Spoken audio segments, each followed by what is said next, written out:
Welcome, everyone. This is your friend, the DN What If, here with another exciting fanfiction. Today, we're diving into the story of What If Deku Was Born in Blood? If you enjoy this video, don't forget to hit that like button and subscribe for more fanfiction content just like this. Now, let's get started with the fanfic. H hurts. Hurts. A hoarse, crying voice called out between sobs, echoing from wall to wall in pitch darkness. A 9-year-old boy sat against the wall, hugging the smallest, darkest corner within the small room he lived in. Nose stinging with a vile smell, lungs filling with dust as he took small shallow breaths. Knees tightly pressed against his chest, the boy kept repeating the one word he could choke out. Hurts. Hurts. Hurts. His small balled fist tapped against his head. The noise was loud, too loud. The yelling hurt his ears, his head, it hurt. It hurt a third. The sobbing continued as the young boy's eyes looked through the darkness of the room. From wall to wall there were scratches, almost animalistic looking, all markers of his escape attempts. As for the door, unlike the walls, the door's scratches were marked with blood. Some old, looking a nasty dull brown, but more recently were the ones covered in still wet crimson liquid. He had tried again, not that long ago, but like every other time it only ended in failure. He wanted to be where the light was. He didn't want to be here anymore. Body quivering, the boy closed his eyes as if trying to escape the enclosing darkness. His balled fists unrolling, revealing chipped and broken nails. Long skinny fingers snaking their way through a field of snow-white hair. Grasping tightly, he tried to curl his body more, ignoring the searing pain of doing so. His head continued to pound, continued to scream. He pulled and pulled, trying in vain to tear his head off. His movement causing him to hit the wall repeatedly. As though someone were to knock on a wall, his head kept moving back and forth. Nails digging into his scalp, hard enough to draw the slightest amount of blood. He tried to claw the things that hurt his head. Still that didn't stop it, the yelling getting louder and louder. No, and oh, his voice raised in a wailing sob. He couldn't keep it quiet. They be mad, but it hurt. No hurt. He screamed, his ailing body squirming in both discomfort and pain. He could not hear anything anymore, not the rapid banging on the door, nor the sound of his head hitting the wall, only the yelling. I said, quiet down. Don't pretend you can't hear me. The yelling was replaced by another voice. Meekly the boy's eyes opened all before he scrambled even further into the corner, eyes filled with fear as he clawed the wall. Mad. Mad. They were mad. No hurt. If they grabbed him, the hurt would come. He knew this, and so he clawed even more, the wall in front of him itching with blood. His attempt was quickly stopped. A large hand grabbing his wrist. The fact light had flooded the room failed to register. The boy only focused on the hand that grabbed him, trying in vain to pull his arm away. His skin a sickly pale, bones almost showing through, all while bruises and brown dirted bandages plotted themselves over parts of his body. Back covered in vicious burns, chest covered in scars, and the flesh of his ribs tinted a strange black. Bracing his feet against the floor, he pulled even greater, his chest rising and lowering rapidly. Each breath coming fast. His thoughts screaming. He didn't even see who it was who grabbed him. He only knew that he had to get away. Opening his mouth, the boy bit down onto the hand holding him, drawing a small amount of blood. He succeeded, and almost instantly he dove back into the corner, teeth gnashing as he looked to the figure's feet much like that of a dog. His body trembled, and for a moment the pain he was in did not exist. "Gah, you little sheet." The voice got louder, more mad.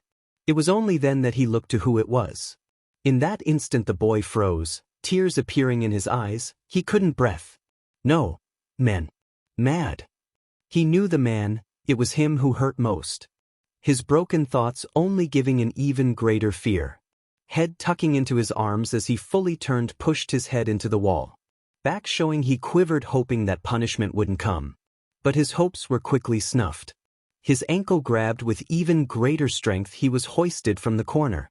Clawing at the ground, he again tried to escape as the grip made his pale skin turn red with irritation. Biting me? You must have lost your mind.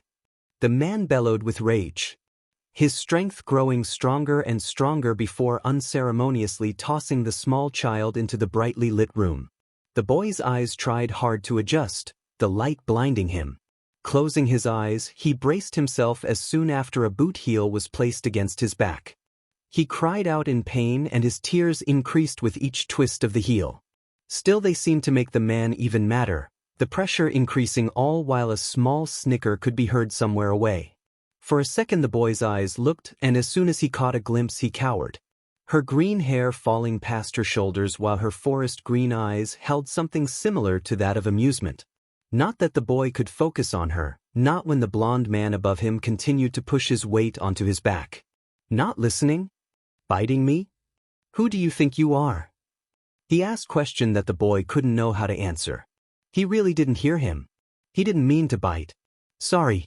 Sorry. He called out trying to stop the man. He could only keep repeating the word more and more as the heel left his back. Curling up he kept yelling. Sorry. Sorry.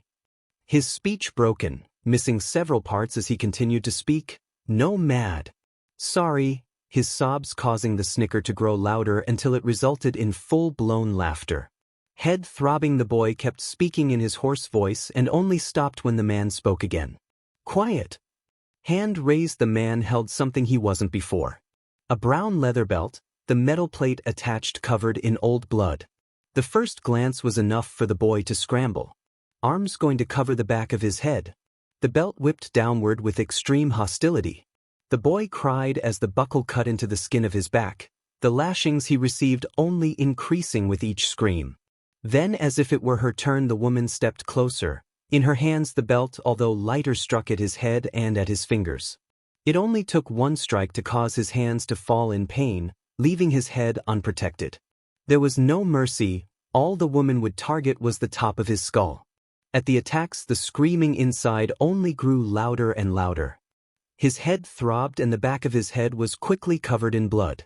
His thoughts scrambled and his teeth bared within his tucked body. Hurts. Hurts. It hurts. A voice so loud. His body trembled even after the attacks had stopped. With his hands he covered his ears trying anything to stop the voice. He didn't want to listen. He didn't want to talk with it. It was too loud. It always screamed at him. Even when he closed his eyes it would speak. It would scream. It hurt. Despite his punishment being over the boy could not hear himself screaming out loud, though everyone else had. The man and woman looked on as he screamed for dear life, head digging into the floor as the boy pulled on his ears. There was no sympathy in their looks, one held disgust. The other amusement. Not that the boy would be able to tell which. After the first few blows his vision had gone blurry and he could barely see the floor beneath him. Eventually his hands left his ears and began scratching at floor. His breathing growing rapid, chest getting hotter and hotter. Jaw clenching harder than ever before, a low growl tearing from his throat. However, that was quickly quieted. It was swift. A single kick was enough to cause the air in his lungs to leave. Dry heaving as he laid on the floor, tears streaming from his eyes. The blonde-haired man shook his head, all before a large smile split his face. Izumi, sweetie. Was it too loud? Izumi. That was the only name the boy knew. The only name the man or woman said without yelling. It was as though a switch had flipped in them both. Immediately when their green-haired, blue-eyed daughter made her appearance known they were docile, gentle, wrapped in warmth. Turning his gaze upward, he could see her. A young girl 2 years younger than he was, on her face a small smile. She looked exactly like them, especially those eyes. Closing his own the boy kept heaving, capturing air was harder than ever before. Moving his body was even worse. With wheezing breaths the boy's body began to curl, anything to make himself smaller. It was always like this. Forced to watch as the pair left him on the ground, only to envelop the girl in a large hug. With a single eye opening he watched the scene, breath hitching with each passing moment. If he made a noise they would go back to hurting him. Still he couldn't help but whimper a few small sobs. Such a thing couldn't go unpunished. The pleasant conversation the trio were having paused. It took only a second for a hand to grasp his hair tightly. Ah! Yelling he reached upward to hold the man's wrist. His body dragged along the floor. No, he didn't want to go back. Not to the dark. The door grew closer and closer. He couldn't see it, but he could tell. At this the feeling returned, teeth gnashed, his feet kicked wildly at the floor below. It did nothing, not even making the journey longer before he was tossed back into his home. With a slam the door closed again and the boy could do nothing but lay there, head dripping with blood. He couldn't even move his body, nor could he distract himself when it started to scream. The feeling the boy had woken up to was cold. Eyes fluttering open, he could feel it. The liquid that came from underneath the door. Tongue out, he lapped out whatever it was. The taste was metallic, his blood had mixed with it. Still he drank what was offered to him. He could hear the chuckle from the other side of the door, the noises he made trying to devour whatever the fluid was causing the person behind the door glee. As soon as he liked any remaining drop, the boy retreated back into the corner, letting the screams continue. He couldn't stop them. As he sat, a voice came from the door. The words becoming a jumbled mess that he could not understand. Whatever they said was drowned out by his own voice. No, stop, his head still throbbed violently. Nails scratching into his skin while his voice failed to capture his words. For hours he sat there listening, speaking, to no one but himself. There was no indication he heard the movement from beyond the walls. The shuffling of furniture or the preparation of food. Smell eluded him, not that it mattered, he was already occupied. Teeth gnawing at his own lip. Already he had drank something, but he had yet to be fed. The hunger, the pain. He could neither answer or ask this question. His head hurt too much for him to be able to. His chest burned too hot, his skin crawled. Again came a low growl from his throat. Through his hazy vision and the darkness he glared at the door. And this time his growl was allowed to continue. His throat ran dry and sore, but he did not stop. Back pressed against the wall, he continued to stare. His trembling body only conveying that he was still alive. That was when he heard it. It was loud enough to cut through his growls. Happy birthday, Izumi. Happy. At me. He repeated what he heard, but again the words only came through a jumbled mess. Ha! A few laughs echoed from his mouth, though the reason was unknown. Eventually the laughs quieted down, and with it the door to the closet swung open. Perhaps for the first time the boy wanted to turn away from the light. Eyes stinging in pain and head throbbing once more. He tried to cover his eyes, but light still leaked from the middle of his fingers. Soon he wasn't able to hide it all. His wrists wrapped around with something, his ankles too. The sensation caused him to panic. Reaching down, he tried to gnaw at what kept his hands tied, but quickly felt a pain resonate through his face. His gnawed lip being bit down on by his teeth, opening a large gash and filling his mouth. His struggle stopped when he was dragged forward. There was no strength to be found, and the light that even pierced through his closed eyelids began to cause his chest to heat up once more.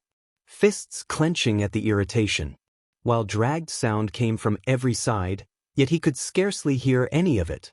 All just messes of words which had no meaning. Ha-da-ha. Broken up laughter that attacked his ringing ears. He hadn't even realized he was on the floor, limbs bound. He could only lay outstretched. He could no longer curl up his body, hide his head. He could only stare at the brown wood beneath him. Aizu. Sisa. Again words spoken, none understood. Only 3 pairs of shoes standing in front of him before. A scream came from his mouth. The feeling was recognizable, burning. Extreme burning. Hot enough to scorch his fragile skin on contact. He could only vaguely recall the one who could do it. Red-blonde. Only 2 colors were what he remembered. No name, no face. Then cold. So cold. Who? Not even his thought could finish before the pain became too much. He cried, wailing, his skin cold. Pins and needles probing at his nerves, piercing through flesh. Again he tried to remember, Bilyu, anymore, and his head began to throb violently. Laughter, so much of it. So loud. Feet, fists, crashing down on top of him. And he wanted it to stop, for the pain to stop. Heart thumping rapidly as they didn't relent. The air that was already hard to take in becoming even harder to capture, coughs coming in between the screams. Chest crushing, limbs aching. He struggled, the binding on his wrists and ankles cutting into his skin. No hurt. His jaw clenched more than the pain he wanted to. He could only see an inch past his nose. He waited, his body waited. As soon as he saw something get closer to him, his mouth opened, teeth bearing with saliva and blood. The only thing he could do was bite. Teeth clamped down hard, a scream resonated within his ears, his mouth joined with hot liquid and even more as his jaw tightened further. He could feel it, teeth tearing through something soft. He pulled away as fast as he could, taking what little he got with him. In his mouth was something soft. Hunger. He tried to chew, but before he could, his entire body flipped over. A large hand gripping his throat roughly. Hose now. While you fast. Air and words failed to reach him. He choked on his own spit. What he had bitten was gone from his mouth. He only tried to struggle, his bound wrists going upward to scratch whoever held him. Another scream came, but that did not stop the hand on his neck. The pressure growing stronger and stronger. His legs kicked wildly, body convulsing as he tried to move, eyes leaking with tears. Pain, he wanted to get away. Those thoughts ended when his vision was darkened. A gasp of air. Alive. Vision covered in dark. Ears ringing with the patter of something above him. Up. Up. His thoughts beckoned, yelled. He moved, his throbbing head hitting something above him hard. Covered in darkness, he moved his hands. Still bound together. His teeth once more. He tore through the dark veil. It was a garbage bag, the black shiny material tearing with his teeth. A putrid smell assaulting him. He raised his hands, pushing what covered him off. His strength didn't allow him to do so fully. He could only see a small opening. No other way. He crawled, squeezing himself through the smallest gap. A growl emanating from his throat as he dropped down and onto the wet floor. Rain pelted his nearly naked form. It was cold. Even with hands and feet tied, he crawled. Forward. Forward. Forward. Hunger. He crawled. Neck irritated, hurting. Jidaro. Voice now a husk of what once was. Finally his hand rested. It was hard, brown, sleek. A shoe. The rain stopped hitting his head. Eyes drooping slightly while his hand clenched around the object. A man with one eye stared down at him. A smile on his face. He survived. It was cramped, knees tucked into his chest, shoulders squished against his sides. There was no light, no air. He suffocated. There was no bindings on his arms or legs. He struggled, wiggling, moving. He had to get out of the dark. He had to get out. He barely moved. Still he placed his feet against the flat surface, pushing. Kicking, had to get out, had to get out. The air was thin. He was moving. Chest rising and falling and rising and falling. He looked unable to close his eyes, teeth grinding against each other. His body still hurt. Head pounding and screaming. Before the movement stopped, the bumps, the sliding, it all stopped. He could hear the clicking, the crunch, the stomps. Someone was moving closer. Then the air, the light, it all hit him at once. He looked, his body covered in white bandages, head wrapped tightly, only small locks of hair squeezing between the gauze. The area around him unfamiliar, grass and large trees littering the entire space. His heart thumped loudly within his chest, threatening to burst. He could hear a light rumble behind him. He moved fast, eyes looking to the two men that stood before him. Their clothes unlike any he had seen before. The two men wore military fatigues, however there were no insignias that divulged which military they belonged to. Their eyes uncaring as they stared at the child in front of them. They did not speak. The soldier on the right grabbing his sheathed knife that sat attached to the right shoulder of his vest. At the blade's appearance, the boy sitting, scooted backward, eyes narrowing. His body trembled, he was afraid, however his small fists clenched. That was all before the knife was tossed at his feet. There was little hesitation. Grabbing the handle, the boy took the knife in hand. His gaze never left the soldiers, his mind had completely shut out, there were no thoughts, his body only moved. No words came from the boy's mouth, but a low constant growl came from him, his throat burned. His hand clenching tightly around the knife's handle. He waited listening as the soldier on the left's radio crackled to life. It was an unintelligible mess. the very noise making the boy place his free hand against his head. He backed away from noise, a rise in his chest warming his heart. It was loud. His head throbbed even more. He hated it. The pain. His grip grew even tighter, and for a fraction of a second he had moved, the tip of the knife pointing towards the soldier's direction. Bang. His approach was stopped. The other soldier held a pistol. Barrel smoking. The ground in front of the boy sporting a new hole.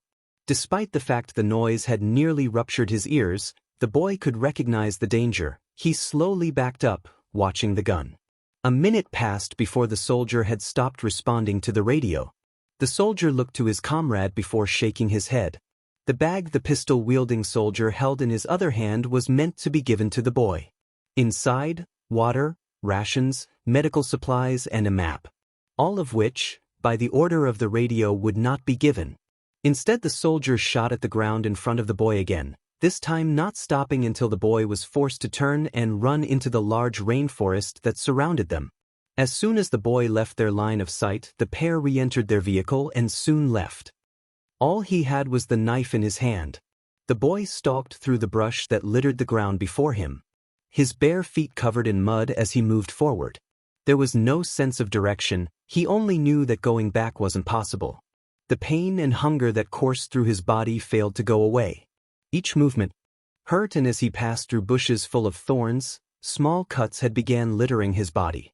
The forest was entirely different than anywhere he had ever been.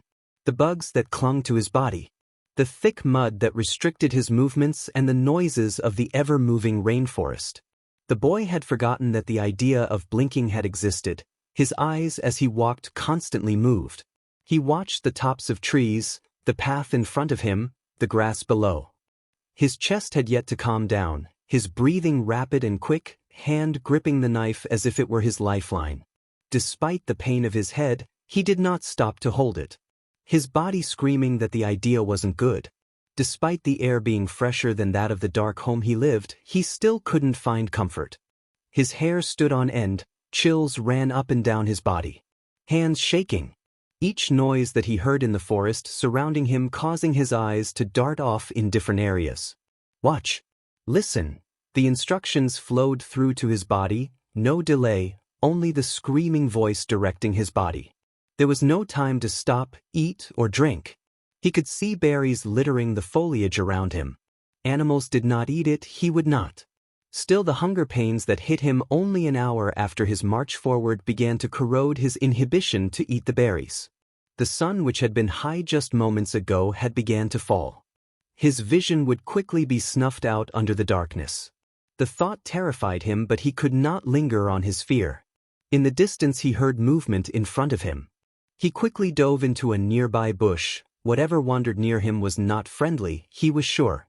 His eyes fell onto a small girl, her hair dark blue in color, the white shirt and shorts she wore covered in dirt. Hair disheveled. Over her left shoulder a large bag was resting, strapped tightly fitted. In her right hand a knife like his. She looked far better than him, her skin was healthy, and other than her dirty appearance she seemed okay. The boy bit down on his lip, the gash which had been there leaking a small amount of blood into his mouth. He watched as she crouched down. With sticks placed in a pile, she paused with a small pant. She began to dig into the small bag, pulling out a box. Her small fingers grabbing a small stick, and after moving her arm, he saw it. A smile appeared on the girl's face while the boy's fist clenched harder. Kia! There was scream, he could not see it. A shadow pouncing from the bushes behind the girl. On the ground she continued to scream, a large jaw clamped over her neck. A long, slender body covered in fur and brown spots. A paw with 1-inch claws pinning the weak girl down. The girl kicked and struggled, crying out, "Mommy!" Milk crack. The noise faded. The animal's jaw having clamped tight enough to snap the girl's neck. Letting go, the animal liked its paw, not minding the spilled contents of the bag that littered the floor around it. It took a moment before the animal clamped its jaw once more on the girl's head. The boy watched as the animal began to walk, dragging the body with it. A hand covered his mouth, trembling eyes panicked. He could not make a noise, he could not stay here. As the animal continued to drag the body, it stopped, its head raising, nose sniffing the air as its eyes looked in the boy's direction. It was enough. The boy moved his foot, snap. A branch on the ground. The animal growled, he could not think or move. The knife in his hand almost falling, he turned, he had to run. Doing so, however, was a mistake. The second he appeared out of the bush, the animal leaped. There was no way to outrun it. He could only raise his left arm in order to protect his neck. He had seen how the girl died. It took only a second for an unbearable pain to appear from his arm. His thin skin and malnourished bones were not able to stand up to the pressure of the animal's bite. Taking him to the ground, the boy cried out in pain. The animal's teeth flayed him with ease, his unprotected body the target of the animal's claws.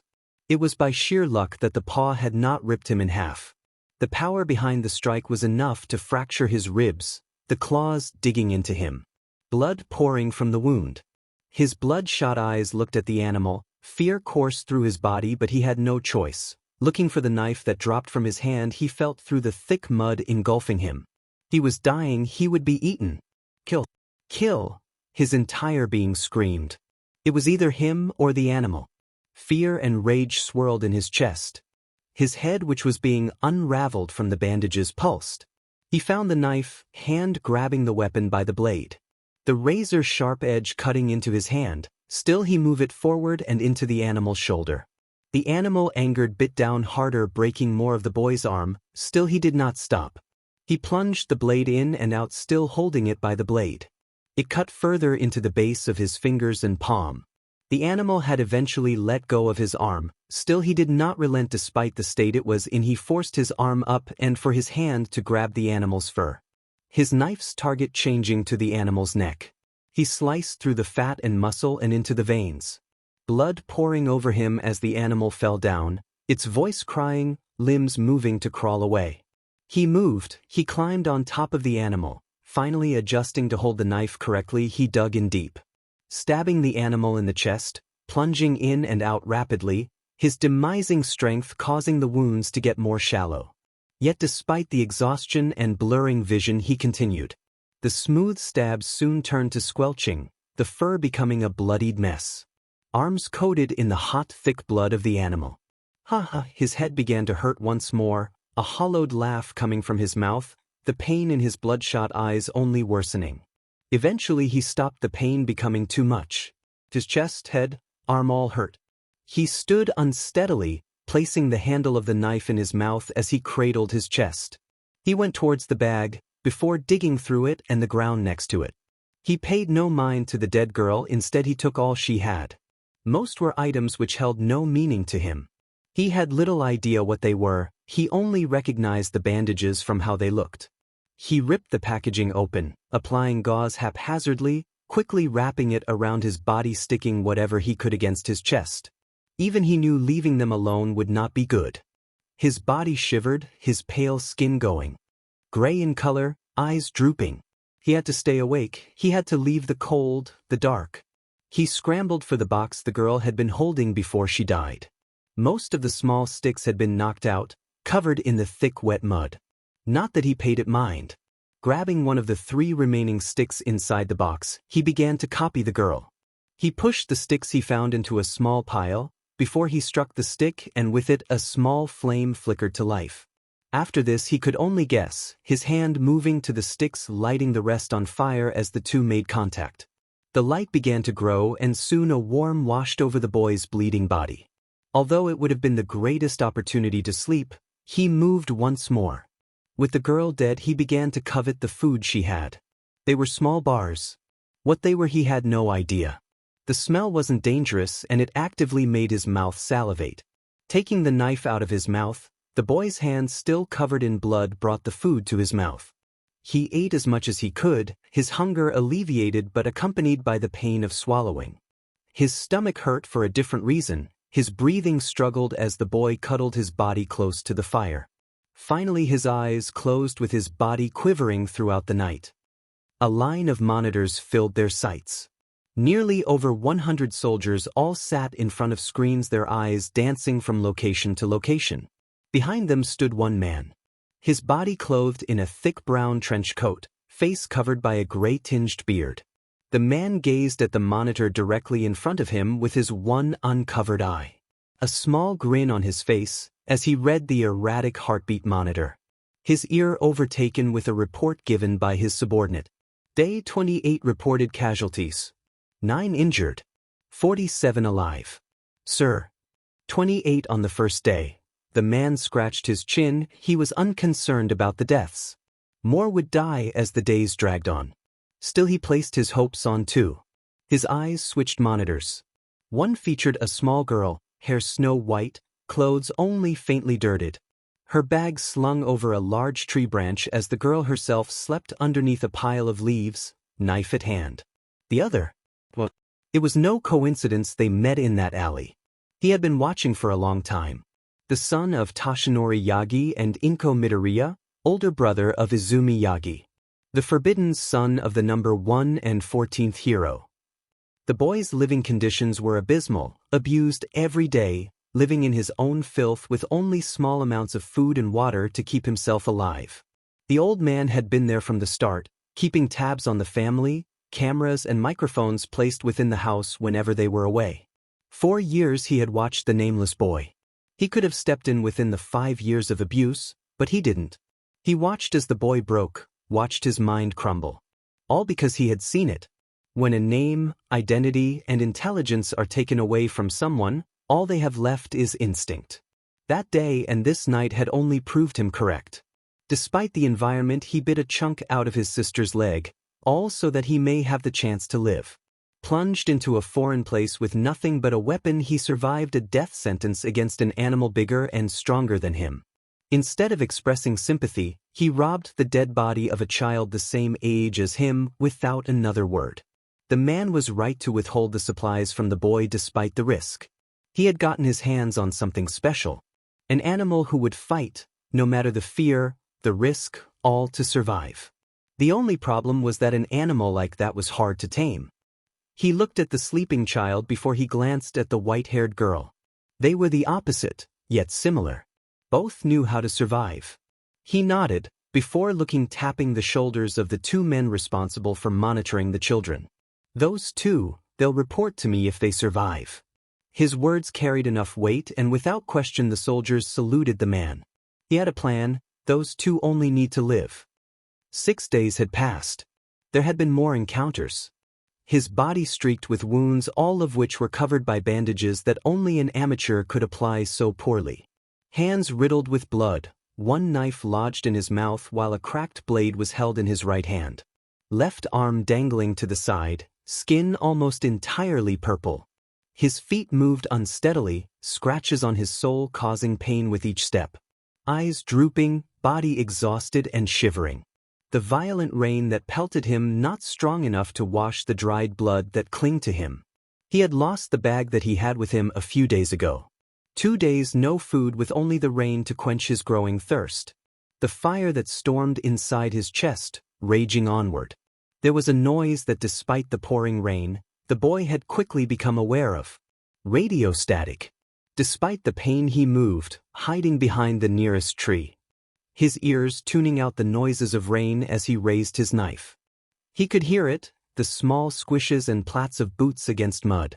It got closer, and as soon as he saw the man, he rushed forward, angling his knife. He aimed for the man's throat. It was instant, and the boy found himself staring at the sky, his wrist locked within the grip of the soldier's hand. Any more pressure and the man above him would break it. The knife that was in his mouth forcefully taken out. It was a fight he had no chance of winning. The man placing his left hand against the radio on his chest spoke. One confirmed. It was short, and soon after the man spoke a boot planted itself against the boy's face. He had quickly succumbed to the darkness, only to then wake up with a startle. Cold water washed over his body. His arms hanging above him.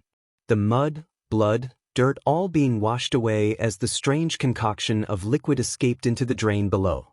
He was too tired to struggle, to fight back. Those around him were not those he could win against. Still, that did not stop him from baring his fangs. For minutes the soldier sprayed his naked body with water, his wounds reopening in the absence of bandages. Though that was quickly stopped as the water began to fade. Shivering, he felt his mouth being covered, A cloth strip being placed within his mouth held tightly as a third soldier quickly examined his body. He could do nothing but watch as his wounds were cleaned out, the stinging of alcohol against his gashes, the tight wrapping of his broken arm, all while he could hardly close his mouth. After that, there was little respect. Wrapped in a small towel he was pushed forward, the bloody footsteps he left in his wake proof that only the most severe of his injuries had been taken care of. His body ached, yet he was given no rest. As soon as they deemed him dry enough, clothes were forcibly placed over his form. Taken to another room, his eyes scanned the room. Kids, varying in ages younger and older, stood in 3 neat rows consisting of 6 kids each, all except the first, the filled rows separated by pairs. Some like him were extremely injured, others, although rough-looking, had a much better condition. Taken to the first row, he was placed at the very start and next to a girl, the same age, who was only a bit shorter than he was. Like his, her hair was white, and similarly her skin was that of a pale complexion. It was there the similarities ended. Her skin was healthy, body slim but not malnourished, her injuries were small, scrapes across her legs and arms. A small mole on the left side under her bottom lip. Finally her eyes, a pale gray blue. There was something about her eyes that the boy couldn't understand. Still he captured her appearance. The girl doing much the same to him. Their time gazing at each other was short, a loud voice calling from the front of them. "Attention!" The man who spoke was one he recognized. It was the same man that he saw in the alleyway. It was the first time seeing him clearly, but he distinctly remembered one eye. "You have no home. There will be no one who looks for you. All of you have been disposed of. The name you remember, the lives you lived, none of that matters now. From here on out you are soldiers of the SRS program. The ones you stand next to are your family now. You will eat, sleep, train together. If your partner dies, you die." His voice boomed over the room, many of the kids shaking, frightened. Despite their survival in the harsh rainforest, they were unprepared. The man continued, "All of you will be given new names. Commit them to memory." With a snap of his fingers, the soldiers on standby approached groups of kids, handing them papers with names. The only pair not given any were him and the girl. The man on the small stage stepped off, his stride carrying his large frame to them. With his one glaring eye he spoke, "Remember the name Solidus." Placing a finger on the girl's chest, he named her Yora. Grabbing a handful of his hair, Solidus looked the boy square in the eyes. The older man watched, the tired emerald green casting a hint of red. Jabbing his finger against the boy's chest wounds, he spoke. "You two, take care of each other." It wasn't a suggestion but a demand. The animal must have a leash, and the leash an animal, otherwise, they were both useless. Furniture strewn across the room. The dining room table was broken, picture frames shattered, ears echoing with the sound of squelching. There she sat, covered in her parents' blood. White hair stained crimson, eyes capturing the moment in front of her, ingraining it into her mind like a brand. Hanging loosely was a birthday banner. On the floor, swimming in the pool that was the blood of her family, were remnants of her birthday cake. 4 candles, unlit and floating. Her voice could not be captured, blurred visions staring at the lumbering man who had not been invited inside her home. Body covered in muscles, face splitting with a horrid grin while his hands pounded downward onto the corpse of her father, turning flesh into pulp. Eyes tearing away, she glanced downward. Her mother's eyes looked at her face. Blood leaking from the gashes that covered her skin. Hand marks remained on her neck. Death was not swift. She was strangled to death. Even though she could hear it. The struggle kicks of her mom, the clawing at the grasp. Nothing had worked against the larger man's overwhelming strength. She had no idea as to why she remained alive.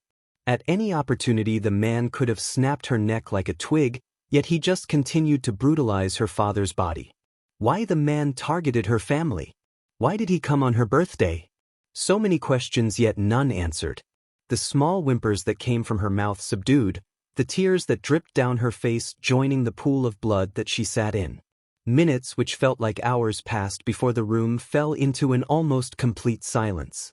She dared not to look up, hearing the wet squelching as the man's feet drew nearer. She waited, feeling a hand grasp her head, pressure being applied at the fingertips.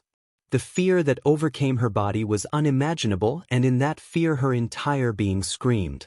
She didn't want to die. Yora's eyes opened with a startle. The room she found herself in unfamiliar, almost entirely pitch black.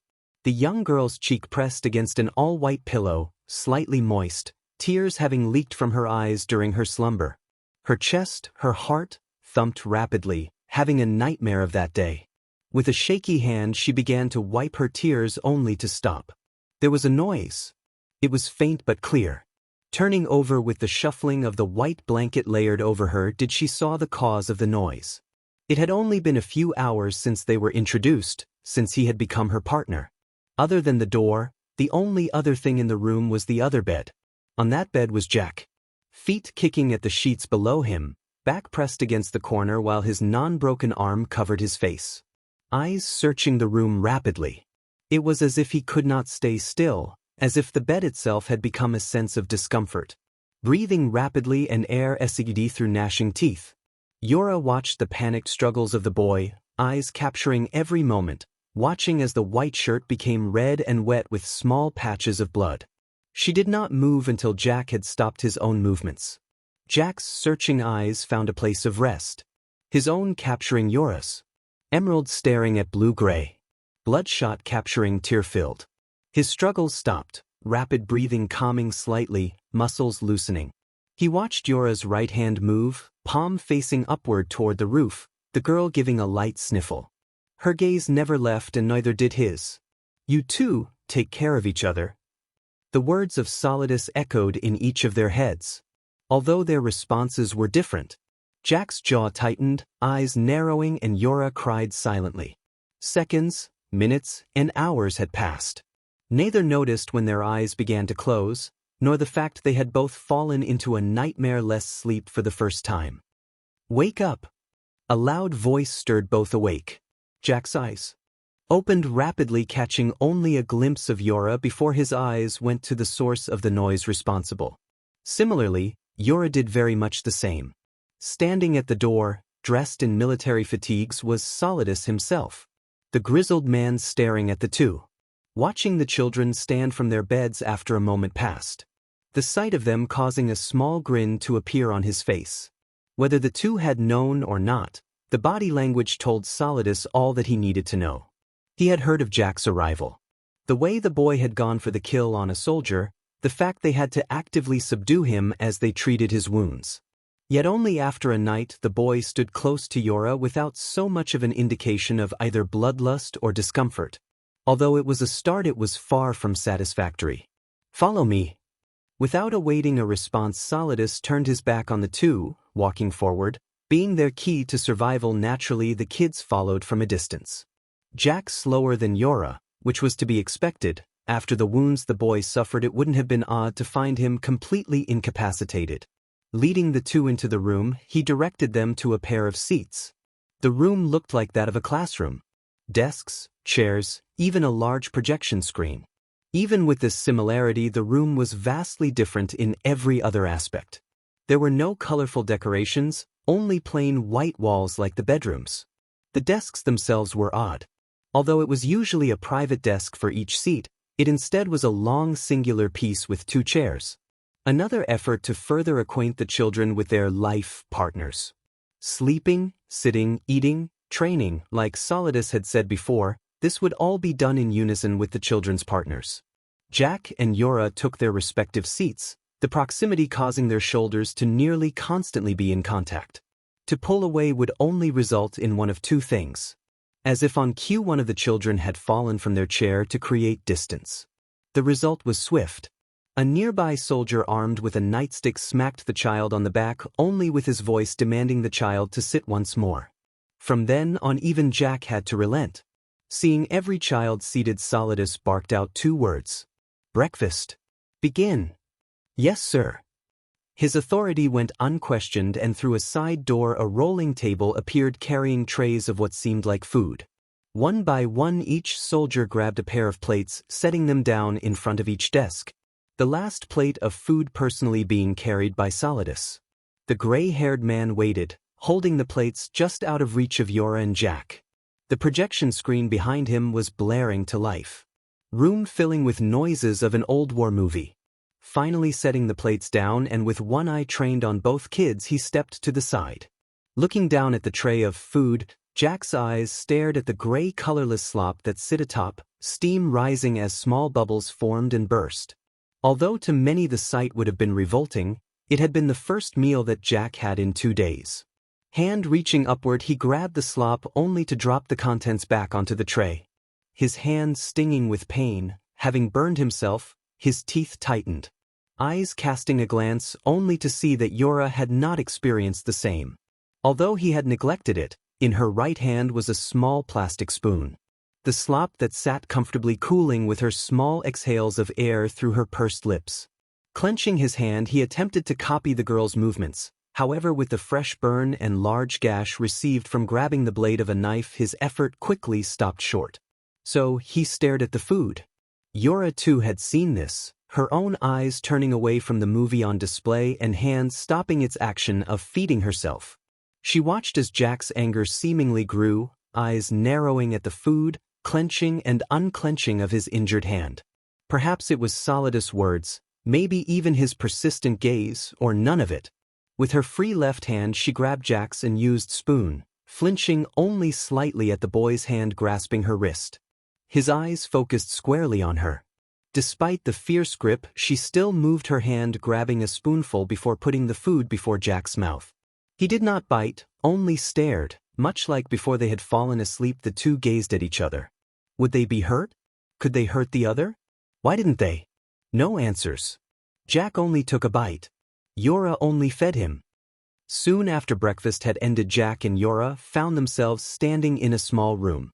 Solidus, dressed only in a black compression shirt and cargo pants, stood. His black steel-plated boots made no sound. Why they were brought there remained unclear.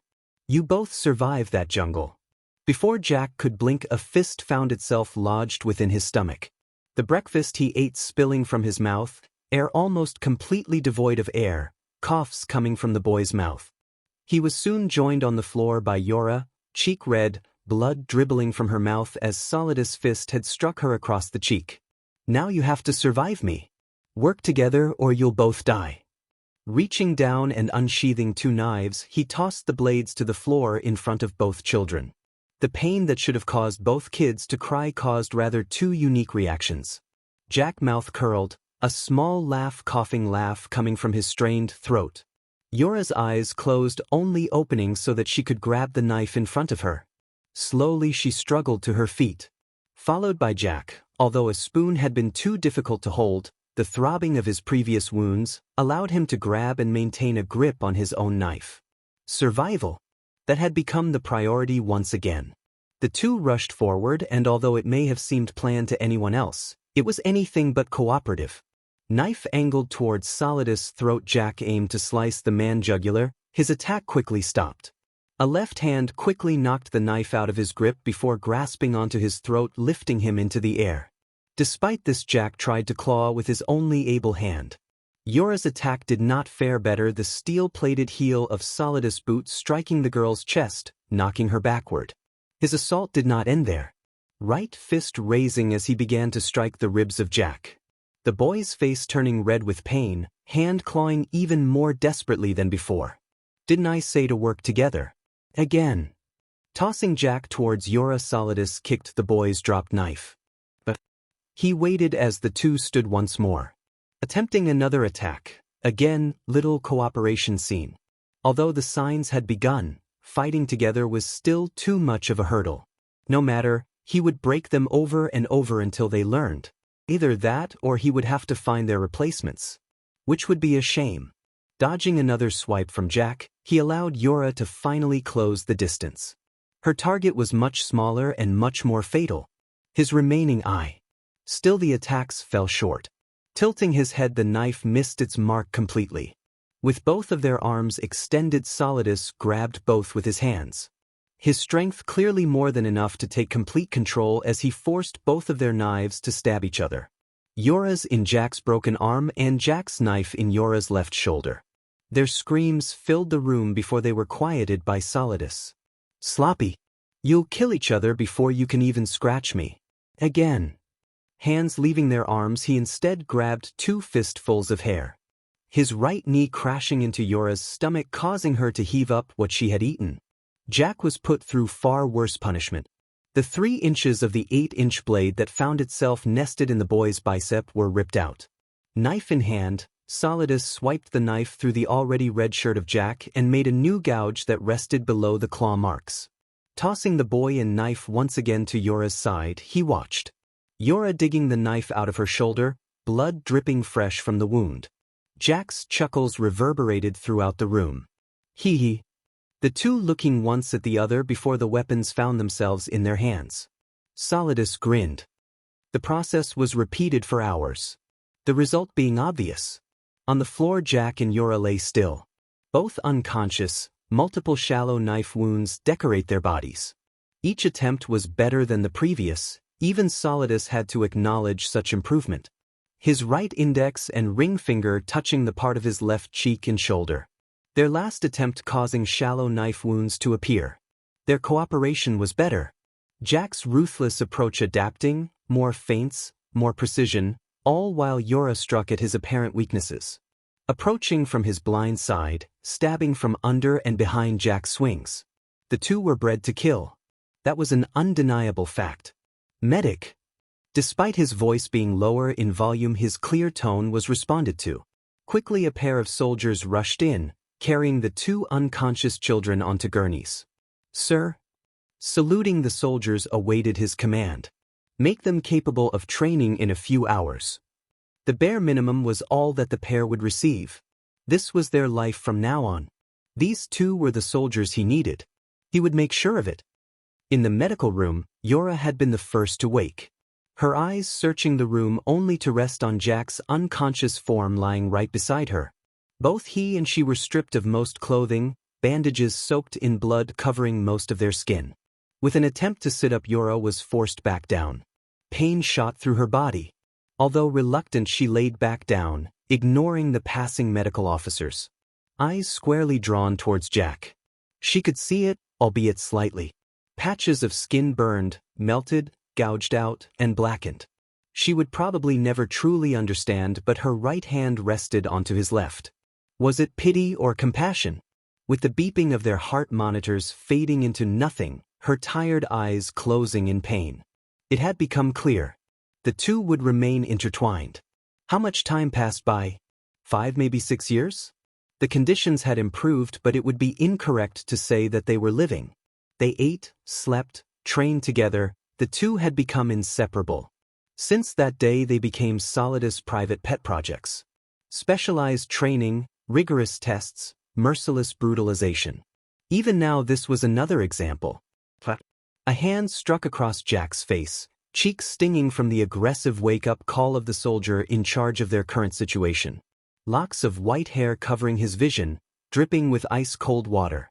His body stripped of almost all clothing, skin covered in bruises and deep lacerations, adding to the many old wounds already there. Compared to when he first arrived, his body matured, grew, yet even now he was powerless. His wrists tied together with rope, arms forcibly extended above him, body carried by a meat hook. He hung nearly a foot from the ground.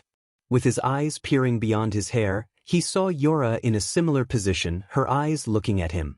When he was awake, so was she. They were only a meter away in distance. She too was tortured in a similar way. Her hands, abdomen, and feet slashed, gouges of flesh missing, tainting her once pure skin. Blood pooled beneath both of their feet. At first the training they had undergone was simple. Stamina and strength training. Then weapon training, they learned to use guns, learned to properly wield knives. After that was combat. Solidus himself trained them. Beat them down without mercy. The times they returned with fractured bones became too many to count. Finally, for these last 3 months. Torture endurance in area Jack already had experienced. Nearly 24/7 around-the-clock torture for the past 90 days. Although the previous training was difficult, the two always had a place they could retreat. Now such a luxury ceased to exist within the 9 feet by 9 foot room they now resided in. A hand grabbed onto Jack's hair, pulling his scalp, causing his head to raise. The plain black half-face mask the soldier wore failed to show any of the man's features underneath. Whether the man was smiling during the torture was up for debate. Not that it really mattered. Jack watched the soldier extend an arm to his right. Sitting on a large rolling table were various instruments the pair had become familiar with. Pliers, wrenches, knives, all were used in their training. The previous torture session ended only an hour ago. By this time both knew what the soldier's first choice would be. Jack moved his wrists, hands grasping on the back of the hook tightly, body tensing. It took half a second before he was struck in the abdomen with a tire iron. During this not once did Jack's gaze leave Yora's. Once his turn was done it would be hers. They both knew this. 1 swing, 2, 3. The number kept increasing and so did the strength behind the strikes. At one point his bones would have shattered by the first strike. However, 3 months of this constant pain had its benefits. Though this resistance still faltered at times, the chuckles that came from his mouth were proof of this. These noises causing Yora's eyes to narrow, he could see it, the hate hidden beneath her steel gaze. Soon the soldier's exhaustion had started to show. The swings decreasing before the soldier stopped entirely. Back turning to Jack and to face Yora. A minute maybe 2 passed before the tire iron once again found momentum. The metal striking against Yora's flank. She had gotten much stronger, more resistant to pain as well. Jack's own tolerance in witnessing this, however, had been degrading over time. The torture carried on like it usually did. 3 hours of punishment followed by an hour of rest. During this time the two would sleep but neither could despite the exhaustion they felt. Yora wouldn't because Jack wasn't asleep and Jack wouldn't if Yora was awake. Though that was only part of the reason. For 3 months not once had Solidus visited them in this room. No, rather the reason for this training was lost on both of them. Combat training was enough to test their limits, raise their pain tolerance. This was something else. It felt similar to tests of performance administered by Solidus. The one-way mirror that was stretched across the central wall made it clear that people were watching. That Solidus might be watching. Perhaps this was another test? Neither could come up with an answer, but one look at the other told both what needed to happen. The knife's edge glided against his right bicep, trailing downward and to his armpit, the pressure light. Any harder and the soldier would be skinning him alive. It had become clear after the first month that there is a limit to how much they would hurt them. They would not kill them, that was something both were aware of, but how long would that remain true? Blood seeped from the forceful separation of his flesh, dripping down his arm and joining the other open wounds on his body. The room baked in an eerie silence. This round of torture had gone by without a noise from either Jack or Yora. They did not struggle during the torture, did not laugh, did not raise their heads. They had taken their turns one by one, round by round. 2 hours had passed. Jack's turn was over. The soldier's target switched, knife pointing to Yora. The man's combat boots splashing in the mixture of water and blood on the floor. The tip of the knife neared Yora's stomach. For the first time since the start Jack's head raised, saliva and blood mixing into his mouth, before he spit. The mixture hitting the back of the Solidus head drawing the man's full attention. A bloody grin splitting Jack's face, a laugh echoing within his throat. The soldier wiping away the spit stalked towards Jack, knife in his right hand. It didn't take much for the distance to close. Once it did Jack's head moved again. Forehead colliding with the bridge of the soldier's nose. Knocking the man backward. Stunned the soldier could not resist when Yora's legs wrapped around his neck in a position similar to rear naked chokehold, her limbs constricting against the man's windpipe. Taking the opportunity, Jack's knees raised, his entire body jumping upward as he grabbed the chain attached to the meat hook. Swinging back and forth, Jack gained momentum before hoisting his body over the hook. Landing on the floor, Jack's strength failed. Falling face first into the floor, the boy struggled to his feet. Having been strung up had caused his legs to cave under his sudden weight.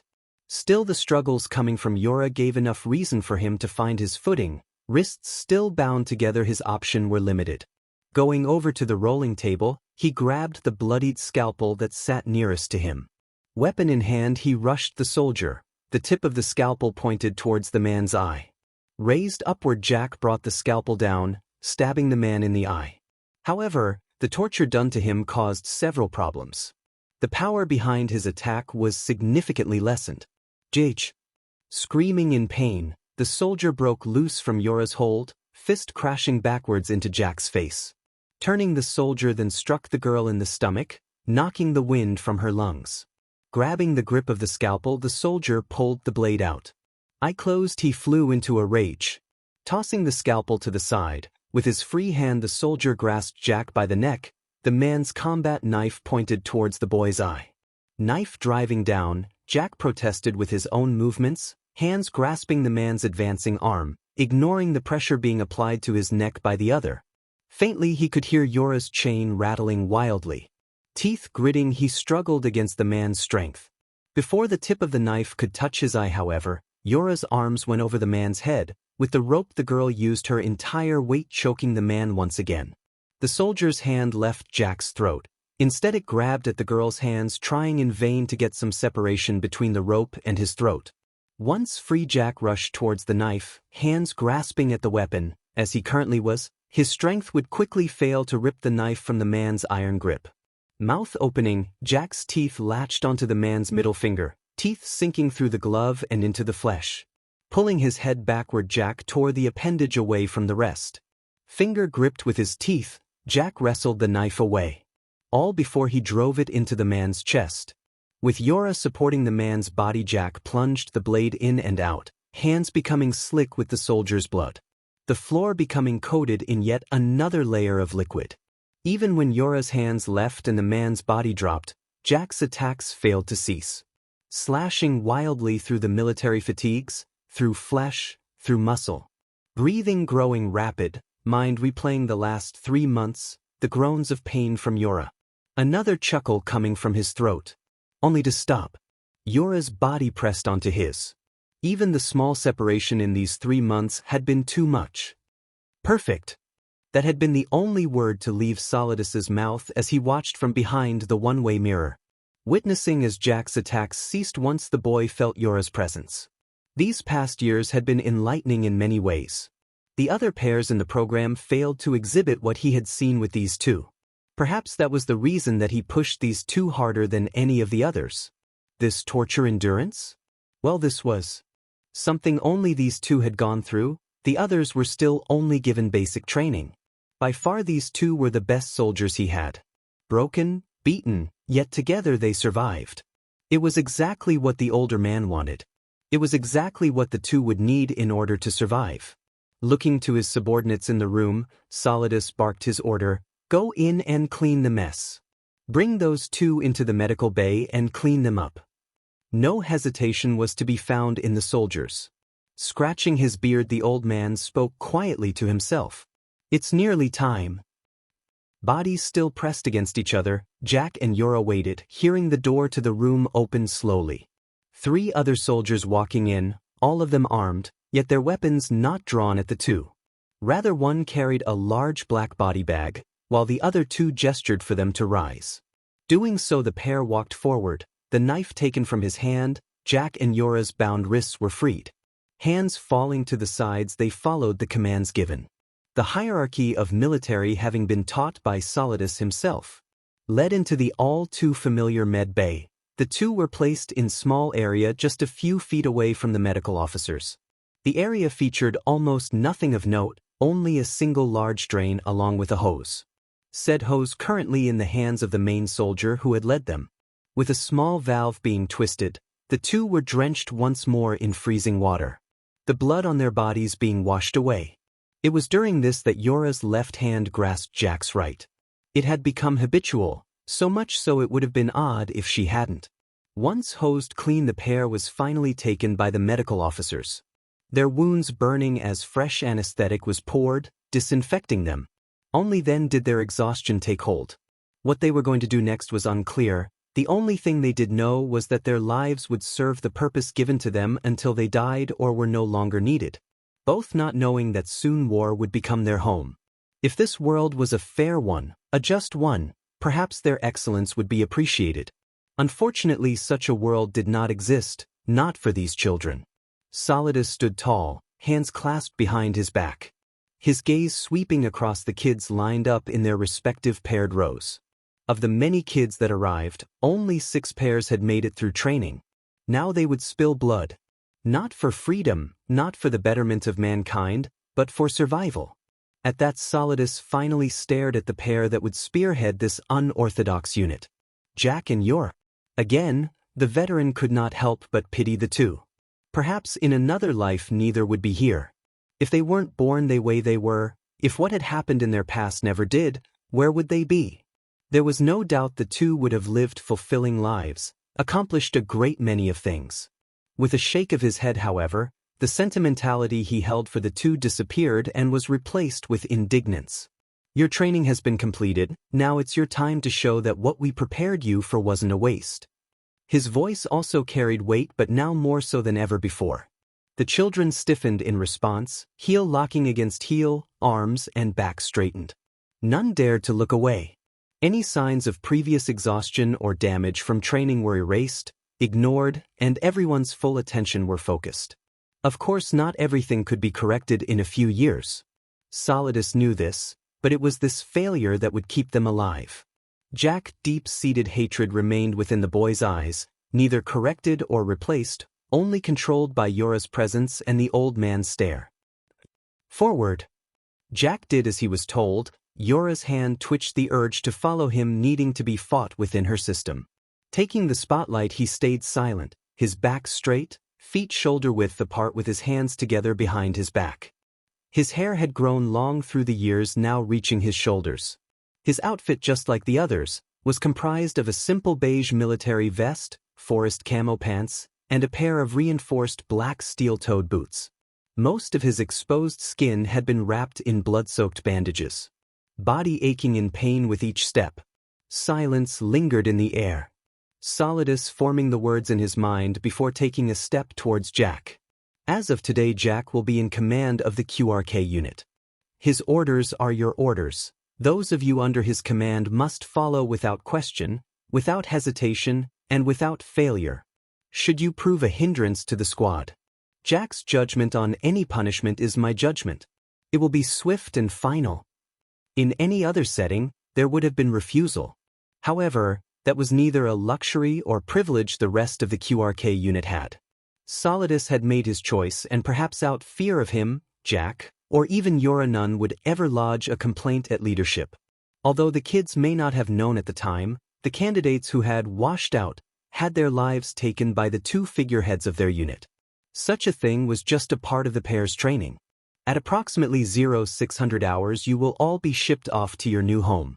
There will be no training, nor will you ever see the comfort you have here now. Tonight is the last time you will eat real food or sleep in a bed. War is here, and it will not welcome you kindly. Now head to the cafeteria. Dismissed. The children snapped to a salute, and only when Solidus had left their line of sight did they move from their positions. None of the children spoke words, and only the sounds of the boots hitting the tiled floor below reverberated off the walls. By now the walk was simple and free of confusion. It hadn't taken long before the only sign of comfort other than the barracks had come into view. The newly established unit looked to the cafeteria floor. No longer were there rows of paired desks. Instead, there was a single large table, the message clear. Just like Solidus had said, they were now one organism, a unit. However, not even the words of Solidus were enough. Jack's teeth grinded against each other, frustration at the situation nipped at the back of his fractured head. Combined with the pulsating headache and the throbbing of his ribs, his irritation only grew. It continued to rise until Yora took the first step. She, like always, was calm, and it only took a glance from her for Jack to unclench his fists. Yora purposefully sat towards the middle of the table, prompting Jack to take the spot across from her. From both sides, the other children sat in similar positions, each of them across from their partners. The children waited like always, and before long plates of food carried by their fellow soldiers were placed in front of them.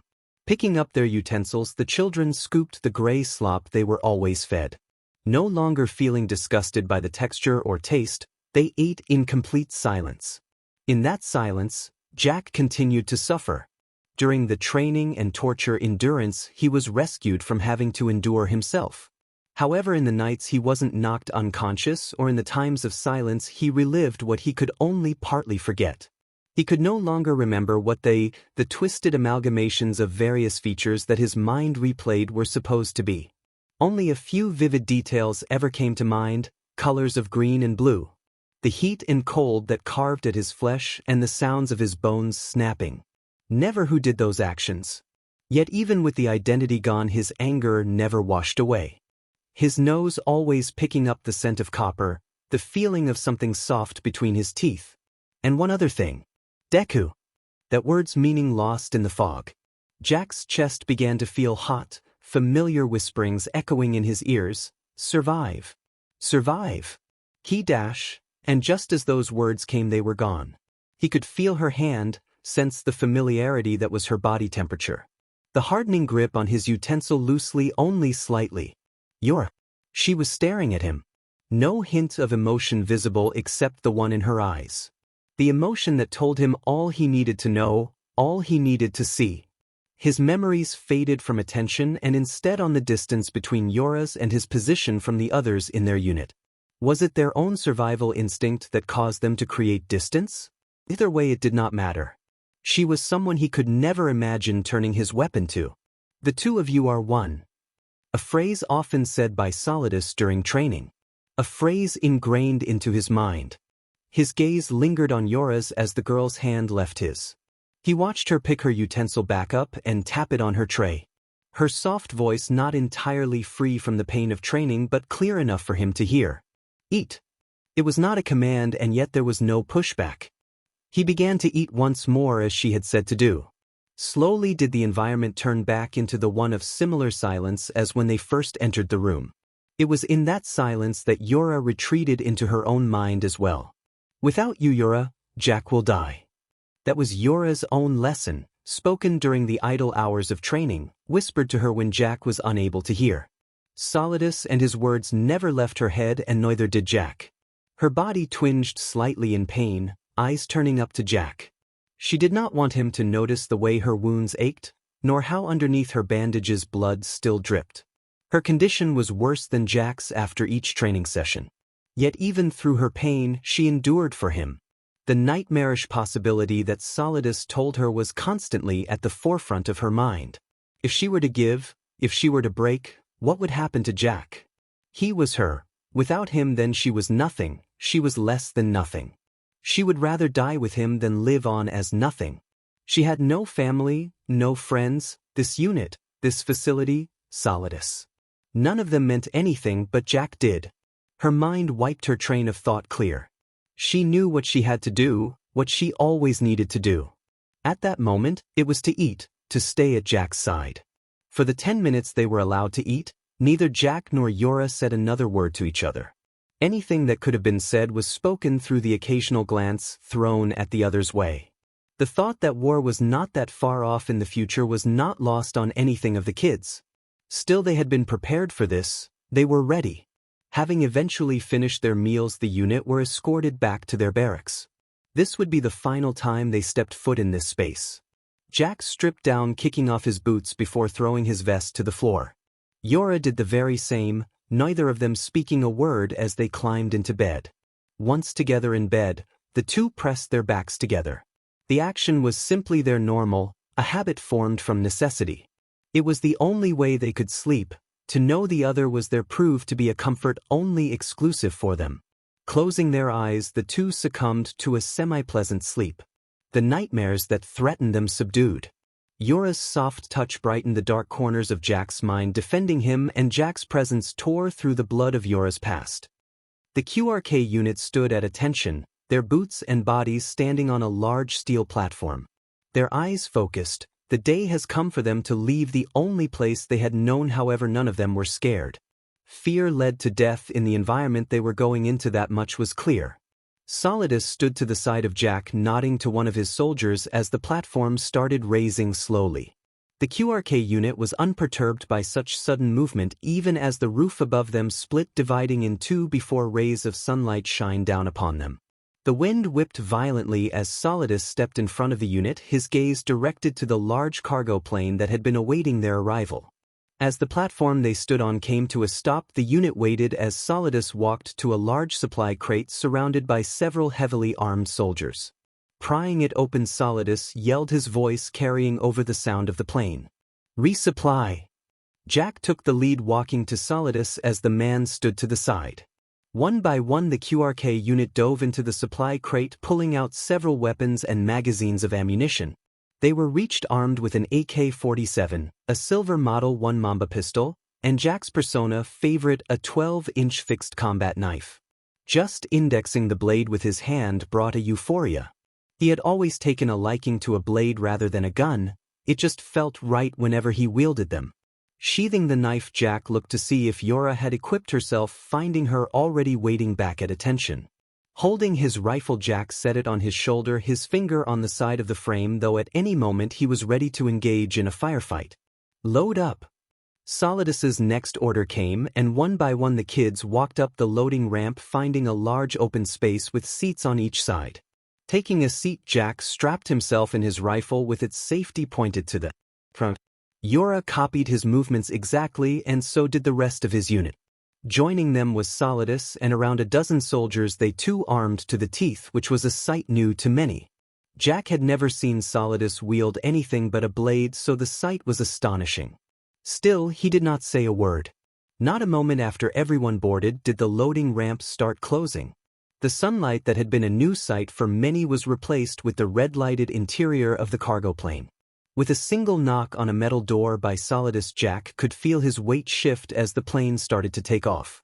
Yora, who sat next to him, grabbed his hand, her eyes closed. Jack squeezed back, but his eyes remained open. He stared at nothing in particular, just a blank, almost dead look in his eyes. The gravity on his feet was released as the plane accomplished takeoff. Jack didn't know how much time had passed. He only realized the need to prepare once he saw Solidus look out of a small window before loading his rifle. Jack nudged Yora, getting the girl to open her eyes before he let go of her hand. Making sure his rifle was in working condition, he waited as the gravity shifted once more. The insulated metal frame of the plane couldn't stop the outside sounds from reaching the group. Gunfire and explosions were some of the louder noises, but above all, Solidus dwarfed them. "We are about to depart in the middle of a hot zone. Once these doors open, your life will be on the line. If you fall behind, you will be left. There will be no turnarounds to help those who will prove to weigh us down. We are to regroup with our forces 120 clicks from our drop point."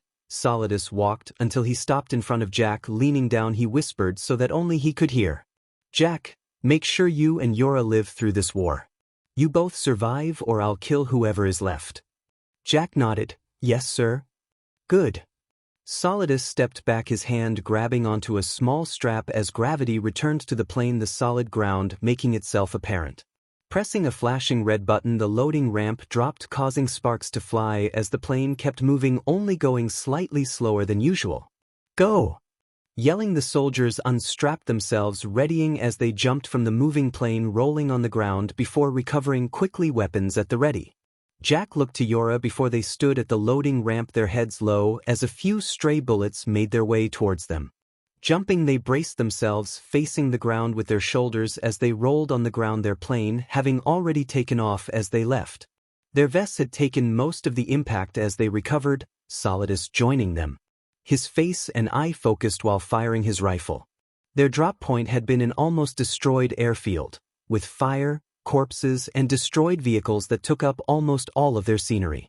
The forest surrounding them was covered in flames, and the smoke rose through the air, almost threatening to block the sun. The heat was intense, and they weren't even at the center of it. "Move out. We must regroup before sundown." Solidus and the QRK unit ran, gunfire raining over their heads. "This is war." It was in the silence, in the darkness, when she had opened her eyes. The ceiling above her clouded by the tears streaming down her cheeks. Like always, the nightmares ruined her sleep. It ripped her away from rest. As her tears fell slowly, she reached out to her side. The space of the bed next to her was empty. It was recognizing that emptiness that her tears flowed even more, her hand gripping the sheets. She forgot. They no longer slept in the same room. "Jack." Her body slowly moved. The moonlight shining through the window, revealing her pale skin riddled with scars. Her arms, legs, the soles of her feet, no area was free of markings. Had her torso not been covered by the black t-shirt clinging tight, her chest, stomach and ribs would have joined the list. Legs swinging over the side of the bed causing her to shudder as her feet came into contact with the floor. Putting the weight into her feet, she left the uncomfortable bed. Shuffling uneasily towards the door, and once she reached it, Yura slowly opened it to see the connecting hallway. Usually the hallway was illuminated with bright lights causing the walls to shine with a sterile white. However, during the night those lights dimmed, turning white into gray. Closing the door behind her, she turned to her left, walking down slowly. It had been almost a year since she and Jack had been here at this facility. From one battlefield to the next she and Jack had roamed. Inducted into the QRK unit at 9 years old. Trained for 5. Fought for 2. The time their hands had been free of holding a weapon? 2 years. Spent 2 years in a rehabilitation center. Soon after joined the Paradise Lost Army. Hard to believe they survived until adulthood. Yura's walk slowed once again before she stopped entirely. Her hand was flat and angled towards her forehead. Despite the late hour, members of the army still roamed the halls. A commanding officer deserved her salute and she received one in return. There was no exchange of words. The soldier that walked past her knew she and Jack were special cases within the army and not just for their lack of a quirk. Relaxing once more, she strode further down the hall. Until she stopped at a door. The nameplate reading Jack. A small shallow breath came from Yura's mouth, and with her right hand she reached for the doorknob. With a small twist, the door handle began to turn, and it didn't take much effort to push the door open. When she did, she could see him. His back to the door, unmoving, head down, hair squeezed between the gaps of his tightly gripped fists. It was only by the moonlight could she make out more detail in his body. While her skin was undoubtedly covered in deep discolored gouges of skin, Jack's entire body were those marks. Nearly all of his skin was marked in some way. Even though the sight caused her teeth to bite down onto her lower lip and her eyes to narrow. Her grip on the doorknob growing tighter before she calmed. Jack. Her voice carried like a whisper as she stepped inside, closing the door behind her gently. Her call received no response. Like her, he was plagued by nightmares she was both a part of and unaware of. She stepped forward, wanting desperately to close the gap in their distance. Remembering why Jack had wanted them to stay separate. He hated the dark. And when he was scared, he was afraid he was gonna hurt her. But her feet still moved until she was forced to climb onto the bed in order to sit at his side. Her soft hands gently taking hold around his torso, her blue-gray eyes looking into his emerald-colored eyes. A tinge of red swimming deep within his iris. His mouth opened, searching for the words to say, but nothing came out. His teeth clenching and the grip on his hair growing stronger. A sight she was all too accustomed with. A sight that had begun to crush her chest years ago. A sight that caused her tears to once again fall. Her hands moved upwards, caressing his bare chest with a touch so light as to not cause him pain. The tips of her fingers crawling up his neck, to the beginning of his jaw, turning his head towards her, before slowly down his jawline. His grip loosened and hands began to fall, his calloused hands going over hers, holding them tightly. They were always told. They were one. What he felt, she felt. When he couldn't sleep, neither did she. If one died, they both died. That's why when their instinct pushed them closer, they listened. Her soft lips pressing against his. Their eyes locked as they began to go further. Hands lacing together. The articles of clothing they had on falling to ground below. For a moment the nightmares they had faded. The look in their eyes had been replaced. That night they would forget. Forget the blood. Forget their war. Dirt clung to their face, mud snaked through every crack and crevice, and their ears rang. The drop in the battlefield was anything but smooth. The ground was gouged by explosions, the jungle they had run into had trees splintered by gunfire, and the heat of the surrounding flames scorched their skin. Still they had kept running, legs growing sluggish as their boots sunk into the muddied ground. Their chests burning as they inhaled the surrounding smoke. It was only a miracle they hadn't been shot down yet. Yura meanwhile could only watch her surroundings with narrowed eyes, a desperate measure made to reduce the chances of flying debris blinding her. Her gaze going through the scenery before her in an almost systematic routine. She checked the tree line to her right. That was where most of the gun and quirk attacks came from. She then looked left. She assumed that's where their allies were or hoped they were, firing back. Both were quick glances, proof that her training did not fail her. She then stared straight. Solidus ran ahead of them all, his broad back moving with haste, though unlike the members of her unit the older man was clearly accustomed to these situations. Finally her gaze landed on Jack. He was right there, beside her, his body eclipsing hers on the side where most of the danger lingered. On his face, a grin. As for the last direction, Yora refused to turn her head back. Solidus had made it clear in their training that to turn her head to look back is a way to die. If the rest of QRK unit were actively following, it didn't much matter. Jack was the only one she trained with, the rest. It wouldn't have been an exaggeration to say she met them yesterday. What she did know was that they wouldn't hold her or Jack down. Yora refused to give them that chance. Keep moving. We need to clear 100 clicks before sundown. Despite the deafening sounds of the battle surrounding them, Solidus's voice came through clear. They could never forget how he sounded. His order was one they would follow, and so as Solidus picked up speed so did they. They ran despite their stamina draining and ran until they disappeared further into the jungle. The hours ticked by until finally Solidus came to a halt crouching down. His fist raised to his side clenched closed. His command to stop heeded immediately. Jack, Yora. At his words the two slowly made their way to his side. The old man's lone eye narrowed through the binoculars he held and at the trees in front of him. Where there was danger, there was also opportunity. Training was one thing, experience was another. 3.5 clicks, closing in fast. Engage. It was short, but the weight of his words spurred the two into action. They moved as quietly and swiftly as they could. The mud on their shoes masking the sounds of their steps, albeit only slightly. The distance between them and their enemies growing closer. Eventually they saw what Solidus had seen. A small group, in their hands battered and old-looking rifles. Their clothes similar to rags. Thankfully none seemed to have their quirk in control or active, and even more fortunate none had mutant quirks. Their presence still unknown. Jack signaled to Yora, the two separating to different sides. Taking cover behind trees and moving only when necessary, the distance closed even more. The two were reminded of how they first joined the QRK unit. The survival in the jungle, the lessons taught by Solidus, made their next actions natural.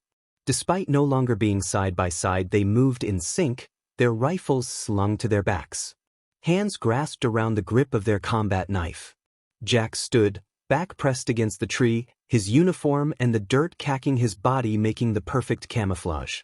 He crouched slowly, waiting until the group passed. As soon as the last member passed, both he and Yora stepped out from behind their trees. It was quick. The two pounced at the men nearest to the back, their surprise attack not giving any of the men time to respond. It was quick. The tips of their knives dug deep in the neck, and with a heavy push Jack's blade cleaved through the man's throat. He would die soon. Jack didn't have the liberty to watch, his next target still turning in a startled rapid motion. Before the man could fully turn, his lungs filled with blood, stabbed in between his ribs, he could only joke on his wheezing coughs. Jack wielded his knife with precision. CQC and weapon training was undertaken through the tutelage of Solidus. Once again with his knife free, he turned to face the last man. Unlike the rest of his comrades, the man was able to lift his gun. However, just like the rest, it didn't amount to much. A quick swipe of arm caused Jack's knife to glide across the man's face. From the left side of man's jaw to the right eyebrow, Jack continued to gouge the man's flesh. The blood on his hands joined with more. Gah! The man screamed in unimaginable pain. The knife's edge lacerated his skin, and as it went to his eye, split the mushy, unprotected organ, filling the sclera with blood, slicing the eyelid in half. The rifle in the man's hands fell to the ground, going to hold his face. In doing so unintentionally, blocking another swipe, unfortunately replacing a quicker death with a slower one as his right forearm was slashed open and his left wrist's veins cut open. When the man fell to the ground, Jack did not hesitate. Jumping on top of the man, he took his knife with an even greater grip. He had killed soldiers at the orders of Solidus, killed during training, however this was the real thing. He was back in that jungle with his limbs broken, with his body dying. He felt a grin worm onto his face as he plunged the knife downward into the man's unprotected chest, lessening the force as he made contact with the top, slowly and deeply plunging the blade further and further. The man at that point had put his bloodied hands onto Jack's arms, trying with vain effort to push the child's arms away, only succeeding in painting Jack with the crimson liquid as his life faded with his screams. Once the man was dead, Jack pulled his knife from the man's chest cavity. Standing, he sheathed the blade, head turning to see that Yora had been watching him. She was always faster than him. By the time he first cut his last enemy, she had already killed her own. Her eyes showed no judgment, no hostility, or fear. Hee. His scratched voice came out with a chuckle he quickly stifled. Yora walked towards him, placing her hand on his shoulder, her voice contrasting his with a pleasant softness. "Let's go." With a nod, Jack followed after Yora, collecting their weapons before turning to leave. Jack's eyes lingering on his last kill, and the exhilaration he found. They returned slowly, their arrival spotted by Solidus, who had been looking through the binoculars while the other kids of the QRK unit held the perimeter. Solidus said no words of congratulations, he only gave the two a small stare, his head nodding in an almost imperceivable way. What he saw was what he had come to expect. A ruthless efficiency that would only bloom more as this war raged on. The two were excellent weapons. When they arrived, it was as if the last few hours of fighting and retreat had not happened. The blood staining his and Yora's uniforms had grown. Each stop was met with other patrolling groups, and each and every time them two were exclusively sent to take care of it. It was during those times that the exhilaration in his killing returned. It reminded him of the movies Solidus would have them watch. "Sir." Standing at attention was a soldier Jack and Yora had been unfamiliar with. The ones they were either tortured them for training or were killed by their hands. Even still, it appeared that this one in particular answered to Solidus. "At ease." Solidus's eyes scanned the camp. Tents of differing sizes stood still, the area filled with soldiers. Some moving in pairs of two as they patrolled the perimeter. "Jack, you or your unit are dismissed until further orders." With his dismissal, Solidus left with the soldier and towards the largest tent nearest the center. Left to their own devices, the kids shuffled forward behind Jack, their appearance drawing the eyes of the people surrounding them. More notably, their eyes were drawn to him and Yora. Their snow-white hair dripping with fresh blood, their uniforms covered in muck. The walk continued until Yora tapped Jack's shoulder, her eyes directed to the wounds he had received. With a stare at the other members of the QRK unit, the pair were left alone, the two moving until they had spotted a place to sit. An overturned tree gave the perfect place, and sitting down, Jack stared at the ground ahead. His wounds were nothing fatal. The constant attack ops they were assigned on their journey here had only gotten more dangerous as time went on. A few gunshots had nearly hit him, and Yora, luckily it was only him that came out with a few bullet grazes. Digging into her vest, Yora pulled out a small first aid kit. At least one member of each pair in the QRK unit held one, and in this case Yora did. Her small hands gently began dressing her wounds. Her proficiency being as great as it was is no accident. Field dressing was one of the first things they learned. For a year it was the only thing either of them could rely on. Solidus had made it a point that unless fatal during that year of intense training, there would be no trips to infirmary. Thus they were forced to clean, to stabilize, and to treat injuries with the bare minimum. An area that Yora excelled at, especially when it came to him. Jack sat still, feeling her fingers glide across his skin as she dressed his wounds on his arms. "Stop getting hurt." Yora wasn't making a request. After her demand, they both fell into silence. Jack couldn't refute her, and Yora preferred to tend to him quietly. It had been the first day of war, and they didn't know for how long, but both knew it wouldn't be their last. This place had become their home. Wood cracked and broke off into pieces, blood dripping down, the brown color staining the grass below. Jack held his rifle, the barrel still freshly smoking as he ejected the spent magazine. Bullets flew overhead, his body caked in dirt, blood dripping down the side of his face. It was yet another encounter with the rebel faction. Their skirmishes most often took place within isolated villages, outposts, However, this fight took place in the surrounding jungles. Crouched against an overturned tree, he could feel the vibrations as bullets impacted the wood. It had become apparent that the rebels didn't use their quirks often, more than likely due to not having any experience in using them in battle. It was something that he and the rest of the quirk unit had become grateful for. Pushing in a full magazine, Jack's lips upturned into another grin. The adrenaline that coursed through his body when he was engaged in these fights brought a joy never experienced before. His AK-47 once again loaded, he waited counting. He had a role to play, slinging his rifle over the tree he fired. The butt of the gun kicking against his shoulder violently. Every noise drowned out as his gunfire was joined by 2 other members of the QRK unit. The 4 other kids with him had been with their pair. Only he was isolated from his other half, however Solidus's order had been absolute. The makeshift firing line causing all rebels to cease fire, hoping to find cover against the hailstorm of bullets. Like every operation the QRK unit had been assigned to, there was no backup, no plan of retreat. They survived or they didn't. The unit was completely disposable. For his group in particular, with only 3 against an estimated 30 rebels, it was a one-sided 10-to-1 battle. Even under the threat of being shot, it was known that the rebels weren't without strategy. They soon returned fire. The boy nearest Jack catching a round with his forehead.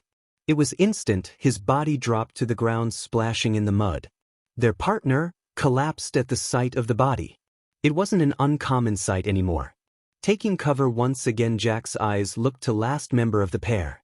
It was inevitable that those in pairs would form bonds, like he and Yora, they did as well. From the living boy's tears it was clear the 2 saw each other as family, brothers most likely. Unfortunately, the rules were clear. His rifle emptied again. Jack would soon confiscate the ammo and supplies, but first he had to complete his duty. Unholstering his M1911, there was hesitation found. He fired to his side, killing the survivor. With this, it made only 2 remaining pairs within the quirk unit. Refusing to shoot meant turning a gun on himself. The situation he found himself in got worse, yet Jack's smile persisted. A dry chuckle coming from his mouth beneath the gunfire. He quickly holstered his pistol before rummaging through the combat vests of the corpses beside him. Solidus had him operate his squad at Jack's own discretion. Kill, restrain, or abandon. Get the job done. It was one of many pieces of advice that Solidus had given him. Of course, his advice always excluded Yora, not that Jack would take action against her in the first place. While searching, Jack grasped a grenade. With a pull of the pin, he lobed the explosive overhead. 4 seconds passed before an explosion rocked the area. He could hear the screams of some unfortunate rebels that had been caught in the explosion, along with the groaning of trees that began to topple. Their hesitance did not last long. Instead, Jack was once again showered with bullets. As he was going to return fire, several more gunshots rang through the area. The rebels yelling loudly caught his attention. Finally, they had showed up. Getting out of cover, he joined the gunfire, the lanes of fire overlapping as the rebels were pinched between him and his allies. If the shock didn't overwrite their survival instinct, the rebels would have pushed to his position. Fighting the enemy you know is the first rule Solidus had burned into his memory. After the second group engulfed the rebels with gunfire, the fight had ended relatively quick. Emerging out of cover, Jack could see the carnage firsthand. His rifle lowered, he walked forward, watching as some surviving rebels crawled on their ground. Most would soon die from their wounds. From beyond the tree line, Yora and the last 2 other QRK members appeared out of the brush. Like him, their states were disheveled, but none were injured. As soon as Yora saw him, she had rushed to his side. The abnormal sense of absence Jack and even Yora had subconsciously been feeling went away in a near instant. Seeing the wound on his head, Yora's hands reached into her vest, clearly intending on cleaning the wound, but Jack shook his head. The job wasn't finished. Glancing at the dying rebels, their next task became clear. Yora's hands went straight to her rifle, and she, along with the other 2, began to fire at the downed rebels, executing them where they lay. While the team had standing orders to capture rebels whenever possible, it was unlikely they would learn any new info from a group that seemingly operated without a commander. Jack chambered a round in his AR, his footsteps splashing with mud as he strode towards a rebel leaned against a tree. From the knee downward the dying man's right leg had gone missing. Jack's grenade clearly responsible. Pushing the rifle against the man's forehead he heard the rebel speak. The fear in his eyes apparent and only accentuated by a whisper, "Ah, Ripper." Jack squeezed the trigger. The bullet pierced through easily, the close proximity of the barrel cauterizing the wound just as quick as it was made. The round embedding itself in the thick trunk of the jungle tree. The boy had no clue as to how his name became known in the rebel faction. Only that it did under the moniker Jack the Ripper. He suspected the soldiers based at camp spread rumors in their times of distress. Not that it mattered. Looking back he saw the others quickly mop up the survivors one by one. Looking at his kill, Jack only now realized he had still been grinning, but as the enjoyment faded so did his smile. Let's return. It took nearly 3 hours to trek the jungle, and by the time they returned to camp the sun had begun to set. Their return did not go unnoticed. Like the disciplined soldiers they were, their guns raised aiming at Jack and the others, eyes scanning the tree line. It was routine. Whenever a unit returned, another would be sent to patrol. It was systematic, effective. After being cleared the unit walked into the camp, Jack adjusting the gauze pad taped to his head.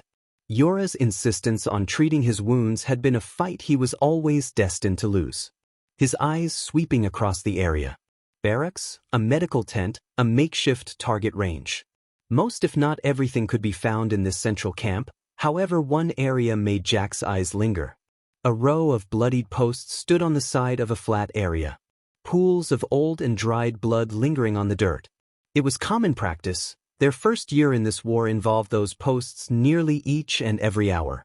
PWS did not survive longer than a day. Soon those who were captured, civilian or otherwise, found themselves tied to those posts and with the QRK units' rifles pointed in their direction. It was a sensation never forgotten. Taking his eyes away, he strode further into the camp and towards the largest tent. 2 soldiers stood guard, their faces covered with balaclavas, masking everything but their eyes.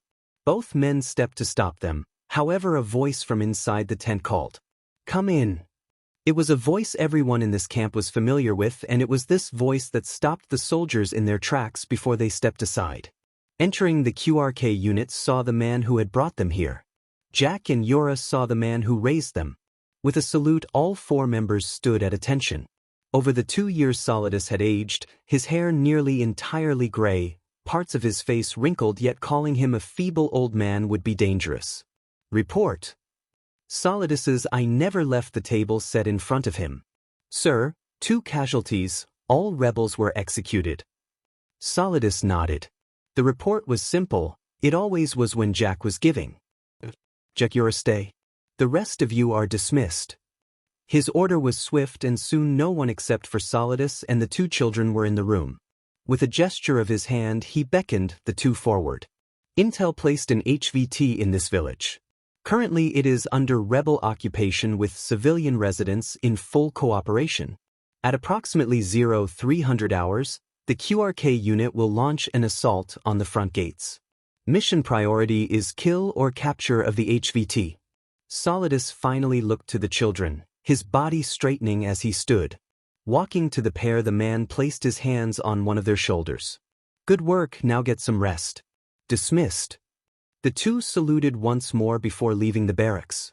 As per their orders, the 2 cleaned up, wiping their bodies with moist rags. The camp showers were only permitted to higher-ranked officers.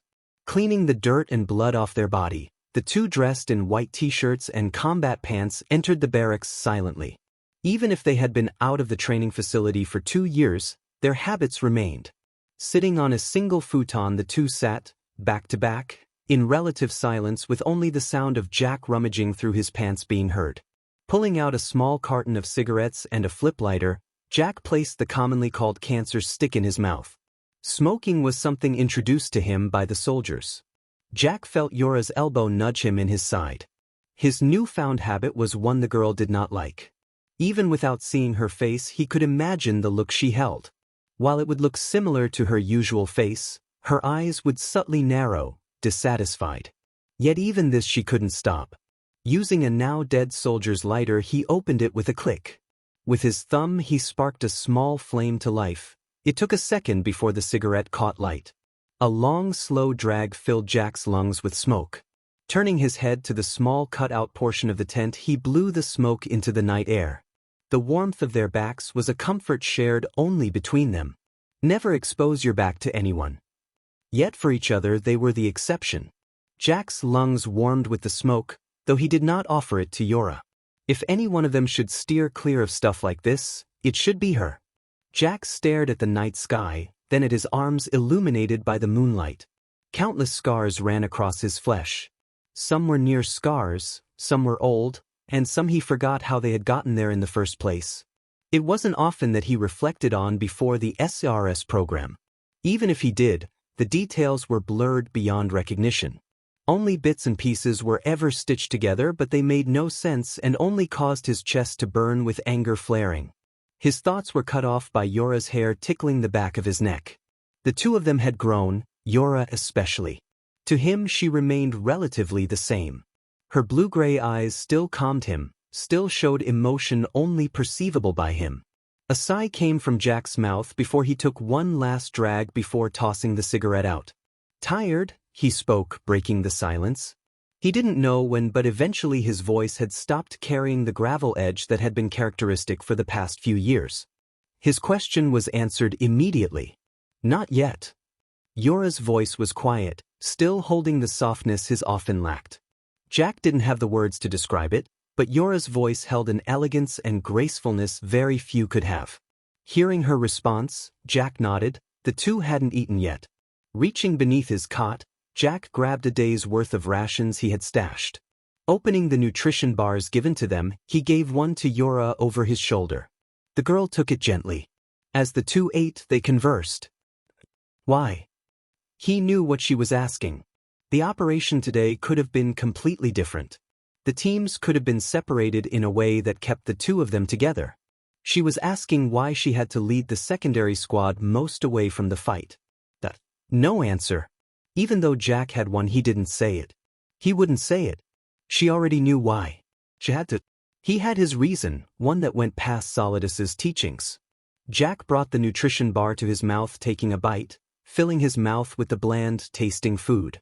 Again the area around them was silenced. As soon as they finished, the two knew it was time to rest. Turning to face each other, Jack laid down first, his head pushed against the cot while Yora's body lay on top of his. At the moment, holding each other did not have any other meaning. This is what they were meant to do. The ground pressed against his stomach was rough, rocks poking through the area unprotected by his vest.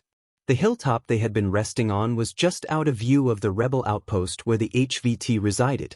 At his side, Yora looked through the area with binoculars. Him and the other two QRK members had their rifles at hand. It was made clear that reinforcements would move roughly 30 minutes after the first shot was fired. Until then they were on their own. As such, recon had become necessary and no one other than Yora could be trusted. Have you spotted the target? Negative. How many do they have in the outpost? 5 armed rebels at the entrance and around a dozen or two inside the village, civilians included. No visual inside the buildings. There could be more. The intel provided by Solidus had been clear that this was a major choke point held by the rebels. It was no wonder so many rebel soldiers would be stationed here. Yora's eyes turned to look into Jack's, her hand placing itself against his bicep. We are going in. No plan, no escape route, with backup half an hour away at minimum.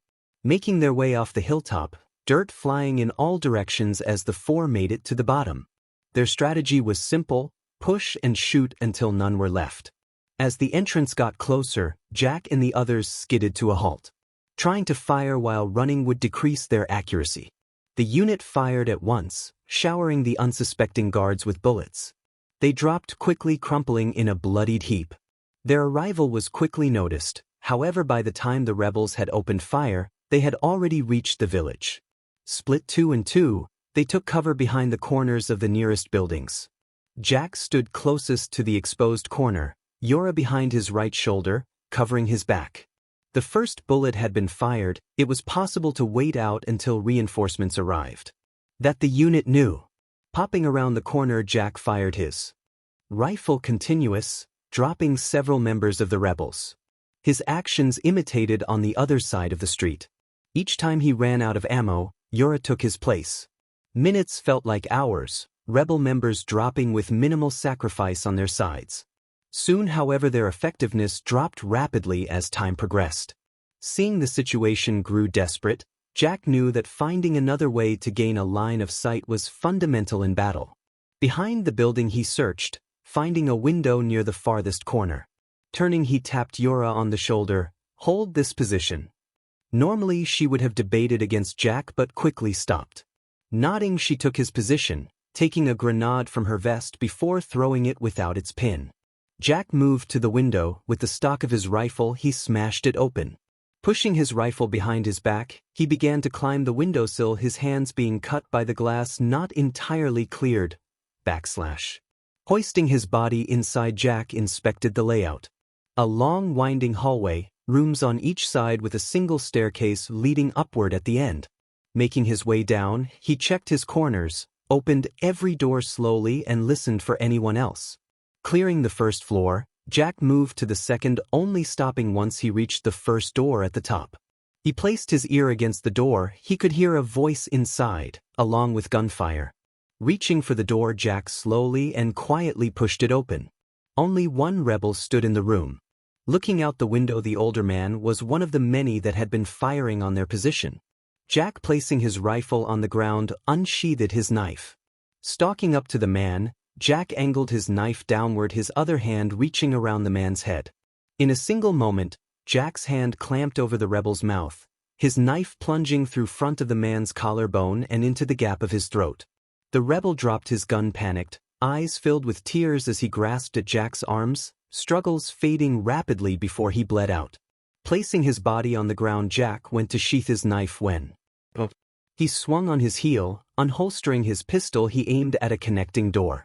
He did not hesitate and fired 5 rounds into the wooden door. Hearing a thump, he stalked forward, opening the door slowly until the residents of the room were there to see. Cowering behind the dead body of an older woman, kids sat the room with tears streaming down their faces. None were older than middle school age. They saw him and cowered even more. Like the rebel yesterday, they too spoke of the name he was given.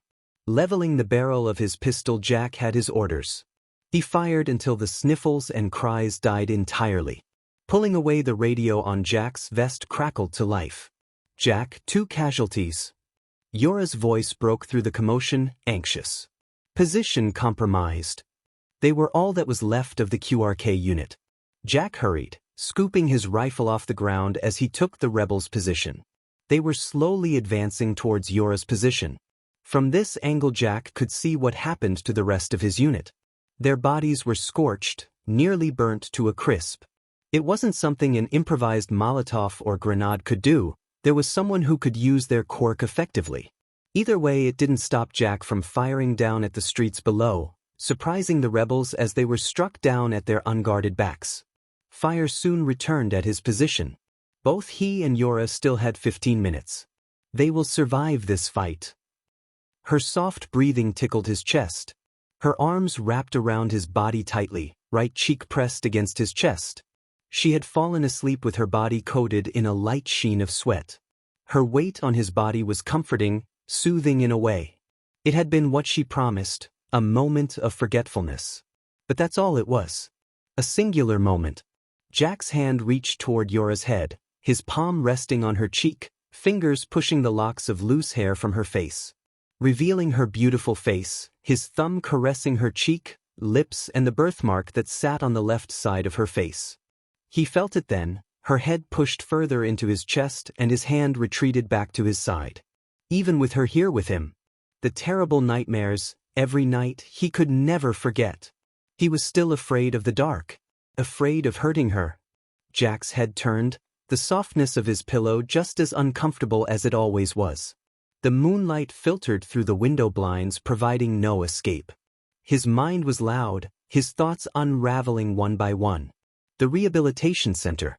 It had dug up a memory. I want to be a hero. A dream of the past. One that had gone unfulfilled and one that will remain that way. Yora shuffled in her sleep, bare skin rubbing against his softly. It drew his attention. He feared his restlessness had stirred her awake. That fear had gone unsubstantiated, her gentle breathing still rhythmic. They were no longer weapons. Or he hoped she at least stopped being one. Himself, on the other hand? That name. Jack's jaw clenched. That's right, they had given him a name in the war. Jack the Ripper. He was a killer, he always was, always will be. He didn't want her to live like this. She deserved a better life, a different life, a life away from him. Yet she always remained at his side, even when he pushed her away, isolated himself at night. How did he repay her? He dragged her to yet another battlefield, into another war, into another army. It was still his fault that her hands remained covered in blood. War was no longer like the simulation games Solidus had made them play, nor like the movies he made them watch. It was only now he was able to realize that there was never a reason for him to fight. Until now. Jack held Yora closer to him, pulling her even deeper into his body. He had forgotten because it was her. They had codenames now. His was Raiden. He could only focus on her. The wind rushed past the side of Raiden's face. His hand gripping a cloth handhold tightly. His body swaying with the movement of the plane. He stood over her. Sitting Yora 2B looked to him. Both of their faces covered by respirators. Neither could see the look on each other's faces, but that didn't matter. Ja Raiden. I'm okay. Her voice came through his earpiece. Her slip of the tongue was a mistake that years ago would have been impossible for the girl to make. 2B's left hand slid past the HRNSS, strapping her body in and rested on her slightly protruded abdomen that in most cases was slightly visible.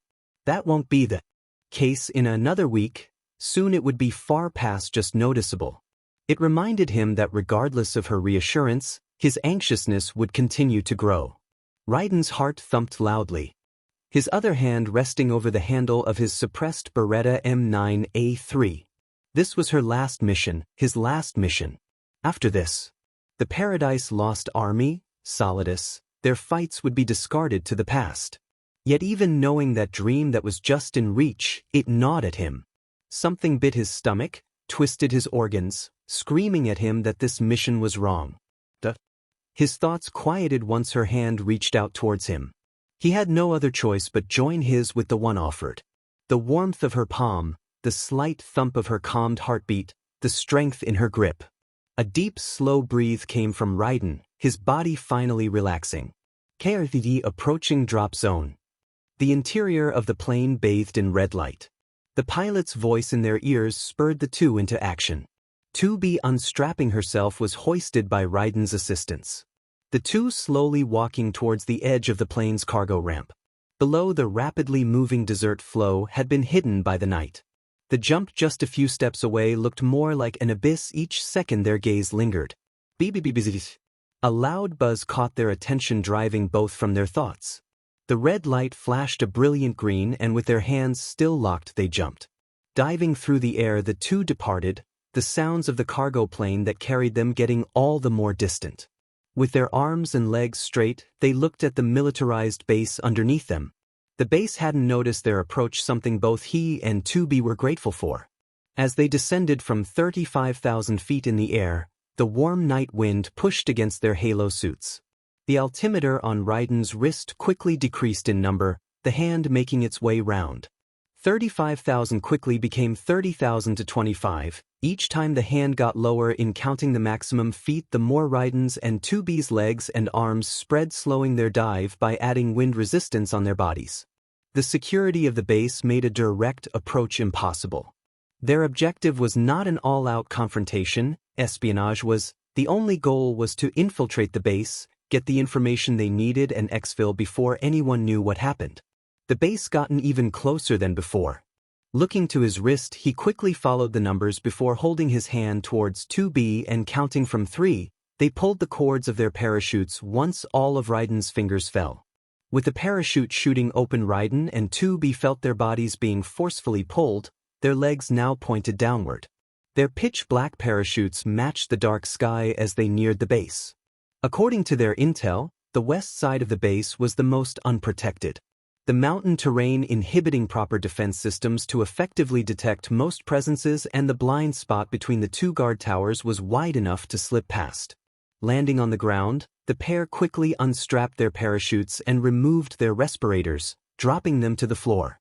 Their armor, weapons, and equipment were all unmarked and untraceable. Even if found, there was nothing to lead back to them.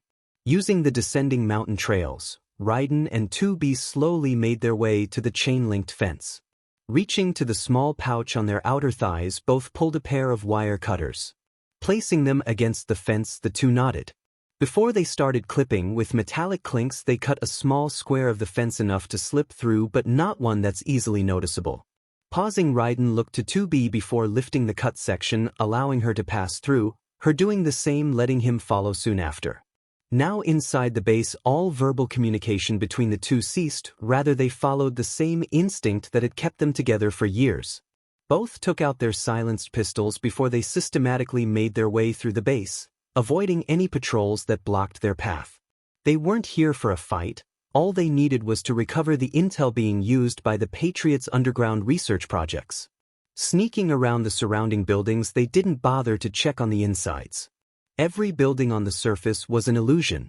The real base was underground. The only building of any importance was the weapons depot. Of course, a pair of guards stood at the door. Raiden and 2B raised their firearms. Without a word between them, they fired simultaneously. In a near instant, the two guards dropped dead. Quickly, the two ran toward the armory, and grabbing the corpses, they moved the evidence out of sight. Taking the keycard off one, Raiden and 2B met at the door. Raiden swiped the card against the reader before he slowly opened it, the barrel of his pistol peeking through first. The door creaked as he pushed against it, but he remained calm, suddenly moving the door open. Pausing, both he and 2B surveyed the area, a word slipping from 2B's mouth, "Clear." "Close the door and bar it off." Raiden stepped forward as 2B did as he said. Using the nearby crates of weapons, 2B pushed them against the door. Although they planned to be in and out, it would be best if they closed off a potential entrance in case things went wrong. Even if what Solidus had did was horrible, it was a fact, his lessons kept them alive. While 2B barred the door, Raiden searched the floor of the room, stomping his feet before reaching the end. Stomping, he heard a metallic thumping whenever his foot made contact. Crouching, he unsheathed his knife, stabbing the blade in between the concrete tiles. With some effort, the blade slipped through, and pushing up, the concrete panel lifted, revealing a metal trapdoor. Pushing the tile out of the war, Raiden beckoned 2B. "Here." Looking at the second electronic lock, Raiden jammed the tip of his blade on the frame. Breaking it off, he exposed a plethora of wires. "2B." The woman stepped forward, pulling out her own knife before stabbing her knife through the lock. Twisting, they heard a click, the lock glitching, its light switching from red, green before it shut off entirely. With their knives sheathed, they grabbed the handles of the trapdoor, pulling until it opened. All sound disappeared as they entered the lair below, their hands never leaving their weapons as they ventured into the depths below. Checking each door and room they passed, Raiden's anxiousness returned and amplified at the sight of 2B's face. There was no decision to be made. When he stepped forward, shielding her body as they inched their way deeper. No sign of guards or other life. It was like the facility was abandoned. What was worse, their radio contact was unable to breach the thick layers of shielding that was undoubtedly built into the base's very foundation. Raiden's jaw clenched even tighter, thinking to himself that he should just scrap the mission and exfil with 2B. Yet he pushed further until the pair reached a large open room. Desks, computers, all forms of machinery littered the space. A research laboratory? Looking at the area, the pair spotted a large machine carrying syringes filled with a metallic-looking substance, but that wasn't all. Raiden stopped when he came across a table filled with what looked to be prosthetic limbs. They all looked robotic in nature. Moving to the table littered with metallic limbs, Raiden's eyes swept across the table, limbs, a head, and a sword before stopping on the nearby computers. Project Grey Fox. It was a story, almost an urban legend. Grey Fox, a cybernetic ninja and former member of Foxhound. This was no more than a story passed around by soldiers. But what he saw here seemed to make the stories he had heard a reality. Across from the table with Gray Fox he spotted another name. Project Olga. Setting the what seemed to be the ninja's helmet, he stepped back. They had to get out of here and report back. 2B. A piercing high-pitched ringing invaded his earpiece, dropping him to his knees as he searched for 2B. Similarly, the girl screamed in pain only for the pair to be drowned out by the base's alarms blaring to life. The door to the laboratory burst open, armed soldiers rushing in. Raising her pistol, 2B was the first to fire, her lack of proper aim only resulting in a casualty of 2 soldiers. Rapidly the large group approached 2B, their rifles leveled. Gritting his teeth through the pain, Raiden raised his pistol in his right hand, his left searching before grabbing hold of the sword that belonged to Gray Fox. Running towards the group surrounding her, he fired, his bullets finding their marks. 3 soldiers fell from his gunfire before his weapon ran out of ammo. Tossing the gun to the side, he held the humming blade with both hands through a 4th guard's chest and body armor in a single move. His rampage stopped when the remaining soldiers fired at him. Unlike what he had expected, it wasn't bullets that littered his body but small tranquilizer darts. The tips of the darts easily pierced through his light body armor. His vision grew blurred as he began fading in and out of consciousness. Falling to the floor, he could hardly move his body. Looking to the direction of 2B, the 2 locked eyes, Raiden opening his mouth. Before a word could escape his lips, everything was cut short by a hit to the head. Subject body is far too unstable. Prototype integration failure too high. What of Subject 004? Second vital sign confirmed from the Yuchers. No other abnormalities found. Most compatible after a removal procedure. The voices in the room roused Raiden from unconsciousness. His vision hazy as he tried to move his arms only to find them locked above his head. Struggling in his attempt to clear his vision, Raiden could barely see the layout before him. Several monitors lay at his side displaying X-rays of his body, or what he assumed to be his body. The name used as a label was different from his, Izukuyagi. It was oldie familiar but foreign. Even this, however, faded from his mind as he saw her.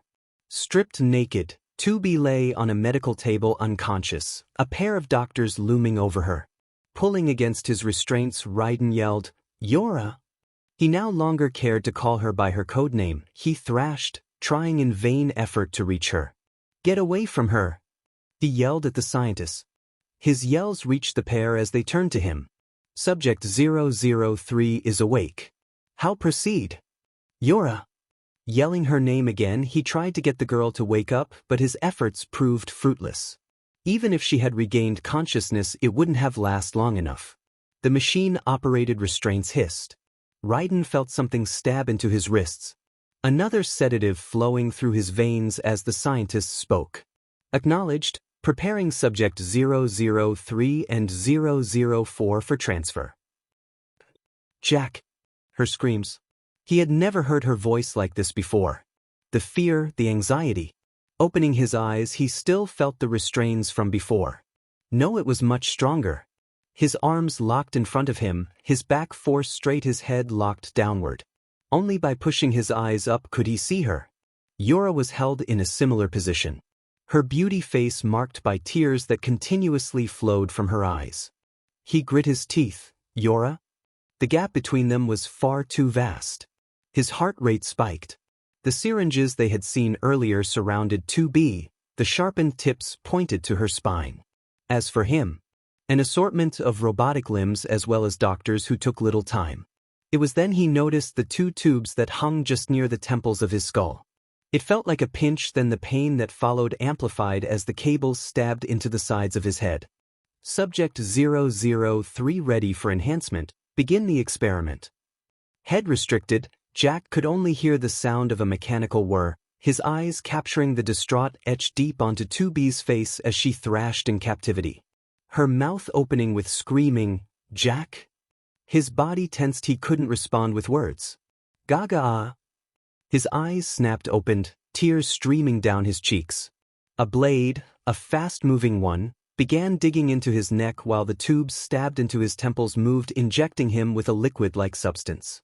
The heart monitors at the scientist's sides began going haywire. "No. Please stop. Stop. 2B's voice almost tore through her vocal cords. Her teeth gnashing like an animal. Her body constantly moving with no concern for her own well-being.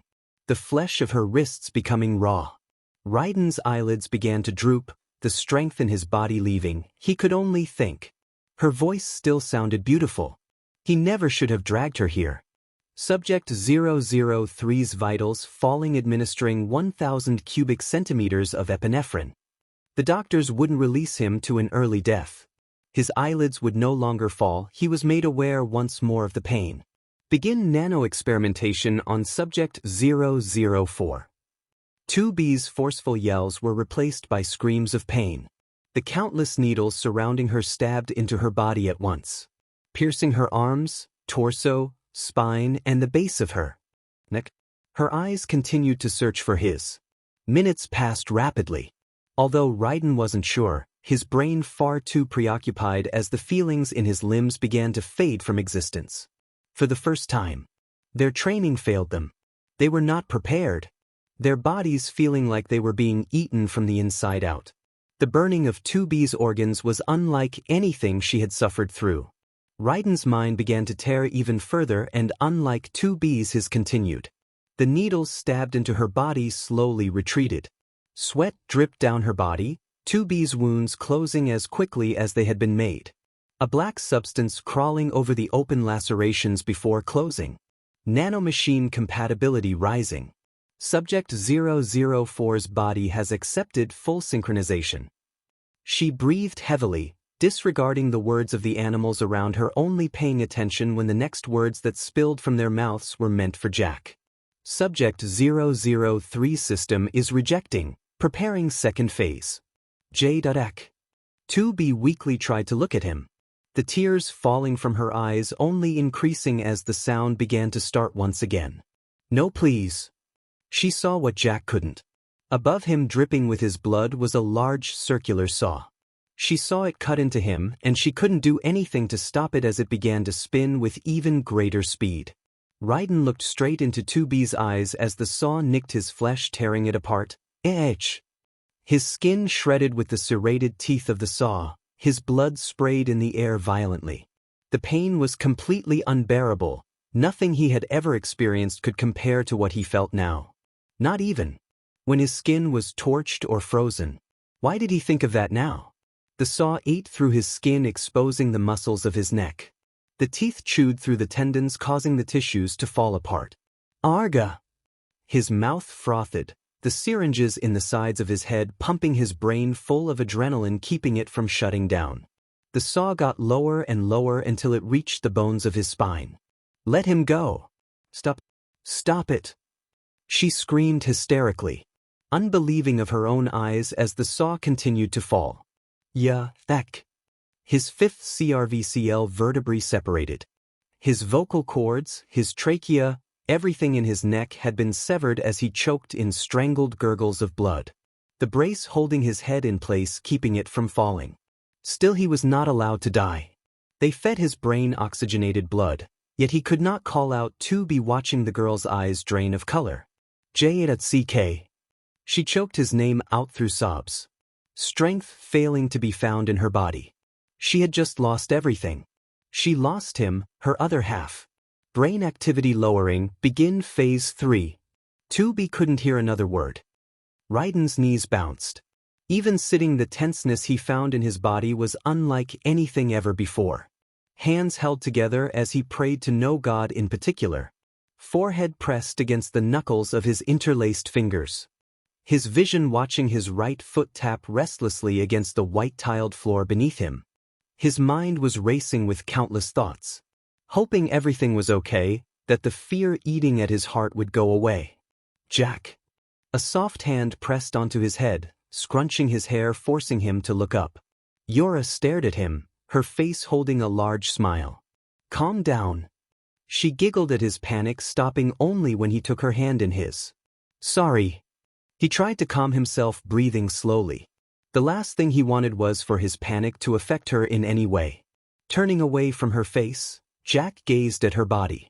The girl's shirt was pulled up, a clear liquid spread across her abdomen as a small device glided over her skin with a gloved hand as its operator. A doctor looked to a screen beside Yora, showing a clear vision of her LTRS-ND. Anticipation building up in Jack's bones. Before, in the silent room, a small heartbeat echoed from wall to wall.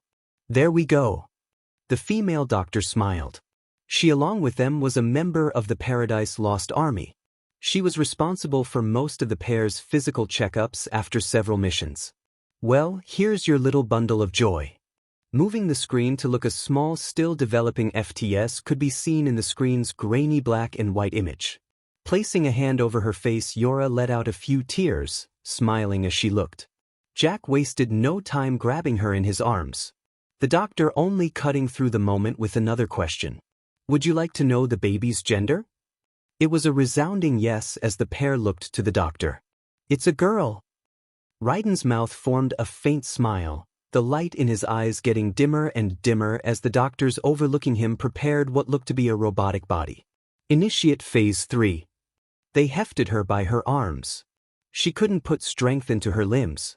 Her vision covered by locks of white hair while her medical gown swayed. It didn't matter to them as they dragged her across the cement floor. Where were they taking her? What were they going to do? All questions that would go unanswered even if she had vocalized them. No matter what they did now, it would never amount to what they have already taken. There was a loud metallic bang before they tossed her forward, her face making contact with the cold floor. She didn't move, her eyes capturing the furniture of the room. A single metal-framed bed, her mind was not on her surroundings. Slowly her body curled into itself, hands going to rest over her stomach. Jack. Tears spilled from her eyes, STNG her already irritated eyes. The amount of tears she already shed should not have allowed for more. Yet she couldn't help it, her hands grabbed at her stomach. She couldn't feel her baby anymore, she had nothing, no one. The grip on her stomach grew stronger, nails digging even deeper into her flesh. Her chest ran cold, nothing to her made sense anymore. After this, it was supposed to be the beginning of their life. They were supposed to be a family, leave all the fighting behind. Her breath hitched, body unwilling to move with only her hands reaching towards her face. She lost her child, her other half, she lost him. They were one. Without him, what was she? Her own weakness, her softness, got both of her family killed. She wished for all of it to end. The regrets in her mind screamed, drowning any sound. They should have left the Paradise Lost Army sooner. They should have abandoned the mission even if that meant going AWOL. Her jaw tightened, this time her teeth gnashed. The Patriots. They took everything from her, their future. Yora planted her hands against the floor, slowly crawling, inching herself towards the wall. Sitting with her back pressed tight against it, she looked outward and to the gaps of the bars, knees pressed against her chest while her arms rested on top. Her glaring eyes still spilling tears, like Jack, her beautiful blue-gray eyes were tainted, in her iris a red tint flowed.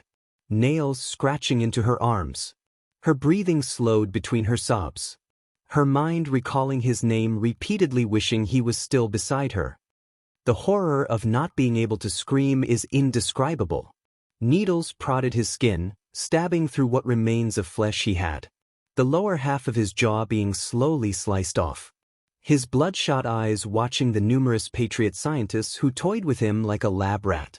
Whatever it was that kept him alive did nothing to alleviate the pain as their sharpened scalpels dissected the back of his neck. Not helping when they methodically cut away his few remaining vertebrae from his spine.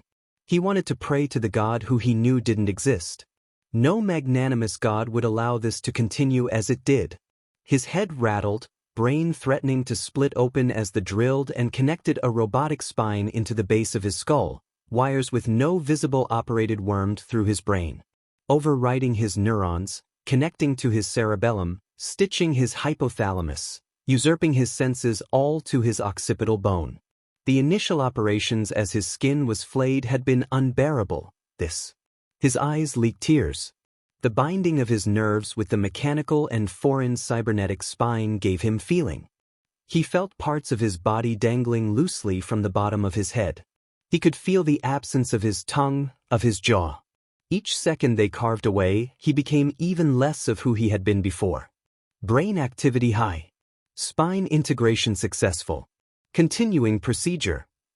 Raiden couldn't fight as his head moved toward the robotic body before him. His new spine swaying with the movement of the wired brace around his head. Eyes capturing a standing body, waiting for him. In a moment it would be too late. Even knowing this, he couldn't possibly fight it as his head lowered.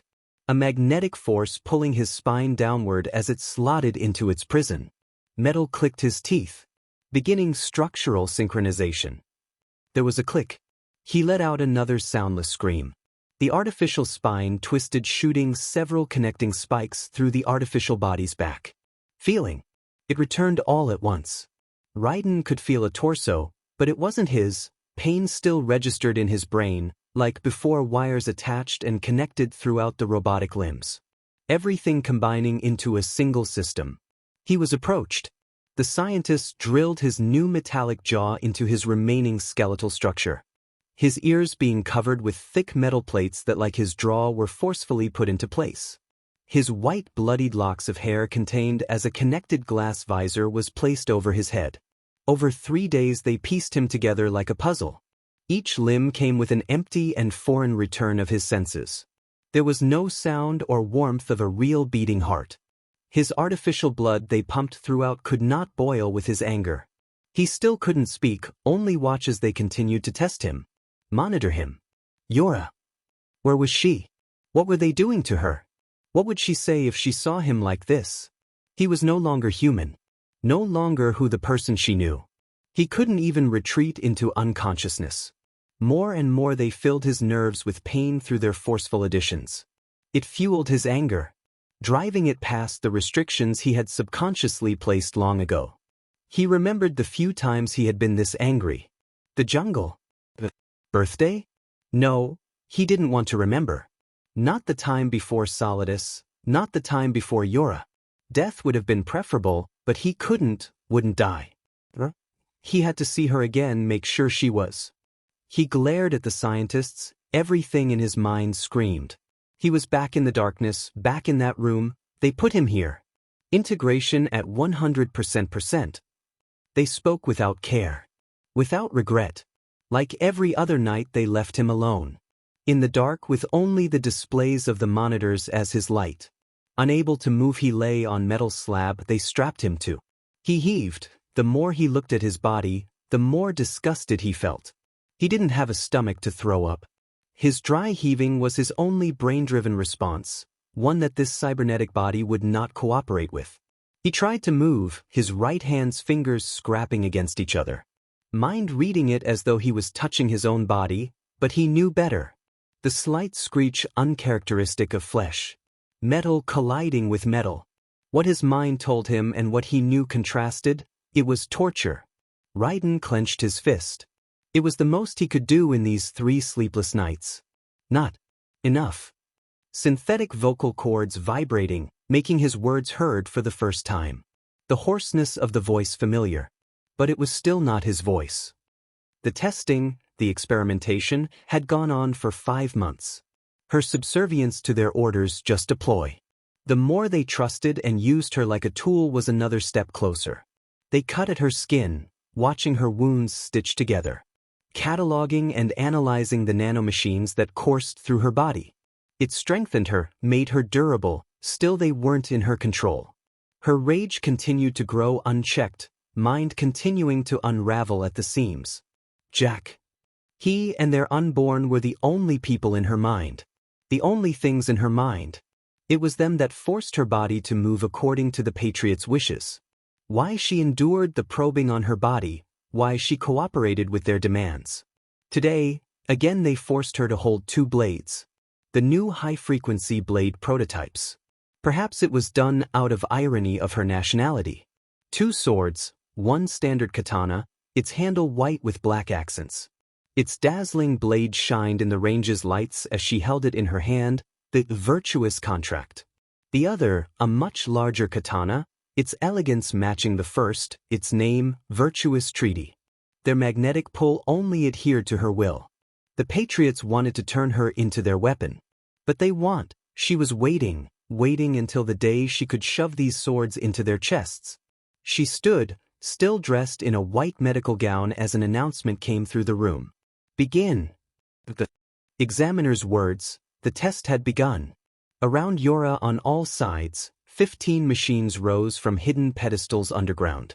Unlike her, they were not cyborgs but robots. Their only objective was to kill her as quickly as possible. The guns attached to their arms starting almost firing. Before the first shot could come, a robot met its abrupt end. Yura's sword resting in its torso, the girl twisting the blade forcing the edge up before she sliced through the head, splitting the robot in half. Turning on the heel of her right foot, left stepping outward as she rushed towards the second robot. Unlike the first, which had been unprepared, this one successfully fired. Raising her left arm in front of her face, she watched the bullets impact only to ping off and fall to the floor. Her right hand moved outward, her sword flew through the air, spinning, the magnetic tether to her body still as strong as ever. She pivoted on her left foot, ignoring the second robot. Her smaller sword would do its job. Her second weapon found rest in her hand. Despite its size, she found no discomfort in wielding it even with a single hand. The unruly blade always found her mark. The third robot fared no better than the first. Raising her blade, she swiped, bisecting its waist in a single cut, through. She didn't stop letting go of the blade. With a swipe of her right arm, it flew as if unaffected by gravity. It sliced its upper torso and connected with the rapidly rushing fourth robot. It too suffered the same fate as she kicked her leg out. The sword's edge switched direction, cutting through their mechanical heads as she spun on her planted foot. She ignored the incoming fire that pierced parts of her gown. Remaining unharmed, she rushed the fifth, her left hand calling back her first katana. With both weapons in hand, she swiped down, cutting the fifth into 4 separate parts. The rest of the robots fared no better. Her skill with the weapons, the capabilities of the nanomachines, they all gave her the perfect edge in combat. The analysts watching were pleased by the data shown. She was in every essence their perfect weapon. No hesitation. No empathy. They only hoped their other project would soon follow suit. The test ended as Yura's sword embedded itself to the hilt in the last robot. Her gown were filled with holes, but she remained unscathed. Her skin free of any blemish other than the scars that had been there before. Subject: excellent work. Stand down. They gave their command. Yura stood still, right hand gripping her virtuous contract. The tip of the blade pointed towards the ground as she waited. Hearing the training range door open with an undoing of an electronic lock. A single scientist stepped in. Their faith in her loyalty had caused them to become complacent. The man walked towards her, his face covered by a medical mask as his eyes were drawn to her katanas. Subject 004, your weapons. He gestured his hand outward, wanting her to place the first sword's handle in his outstretched hand. She raised her arm, entertaining the idea of cutting down the man. Now wasn't the time. A siren sounded through the facility. The scientist turned, looking at the one-way mirror, mouth opening to question what was happening when another announcement came through the room. Containment breach. Containment breach. Subject has escaped containment. The room flooded with red emergency lights. Yura watched the scientist's unguarded back. She didn't wait, her hand gripped her sword and she sliced diagonally. From the man's right waist to his left shoulder, her sword carved a clean path. The scientist's flesh opened with a spray of blood, painting her gown and hair red. She pillaged his corpse, swiping the security keycard attached to his coat. Slowly she made her way towards the door, her edge of her blade glimmering. Again he lay on the cold, hard examination table. His eyes looked at the lamp that shined in his face. His arms moving without his input as the researchers raised his limbs. They examined his arms, twisted his wrists, forced his hands to clench. This was all too common. They tried to get him to integrate in his body, to move it like it was his own. He resisted. He wouldn't heed their directions. When they left him alone, that when he moved. 5 months. It was too long. They kept in this dark lab for too long. Subject report. They wanted him to talk. Wanted him to tell them that their job was being accomplished. He wouldn't give them that satisfaction, no matter their threats, no matter how many times they configured with his cybernetic body, making him more aware of its ability to synthesize pain. He wouldn't bend. Eventually they too would give up. They let go of his limbs and moved the shining lamp out and away from his face. He saw them, heard them. Subject still resistant to commands. They marked today's results on another chart. One of the 4 scientists that stood on standby leaned over his body. Those eyes, they irritated him. Subject 004's adherence to commands have given extensive practical results. Subject 003 will be marked as failure. The scientist talked as though he weren't there. It was at their mention of another subject that Jack's hand trembled. He could no longer wait. His right hand grabbed the side of the scientist's head. His spiked right thumb digging into the socket, destroying the man's eye as he gouged it out. Gah! The man screamed in pain as Jack's body moved. His left hand going to all too familiar operating table. His hands grabbing the first scalpel it could hold. The blade plunged down and into the man's neck. Hand raising and falling in repeated stabs, coating his hand in blood. One final stab, he dragged the blade to the opposite side. The first scientist's neck opened and his corpse dropped to the ground convulsing. The other 3 scientists stood in shock before the realization caught up to them. Before any could move, a second scientist closest to Jack was tackled to the ground. The strength of Jack's synthetic body easily pinning him to the ground, unable to move when the scalpel turned. He stabbed the man's chest. Hearing the other 2 shuffle in a panic, one escaping through the lab's main room and out into the corridor, the other pressing on an intercom, his voice yelling, "Containment breach! Containment breach! Subject has escaped containment." His hand left the intercom just as Jack's attention turned towards him. Jack rushed forward, the lab they had kept him in, the very same one that they had captured him and Yora. He ran to the nearest table. He plucked Olga's sword from its resting place. Like Gray Fox's, the high-frequency blade hummed. He pointed the tip of the sword at the scientists moving forward.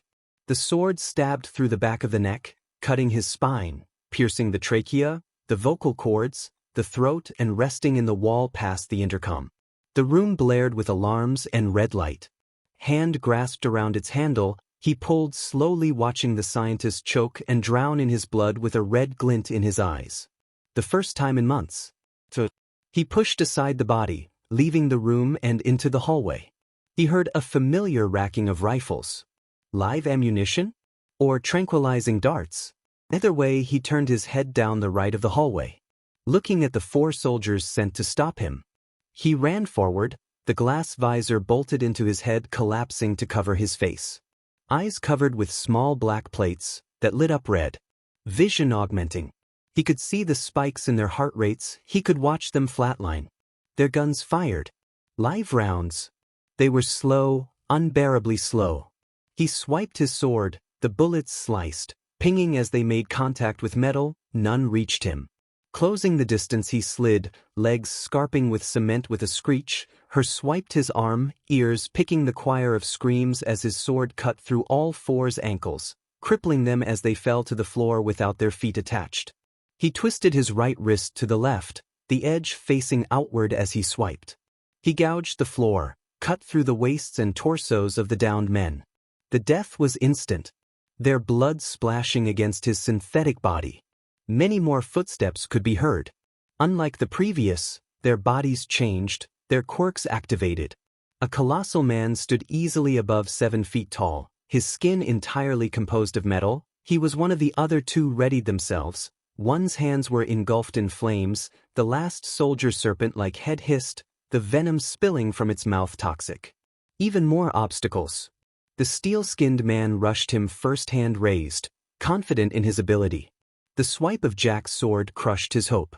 Despite bullets and other blades having little to no effect on the man's skin, the high-frequency blade carved its way through with no resistance.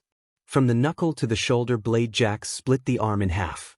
He placed his weight into the blade, changing its trajectory, cutting the rest of the shoulder and cleaving the soldier's chest. The quirk died with the man.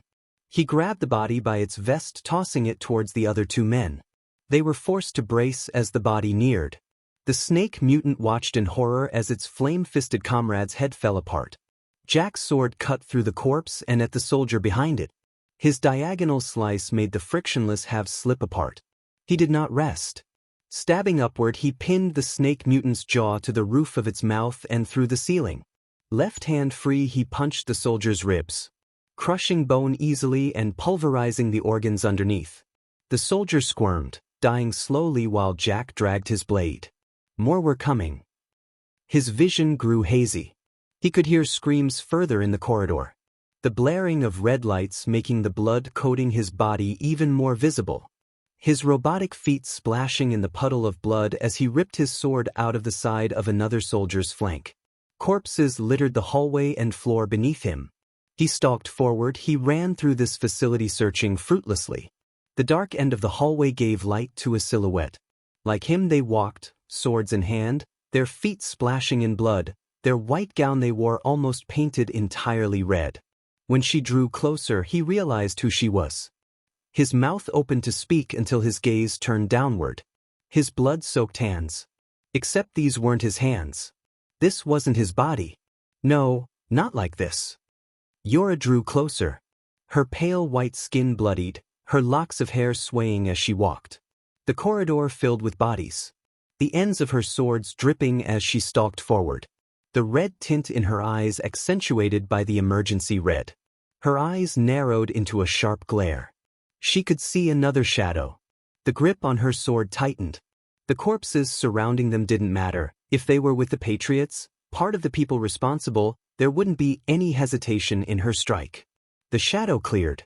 White hair, that dangerous glint in his eyes. Her body froze, the swords in her hands dropping to the floor. Eyes brimming with tears. Jack. He heard the call of his name, his foot slid back. His mind racing as he dropped to the floor, abandoning the grip on his sword. She couldn't see him like this. She was stepping closer, getting faster, her feet slapping against the wet concrete. His left hand stretched out. She stopped her approach for a fraction of a second, hearing his voice. No, don't. His hoarse and painful voice drew her closer. She walked towards him, ignoring his constant calling for her to stop. Don't. Go. His voice raised, but she kept coming towards him. He saw her feet in his peripheral vision and he. Get away from me. It was the first time he raised his hand against her. He didn't strike her, didn't cause her damage, but he pushed her away. His head refusing to turn in her direction. He could no longer stand to be around her. This body, his life, he was only a machine. She should have been revolted at his appearance, at his violence against her. Yora kneeled, her hands shakily grabbing his metal jaw. She forced him to look at her face. The tears in his eyes dripping down his cheeks and onto the floor below.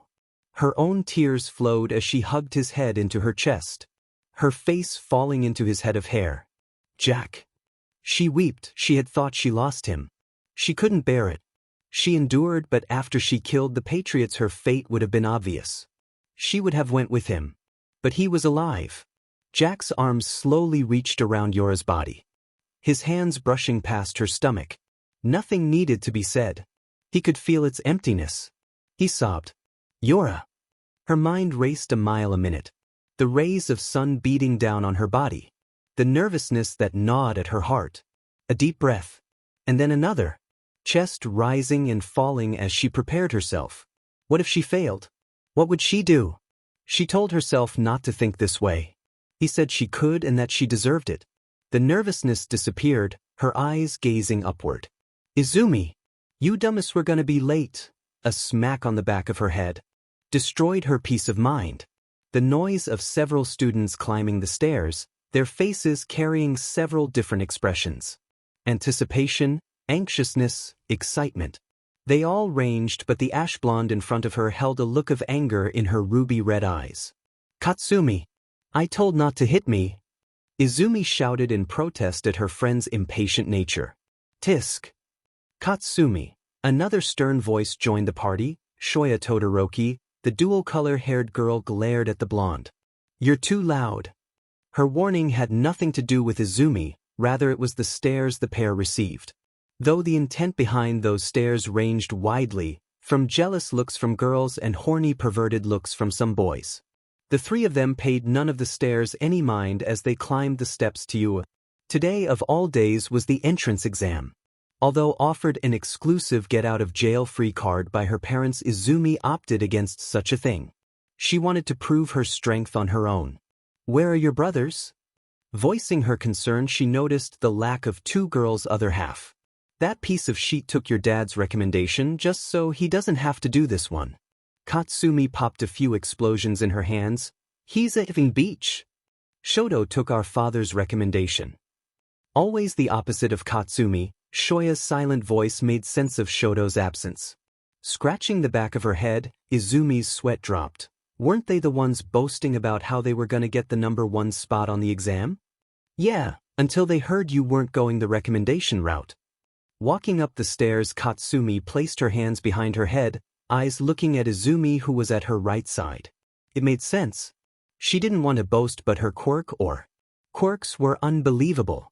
It was almost a given that she'll get the first-year representative spot. Not to mention her training with her grandfather Gran Torino and her father. Izumi's thoughts got caught in her mind, her leg throbbing. Tisk.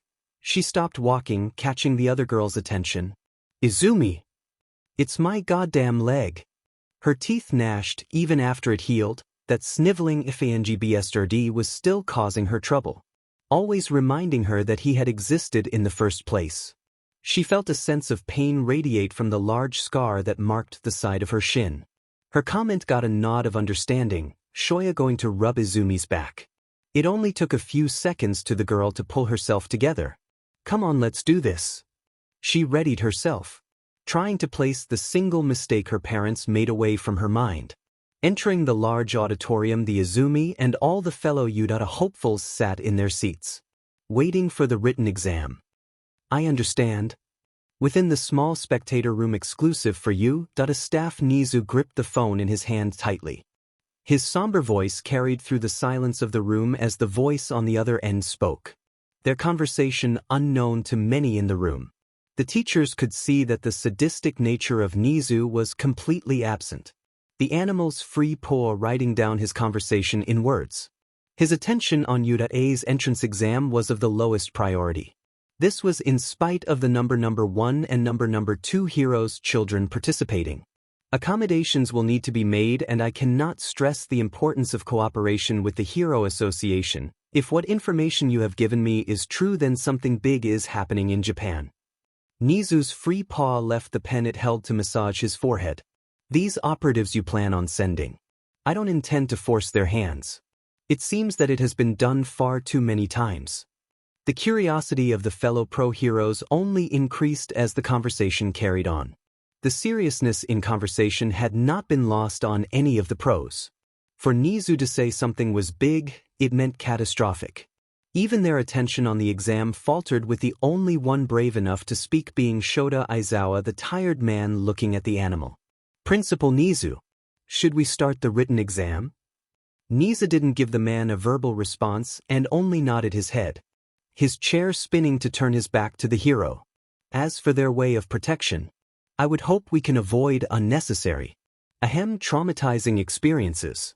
If and only if the Hero Association agrees with your conditions of hire, anything they need, medical or otherwise, will be taken care of here." With his approval, the other teachers were forced to tune out the conversation, going about their duties as midnight. Aizawa and Present Mike left the spectator room, leaving the rest to mull about and carry miscellaneous tasks, most of them in preparation for the practical exam. While the Yudata recognized staff did their work, pro-heroes invited to watch looked at the monitors that displayed the interior of the auditorium. All Might and Green Telek's eyes seemed focused on their green-haired daughter, quickly and accurately writing down answer after answer. The pride found in their faces were only accentuated by All Might's elbow nudging against Endeavor, who rolled his eyes at the doting parents. Absent-minded conversation flowed naturally between the rivals and family friends like water. It did not stop until, "Are you absolutely certain?" Nizu's abrupt voice caused the room to freeze in a complete standstill. Never had any of them heard Nizu raise his voice. The animal spun in his chair, eyes looking at All Might and Green Telek, before turning away. Alright, I'll see what I can do. It's been a pleasure. The phone conversation ended quickly thereafter. Today was a range of emotions none in the room had ever seen. Nizu's teeth clenched and a low growl emitted from his throat. Paws going to cover his eyes. Something in that conversation had disturbed the normally subdued chimera. They waited until his breathing slowed. How is the exam progressing? Snipe was the only one to respond, very well. There is still nearly 30 minutes left in the written exam. We've had some early SBMs from Izumi Yagi, Katsumi Bakugu, Shoya Todoroki and Tenya Ida. Very well, inform me when the practical exam is about to begin. I must step out. He didn't leave room for any debate. Hopping out of his chair, the animal's quirk ran on overdrive. Too young. Far too young. A sense of pity welled up in gut. Even now a thought of enjoying tea proved to upset his stomach. He had to get into contact with the Hero Association as soon as possible. Hopefully, it wasn't too late. Izumi stood at the large metal gate, her body bouncing light on her toes as she stretched her body, the fabric of her sports bra and joggings squeezing against her body. Although the many students around her were dressed the same, unlike her they weren't prepared. Many were far too occupied with the written exam. She wasn't stressed about it at all. Her parents paid for tutors growing up. If there was a concept she didn't understand, then you bet she had the lessons hammered in. Golden Goose. Katsumi teased her with that name. The efforts her parents poured into her neared obsession, not that Izumi minded it. Because when all was said and done, she was the most prepared. Get ready, little listeners. The practical exam begins. Present mix announcement rang over the area and the metal doors slowly pried open. Izumi was the first to move, golden lightning coating her body as she shot forward in a burst of speed. Eyes catching the presence of a three-pointer. It took little effort, her fist crashed against the metal plates. Vision capturing the moment the robot's steel exterior caved under her strength. A large grin split her face, her enjoyment amplified. This is fun. Her heels clicked across the ground. Skirt swaying as she walked down the brightly lit halls of her workplace. White hair cropped and held with a single black headband. Her right hand raised, her silk-gloved fingers pressing against the black cloth that covered her eyes.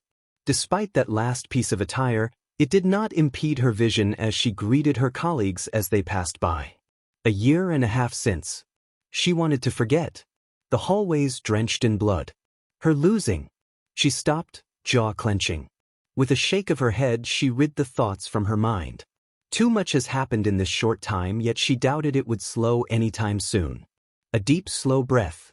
Her stoic face betraying any sense of emotion. Far too occupied to entertain the countless individuals that roamed the halls, too occupied to listen in on any of their conversations. The short walk stopped once she neared a single metal door. The plaque beside its frame reading, "Training Room." It was as self-explanatory as it suggested. Still, this training room was unlike any other. The sounds that came from just behind the door would stop anyone from trying to enter. Not her. Placing her gloved hand against the handle, she pushed it open, slipping inside before closing it again. Her presence was known immediately. When she entered, the velocity and angle of his sword changed. It was only by a small increment, but for her it was noticeable. The same way it was noticeable that his body had hesitated. Shoulders slightly angling downward, the cause of change in his sword's path. He noticed her but did not speak. His feet shifted and he sheathed his red sword. Hand pulling the sheath's trigger as the weapon shot out explosively. The arc it made in the air was aggressive, and if anything or anyone had been in its way, the result would have been obvious. It had gotten worse. And it broke her heart seeing it. She walked forward unafraid of the man swinging the sword. Nearing him, she called his name, Raiden. Only then did his head turn in her direction. Her hand reached outward, touching his black synthetic body, her own eyes looking into his last remaining eye. She sought him out, going to the tips of her toes and pulling his head down to press her forehead against his. He refused to touch her. Arms still at his side, eye looking past her. Since the Patriots. His voice had stopped being his own, the one they remembered. Go. Live your own life. Not a proxy one. Those words never failed to anger her. "What are you doing here?" He eventually pulled away, turning his back to her. Once again preparing to swing his sword. To turn his back was a Herculean task. His left fist clenching before it relaxed and grasped the handle of the blade. Just as he was about to swing, 2B interrupted again, hugging his back, forehead against his mechanical spine. Hands grasped tightly against his chest. Question going unanswered for minutes before she let go. "Boris. He called us to meet with him. He said he's got some information to share." Nodding, Raiden sheathed his sword onto his hip. Waiting as it magnetically moved from the side and onto his back, angled just enough for him to pull it out with his right hand. He body turned towards the door, this time really looking at her. "Your eye," head shaking, cutting off his words as he strode forward, 2B joining his side. The two left the training room and began to roam the hall in search of the command center. The walk was silent. No words spoken between them as 2B's hand intertwined with his. Her fingers lacing between the gaps of his unresponsive hand. It was a nightmare he could never wake up from. No longer was he able to genuinely hold her hand, rather she had to make do with this husk. Raiden closed his one eye, metallic jaw tightening. He couldn't give her what she wanted. Not anymore. Fortunately, the command center came up just in time. Guarded by a maverick PMC soldier, who quickly let them through, the command room came into sight. At the monitors were people the pair were very familiar with: Courtney, a blonde white woman roughly 2B's height, and their data analysis. Beside her sat Kevin, an African-American man, who supported them with both data, geographic, and mission intel. At the head of the operation was Boris, a 56-year-old Russian man. He was the head of Maverick and more appropriately his and 2B's boss. It wasn't long ago when the two entertained the idea of retiring from Maverick, but they stayed, after all. Where else was there to go? Besides, Boris, unlike many other people in this world, didn't look at them with scorn, nor did he care for their lack of a quirk. The absence of a professional barrier was also noticeable as the man clapped his hands with a smile. "Raiden. 2B. Happy to see you both." Boris walked to the two, arms spread wide as his hands fell. Right hand on Raiden's shoulder and his left on 2B's. Neither of the enhanced humans pushed his hand away. "Nice to see you too, Boris." "Boris." A nod came from 2B acknowledging his greeting. "You wanted to talk?" Yes." Stepping back, Boris pointed his finger at Kev and Courtney. The second he did, the main monitor changed images. "Your work against the Desperado and World Marshal came with its successes. The enhanced soldiers they used were a surprise. After all, though only you two were such cases. After looking further into the situation, we found the cause.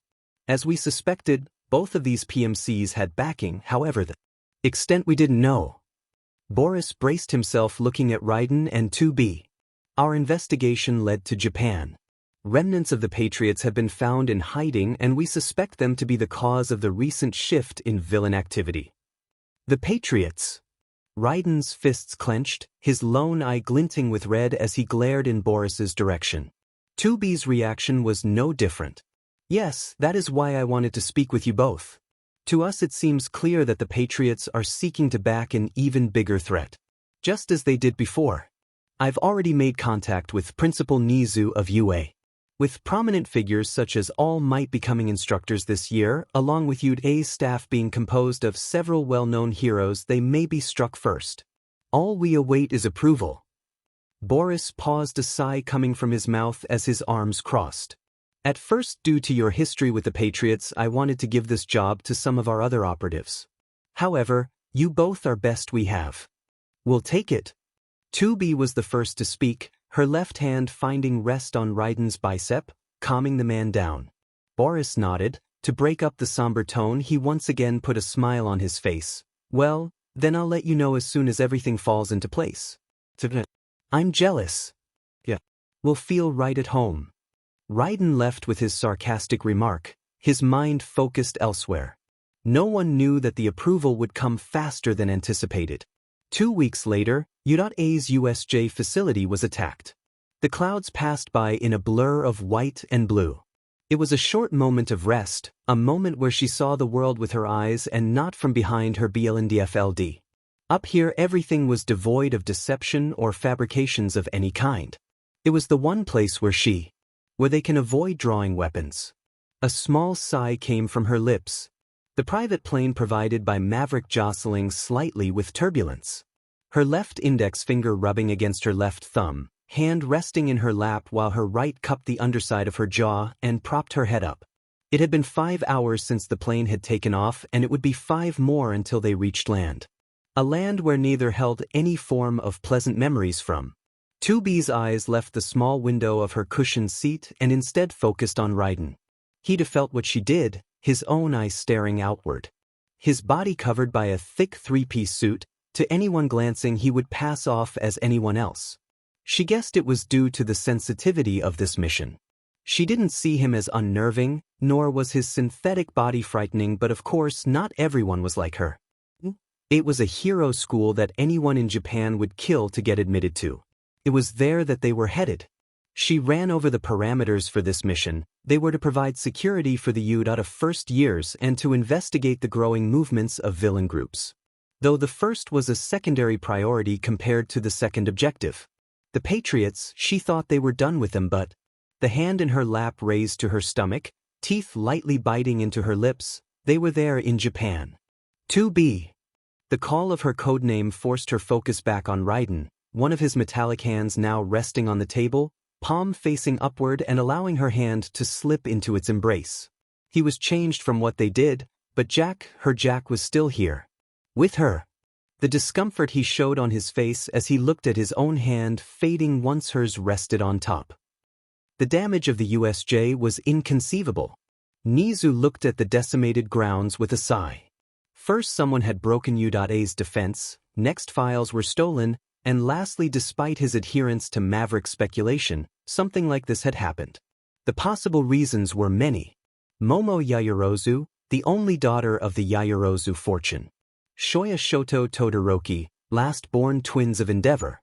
Izumi Yagi, daughter of the number 1 hero, and finally All Might himself. From the reports given by the students, All Might had been the target.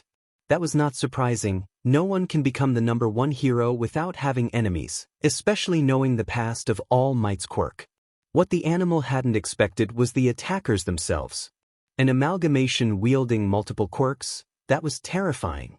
A monster that could heal, was on par with even the weakened number 1 hero in both speed and strength. Getting outside help. This was a necessity. He was convinced of that, and so was the Hero Association. What would be the estimated construction time and cost to repair the facility? Nizu spoke to his side. Power Loader and Cementos like him were gazing at the destruction. Reconstruction of the urban city and shipwreck zones. Fixing the glass dome and updating security. It's hard to say at the moment until we get an even deeper look. I'd say 6 months, 7 at the most, of course, that's with neglecting our other duties. Power Loader gave his best estimate regardless. It was by no means an easy or cheap task. Nizu sighed for the umpteenth time. I would like a proper and accurate estimation soon. Please submit a proposal by next week. The animal pulled back his suit sleeve, eyes peering at a small wristwatch. I really must get back to you. Please delegate any reporters or press to snipe ectoplasm, or if needed myself directly. It's been 2 days since the attack yet. All the news headlines could do was focus on this unprecedented event. He couldn't blame them, but that it did nothing to cure his dislike for reporters. Turning on his heel, he walked to the exit past the leaving and entering police officers' investigators. The identity of their attacks was still somewhat ambiguous. The League of Villains. Students, even the injured Aizawa, testified that this was their name. A villain with mannerisms like a child and in his hands a disintegration quirk. Another had the ability to conjure and move through portals. They recruited dozens of villains with what seemed like a bottomless wallet. The animal replayed the warnings of Maverick. Usually the words of a PMC would be brushed off, but not this time. Villains were moving in mass. This attack was to be but one of many. Finally exiting the building, Principal Nizu's face stretched with a forced smile as he was ambushed by countless reporters that were held back by a struggling police force. Principal Nizu. This attack on U.A. It was said to have been done by a villain group trying to kill All Might. What does this mean for the safety of U.A? Are these not the last of these attacks? One persistent reporter questioned him out loud, a camera pointed in the animal's direction. Rest assured, we at UDA are doing everything in our power to make sure an incident won't happen like this again. If you have any other questions, please have your stations contact us directly. His answer was short and he deferred all new questions to a third party. He ignored the badgering of other reporters as he stepped into a black Chrysler, the imported car's windows tinted black. In the back seat he looked forward past the passenger seats across and to the teacher driving the car. Present Mike looked back at his boss. Even the loud teacher could tell now wasn't the time to talk. Mr. Yamada, please take us back to UDA and prepare to depart soon after. Present Mike did what was asked without complaint, the car rumbling slowly as it started. Arriving back at UDA didn't take long, 10 minutes at most due to the private road that led directly to UA. The building, one that Nizu poured his entire being into, stood tall. Though at the moment he wasn't feeling pride, students almost lost their lives and not too soon since the semester had started. 3 teachers were injured and some students joined them. A sigh came from his mouth as he strode up the cement stairs. The USJ wasn't the only place undergoing repairs. The iron curtain that was UDA's defense mechanism was undergoing a complete overhaul. The animal didn't enjoy what was happening, not to his school and not what it meant for Japan. Inside the main building of UA he went without an escort. He knew the layout like the back of his paw and soon he found himself entering UDA's nurse's office. Principal Nizu. Recovery girl, Chio Shizenji, greeted him the moment he stepped inside. The elderly woman was the best doctor in UA. Her healing quirk was unprecedented in the medical field and her knowledge was second to none. She wasn't the reason why he was here, however. Giving his own greeting, he looked to the 2 medical beds. In one lay All Might and the other his daughter Izumi Yagi. What was it that Nizu could say? Something had stagnated inside Toshinori, something essential. No one was who they were in the past, but this encapsulated Toshinori almost exclusively. Years ago the pattern had appeared, although his title of the #1 hero was still rightfully his, that hero was no longer as strong or as fast. This was even without his injury. His daughter, despite receiving his quirk and training with the likes of the #1 hero and Gran Torino, had made such little progress that it was disturbing to think that she would possibly fight a villain that nearly killed her father. But more importantly, a secret son brother? He would have called it crazy if this was told to him months ago. How was there a child between All Might and Magnetic that failed to shine in the light of day? Why did no one know about this? Nizu had tried to find out, unsealing records, birth certificates, but it seemed even the animal's pull within the Hero Association was less than All Might's. However, a PMC like Maverick didn't have that restriction and soon he had found out. He could confront the hero, but his tongue remained still when the thought was brought up. How are they? Recovery girl shook her head. These dumb fools pushed themselves past their limit. Izumi Yagi broke her 3rd, 4th, 7th, and 10th ribs. Left and right arms couldn't handle the output of her quirk and shattered with her attacks. However, treatment went smooth, so after a week she'll be fine. On the other hand, Toshinori's limit dropped once again. We're awake. Izumi's soft voice carried over the room. Good. I want you to hear this, you stubborn brat. Recovery girl raised her voice, stalking over to the bed's curtain to rip it open. Both injured looked to Nizu. How is it they can hide something this big? Their faces betrayed the information he had. Something was wrong in this picture. Glad to see you 2 are awake. I'm surprised Magnetic isn't here. She stepped out and planned on bringing these 2 fools food. Recovery girl answered the question before anyone else could say a word. Nizu nodded before he stepped to the beds. Climbing a stool, he stood at the foot of Toshinori's bed. All Might, your remaining time limit. How long? 2 hours at most, and it's only getting shorter.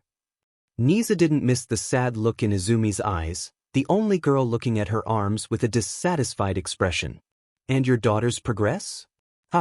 Well, it's going dash. Toshinori was cut off by Nizu's stare. The animal was in no mood to hear a doting father exaggerate the accomplishments of their daughter. Her progress. The #1 hero's head fell, F5%. But she dash. 5%? Toshinori, This attack taught us many things. The villains we are now facing are unlike those that came before. Your time limit is getting shorter, you are getting weaker. Your daughter, despite having years of training, has had her power falter. I'm telling you this out of professional courtesy. The Hero Association and I have made a few arrangements. Private outside help has been called to intervene in this matter. As of now, 2 operatives of Maverick PMC are making their way here. After Aizawa and 13 have recovered from their wounds to attend, we will be having a meeting. I hope you understand. Nizu placed his paw on Tashinori's shin, the number 1 hero nodding. It only made sense that this situation warranted help, and if Nizu himself was saying it, the seriousness only increased. Turning to Izumi, Nizu bowed. Ms. Yagi, train your quirk. Remember that UA is more than willing to help our students achieve their goals. You have a large burden on your shoulders, but you cannot do this alone. Again the animal toyed with the idea of speaking a single name. Izuku Yagi. He wanted to see how they reacted but restrained himself. To do so would be cruel, not to the 2 Yagi family members but the one who didn't even know it. He stepped back as Izumi absorbed his words and nodded. A firm resolution could be seen within her emerald eyes. Her spirit wasn't broken, but nonetheless Nizu's words were not lost on her. The conversation soon ended with Inko's arrival. The woman's attention only focused on her daughter and husband. Leaving the family behind, he stepped out with Recovery Girl. Among every staff member there was few people who weren't afraid of Nizu. Chio was one of the few. Outside help and from a private military company? What's happening, Nizu? There was no reason to lie, and so he spoke clearly. The Maverick Company I've mentioned before, they were the ones responsible for the information on villain movement within the region. They have theories on who is backing these villain organizations, and frankly we have enough issues to deal with. That Nomu wielded multiple quirks, we only know a single villain who can do such things. If these forces have joined together, then we need people who have dealt with them before. And they'll maintain the security of the students. Correct. Targeting All Might may be their end goal, but in doing so they won't hesitate to hurt our students. Without the number 1 hero, Japan's defense would drop dramatically. You also heard, Izumi Yagi has yet to control even 1/10 of One for All. There are no other options. I agree. Chio nodded. Every second the realization of UA's fragility became more glaring. However, can you trust these so-called operatives? Could he? It was a great question. He had gotten their files from Maverick, their mission records. They were brutal, efficient, and in most cases overwhelmingly successful. Still they were young, 20 years old, psychology damaged, but now was not a time to be choosy. Besides, maybe it was due to his age, his own past, that he wanted them to come here. You let me worry about that. Now then, it's nearly time for them to make landfall. The plane descending caused the gravity in their bodies to shift. Again her gaze was directed to the outside. Through her window she watched the aircraft break through a cluster of clouds. The beauty of Japan in full view, the ocean glittering as it reflected the afternoon sun. It was a common luxury that unfortunately wouldn't last long. Soon, that ocean would become another fighting ground. The cities on the edge of the beautiful beaches would fall in flames. This cycle, this frustrating cycle, always repeated wherever they went. Were they an omen of the times to come? Maybe. Her head turned and her gaze dropped to the table, her hands raising to grasp the cloth visor made by Dr. She leaned her head forward and tied the material around her head, covering most under her locks of hair. She waited, her vision pitch black before it pulsed. Millions of small cameras focused her vision. The nanomachines coursing through her body reacting as the image grew sharper, feeding directly into her head. Raiden prepared in his own way, the heel of his foot tapping against the case containing the Muramesa blade. Neither expected trouble, but it was better to be cautious. Unfamiliar territory coupled with a lack of information was more often than not a recipe that spelled death. The plane got lower and soon enough the wheels made contact with the floor. The decrease in speed pushed Raiden back into his seat while 2B leaned forward. Coming to a stop, the full effects of gravity came back at once. The pair stood. Raiden grabbed the handle of his case, waiting as 2B took her own. his suit flexing with the movements of his body while he strode toward the only exit. She stood just directly behind him, the grip on her case growing stronger once the private jet door opened and Raiden's body became illuminated. His heavy footsteps echoed as he stepped down, their escorting Maverick pilot glancing at the both with a small salute. The first thing both saw when they touched the ground was a black Chrysler waiting. Standing in front of the back passenger door was the principal of UA. The animal, dressed in a black and white suit, stood on top one of the many members of the institution's staff members. Present Mike, and standing beside the pair was another hero, Vlad King. A show of power? Of respect? Maybe both. Either way, they didn't take offense. In their time with Maverick, it would be odd if their client had no form of security. It was even weirder if the look in their eyes were different. Raiden's left hand reached to touch his metal jaw. Even in a world of quirks, they were the ones who stuck out. Principal Nizu. Reaching the animal, Raiden held out his hand, garnering a handshake in response. "We are the agents sent by the Maverick Security Consulting. I'm Raiden. This is 2B.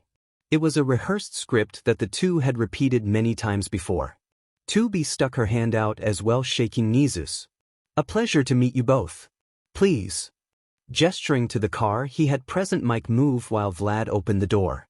Stepping inside, they took the seats across, 2B sitting on Raiden's right side as they watched Vlad and Nizu enter. Present Mike was again the driver, and soon the car began to move. There was a plethora of things that needed to be said. This was the first time in U.A. history that a third party got involved in their struggles as an Hero Institute. Still no words came out, at least for a small while. Nizu absorbed the pair's appearance. 2B, or Yora. Her soft skin was pale, featuring clear complexion as if she were an android. Her build was athletic, and standing at 5 feet 6 inches with her thigh-high heels, she held an imposing stature. Healthy would be the appropriate word. Her most notable features were her white hair and small birthmark on the bottom left of her jaw near the lips. Her attire too was formal, if not a little odd. Forgoing another mention of her heels, her legs covered with stockings, her side-slit shortened skirt black with white embroidering. Her torso matched with its adherence to black, the chest area of the dress featuring an intricate design. Black sleeves with feather-ended texture as they met the white cloth of her forearms, all for it to end with a pair of black gloves.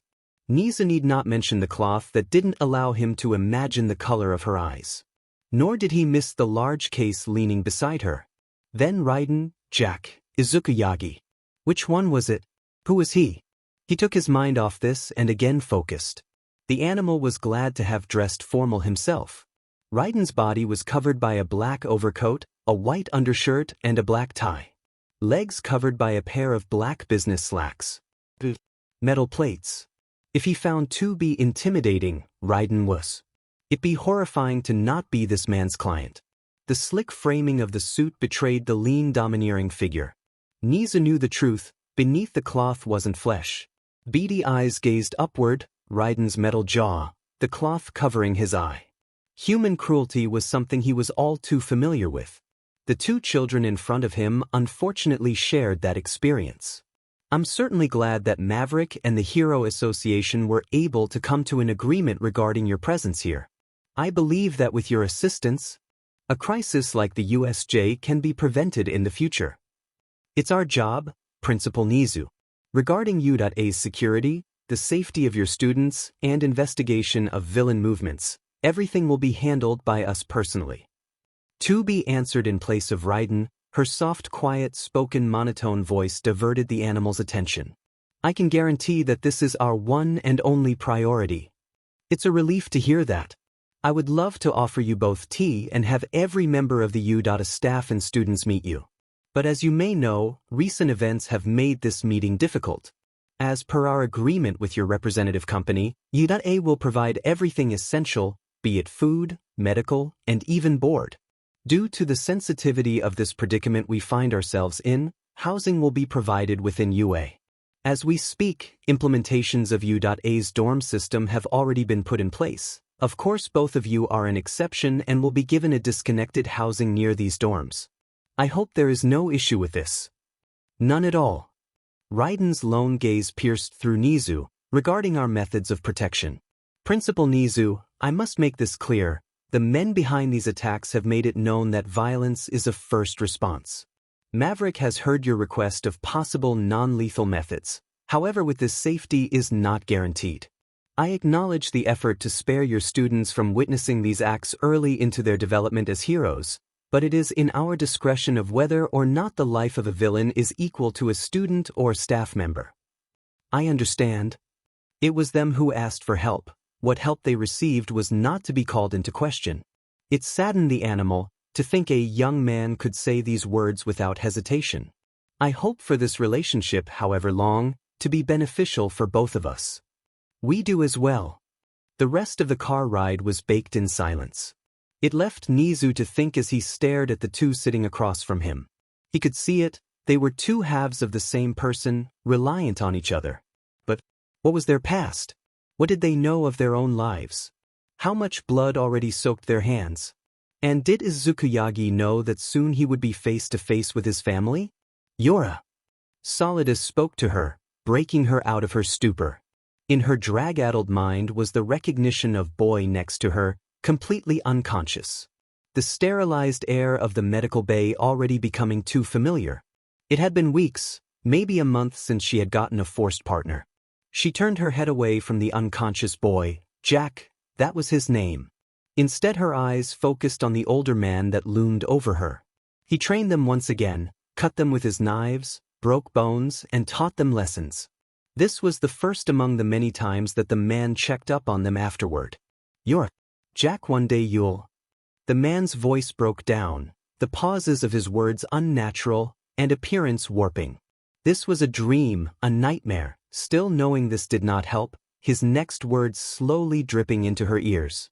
Kill him. Her body grew, the med bay fading from existence, replaced by new white walls. The Patriot testing lab. She was there again, swords in hand, yet she could not see clearly. No doubt enemies surrounded her, even this she was sure of. But her greatest enemy was a beast with red eyes, a monster she was unable to comprehend. Her arms shaking. Tired, unable to muster the strength she had once had. Sword glimmering when she strikes, it turns into a stain of crimson, nose stinging with a metallic odor while dust clouds her still warped vision. When the dust clears, there is another, and another, and another. She knows her struggle is folly, but fighting this unending stream of enemies fills her with purpose. It always had until now. She stabbed her sword forward. Blade resting where the chest of the beast was. Vision clearing, did she realize what, or rather who she had been attacking? Jack gazed at her, blood spilling from his lips. He was back, no metal body to be seen, but that only meant her attack had found it even easier to find the gaps between his bones and pierce his heart. Her hands shook as she watched him fall back into a pool of his own blood. Dropping to her knees, Yora's pupils shook, chest closing in, while a large hand grabbed her shoulder. This is something only you can do. A shaky gasp came from her lips when she awoke.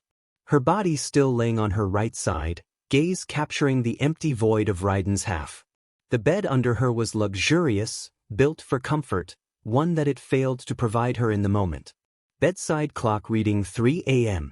It was still early, enough so that even the sun failed to rise. The outside still dark from the bedroom window's view. Nizu had been true to his word. The housing the Chimera provided would be one that most heroes would be envious of. However, this was the reasoning behind her restlessness. Most Maverick contracts, if not all of them, they were battlefields. This place, however, lacked the tension-thick air, the threat of violence at every corner, the potential for anything going wrong. Perhaps that was precisely why it was attacked. It was unexpected. Tubi blinked the last remaining remnants of sleep free from her eyes. The black negligee she wore shifting as her body sat up. Eyes turning to the open door. It was obvious where he had gone. Sleep continued to avoid him. Had Tubi not dragged him to their new bedroom, he doubted that even the 2 hours of rest he managed to achieve would have happened at all. It was one of many faults of a cybernetic body. He would eat knowing there was no real stomach in his body and that the nutrients were absorbed by nanomachines. Sleep, knowing that the energy cells in his body would naturally replenish even awake. bleed without the smell that once was so vivid. The circular saws cutting their way through bone and muscle. His sword doing the same to others. Always trying to be what he wasn't. No, was he even at one point human? His inner voice quieted with 2B's steps echoing off the wooden stairs. Head turning and his one lone eye looked to her. Gaze lingering until he forcefully turned away. She was dressed in her usual battle attire, cloth visor and swords absent, but surely tucked away ready at any moment to be equipped. His attire differed, a trench coat hiding his synthetic form. The meeting with the U.A staff was to be conducted in 3 days. In the time between they would assess the security of U.A, make adjustments if needed, and find out all they needed to know. It was like every other job before, the same routine. Or it would have. Raiden's hands gripped the vanilla folder he held open. Inside was an extremely detailed report of the USJ attack. The details were alarming, enough so that it was no wonder that the Hero Association hired them. The Patriots were never strangers to experimentation or collaboration with shadowed figures. This, however, was different from their usual MO. Most of their experiments implemented the blend of technology. Rarely were quirks ever involved in this process, but it was not unheard of. With Gray Fox, Olga, 2B and him as the exceptions, the Patriots focused on quantity. That was why the abandonment of such a philosophy raised suspicion. This was only added onto the fact that the Patriots, as scummy as they were, operated under a veil of mystery. Such an open attack on a centralized institution was unlike them. Whoever they were collaborating with, this all for one mentioned in the file, did not want this same subtlety. No. It was a being no heroes or even they have ever encountered. An amalgamation of flesh. A contorted figure of what used to be people sporting multiple quirks. It made all for one a dangerous individual, and with the Patriots' medical expertise needed to create this abomination, their connection couldn't be more clear. His eyes closed and metallic jaw tightened. It was just as Boris had said, they were here. The very same organization that ripped away everything. Now the Patriots were using their skills as butchers to make even more tools. This was unlike any other mission. Finally she reached him. Raiden, do you want to eat? Her soft voice nearly echoing in the almost empty home. Arms coiling around his neck and head resting in his hair. The slight tremble in her hands and the continued applied weight she pushed onto his body told him everything he needed to know. I'll eat. For her, only for her. The sensors of his body immediately notifying the fading warmth as she withdrew her arms. It didn't take long for the kitchen to smell in the preparation for an early breakfast. Unlike him, she still needed all that his body seemed to abandon, and despite his inability, she still wanted to share it with him. Her eyes were glued on the wooden training doll in front of her. Arms stinging in pain, her 3 days of treatment were going smooth, but it wasn't fast enough to continue training. Flesh encased in casts, the side of her body throbbing violently. Again, like always, she stood in one of many training facilities on the U.A campus. The early hour, along with the fact her parents had access, meant that she was alone. It left her in a peaceful isolation. The USJ. The mental recollection of the incident alone caused her wounds to ache even more. Prepared. She thought she was. Trained by 2 pro heroes ever since her quirk manifested, given one of the most powerful quirks to ever exist. Nothing should have stood in her way. Izumi's teeth gnashed and her head fell. That Nomu, that villain group. They pushed her father to his limits, injured Aizawa and 13, nearly killed Azui. Most importantly, she lacked the strength to even properly stop them. One for all, it wouldn't grow. Even Principal Nizu knew this, picked it apart, and what the animal said was right. She had not gotten better, and this truth frustrated her to no end. What did she do to deserve this? She wasn't like those quirkless freaks. She was supposed to be stronger than them. But those villains made her and the rest look like jokes. Her foot collided with the ground under her, unintentionally drawing on both of her quirks, foot gouging part of the cement floor and the resulting debris shooting outward rapidly. Like a shotgun blast, the wooden training doll splintered in her attack's wake. Though her frustration was drowned by the pain. She stopped moving, crouched on the floor, trying to soothe her body. Luckily, it seemed as though another early visit to Recovery Girl's office would not be needed, her kick failing to even reach its 5% benchmark. It was weaker and her chest burned. That information doing nothing to soothe her screaming mind. I'm All Might's daughter. His successor. It was the loudest thought in her head. She was going to be the new number one. Her internal rambles only silenced as the door to the training facility creaked open. Rising to her feet, the girl slowly looked to the two who entered the space. Body relaxing as she saw who entered. Her father limping and support by her mother slowly made their way inside the training facility. A pained smile on Toshinori's face that didn't reach his eyes as he looked to her. Mom?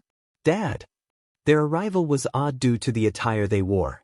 All Might's skeletal form covered loosely by his hero suit, his mother also wearing her own. There was no conceivable reason the girl could think of that would have the wearing their suits so early. School was still closed, at least for another 4 days, and her mother's patrol hours didn't begin until the afternoon. Nor did the girl miss Inko's tight grip on Toshinori's arm. Her face tense. Izumi, sorry sweetie, we didn't mean to interrupt.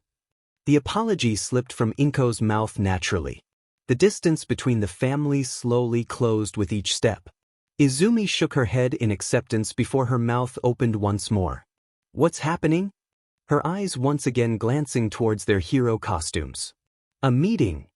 Toshinori's pained voice reached his daughter's ears as the man attempted to stand straight. Principal Nizu's made some arrangements with an outside organization because of the USJ. He wants us to meet them before school resumes. Nothing was hidden from Izumi despite the sensitivity of the situation. After all, this directly involved the girl and her future as a hero. Outside help? Like foreign heroes or? How many? Izumi questioned loudly, head tilting in confusion. Of course the environment was serious, the possible resurgence of All for One was nothing to scoff at, but outside help? How big or powerful were these heroes that even with All Might and herself did Nizu feel as if they were necessary? A small hint of irritation seeped into her voice. The small irritation didn't go unnoticed. Sweetie, please calm down. If Nizu thinks it's right, it most definitely is. Besides, it's not what you think, they aren't heroes and it's only 2. From what we've been told so far, they are a security consultant. But we still need to meet them regardless. Inko's explanation only partly soothed the feelings of Izumi. Tisk. Turning away from her parts, Izumi's eyes fell once more on the broken training dummy. When does this meeting start? In an hour. Sorry, but I don't think we'll be able to take you home yet. Could you wait here? Toshinori spoke, one hand resting on Izumi's right shoulder. Izumi's eyes remained on the jagged edges of the splintered wood. Had it not hurt to clench her fists, she would have until her nails dug into her palms. What would security consultants do that she or her family couldn't handle? The entire premise of the meeting she just learned about made no sense. Jaw tightening. Sure. So weak that we need outside help? It was like Nizu purposefully did this to mock her. Did her training really amount to nothing? Couldn't fight the Nomu, couldn't defend her father, it was not enough. We'll be back. Inko and Toshinori left with one last smile as the two turned away and headed towards the exit. Their footsteps echoed in the pristine halls of UA. No students to be seen, teachers, or janitorial staff. It was almost abandoned, yet the building breathed with life. It was hard to imagine himself roaming these halls, that small voice in the back of his head as the Patriots cut him open. I want to be a hero. A small childish voice echoing, much like his footsteps. But why was he thinking of it now? As you may have seen during your assessment of U.A and the campus, security measures are among the highest priorities. Nizu, U.A's principal, led both Raiden and 2B through the halls. The animal's voice breaking through Raiden's momentarily lapse. It was just as Nizu pointed out, in the days they inspected the grounds, it was no doubt one of the most secured areas on the planet. Technologically advanced, cameras, sensors, there was almost nothing that the security of U.A didn't have. Still, they were bypassed, data files stolen from the principal's office no less. Even the USJ was compromised, communications and sensors jammed. It was of little surprise regarding who they were dealing with. Still, that only further caused their concern to grow. All heroes are in attendance, correct? 2B looked down at the small animal who without turning nodded. Yes, however some are still injured, so please forgive any unsightly appearances or attitudes. I hope they do the same. His comment was met with silence. It would take only a glance to see past the suit and realize what was underneath. In the silence, 2B and Raiden inspected the passing rooms. Different sections for different forms of students. Hero, support, business. The list carried on. Eventually U.A's war room came into view. Nizu stopped, hand knocking twice on the door. Noise inside the room shifted to silence before he slowly opened it. Finally in view was a large U-shaped desk. Sat all around were U.A's staff and heroes. 13th skinny frail body heavily bandaged, her galaxy blue hair sporting a blonde patch. Beside her, Aizawa, the man's face, arms, and body wrapped in bandages as well. A single, bloodshot and blood-stained eye peering through a small gap narrowed in suspicion. When both he and 2B entered, time seemed to stand still. Most of the pros' eyes drawn to not only their appearance but their weapons. Raiden's Muramasa blade attached to the hip. 2B's own swords magnetically balancing just a few inches from her back. There was not a word spoken until Nizu gestured for them to stand near his chair. The animal quickly taking a seat. Now before we begin this meeting, I would like to introduce our guests and new security personnel. They members Maverick's security consultation. Nizu's left paw gestured, Raiden. His right paw was next, 2B. He paused, eyes glancing at the reactions of the heroes, meeting gazes of equal parts curiosity and wariness. With the cooperation of the Hero Association and myself, these two will provide security for our hero students. The attack of the USJ, as many know, was an attack we were not prepared for. The Hero Association dash. Raiden's gaze swept over the heroes. Even they were people of interest. As such he would engrave they dash. His breathing faltered. A pressure compiling on his shoulders. An electric blue gaze. Blonde hair. Imposing figure. Emerald eyes. Green hair. That smile. He'd seen these features before. He blinked before looking away from All Might and Magnetic. Nizu's voice once again reaching him. And I believe that this attack is going to be one of many. That, and with the information provided by Maverick's intelligence, there are those who are actively supporting villain movement within Japan. Goals unknown, however both Raiden and 2B have encountered similar opposition in their careers. With them some light and maybe a resolution could be reached before things get out of hand. They will shadow the Hero Corps students, more specifically Class 1A and all teaching staff. Nizu's voice faded and 2B's picked up where he left off. We are here to ensure the safety of you, A above all else.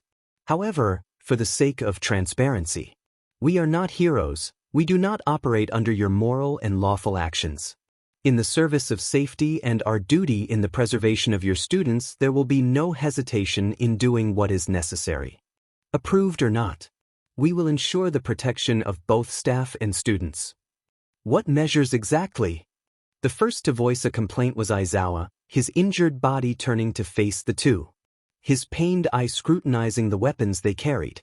A third party being involved with U.A affairs was alarming enough, but a third party that showed seemingly had no hesitation to take things to the extreme did not bode well.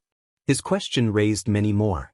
What exactly were the limits of the man and woman who'll be responsible of guarding impressionable and impulsive students? How far could the two go? Their weapons, the way they stood, many veteran heroes could tell that the two have killed. The air around them was oppressive. However, neither 2B or Raiden answered. They had already made their position cleared and Nizu with a raised paw shut any discourse. This was not a decision made lightly, Aizawa. As the staff of U.A, not only must we facilitate the growth of our students but ensure their safety. Now then, going forth in this meeting, we must discuss what to do from here on out. Nizu's tone made the very air shift. Some have expressed the desire to delay and even cancel the upcoming sports festival due to this attack. However, I believe otherwise. Nizu, sir. All Might's voice boomed. Loud.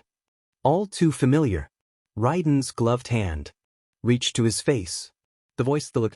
But where has he seen and heard this before? 2B was quick to throw a small glance at Raiden, watching him intently. All might settle down. The animal's eyes glanced to the side. Izuku Yagi. He was reacting. The sports festival is a celebrated and televised event. Never before has it been cancelled or delayed. Many of you should know that this school event is not just an opportunity for our students to improve, but an opportunity for them to be scouted by hero agencies in the hope that they could improve even more. Taking such an event away from the public and our students would show the villains that U.A can falter, and it highlights our vulnerability. As such, I believe we must carry on. Raiden, 2B, I would like to hear your opinion. With a small shake of his head, Raiden cleared the swarming thoughts that scrapped at his mind.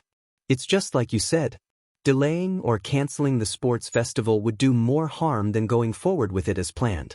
As of now, it's highly unlikely that anyone would attack during the sports festival.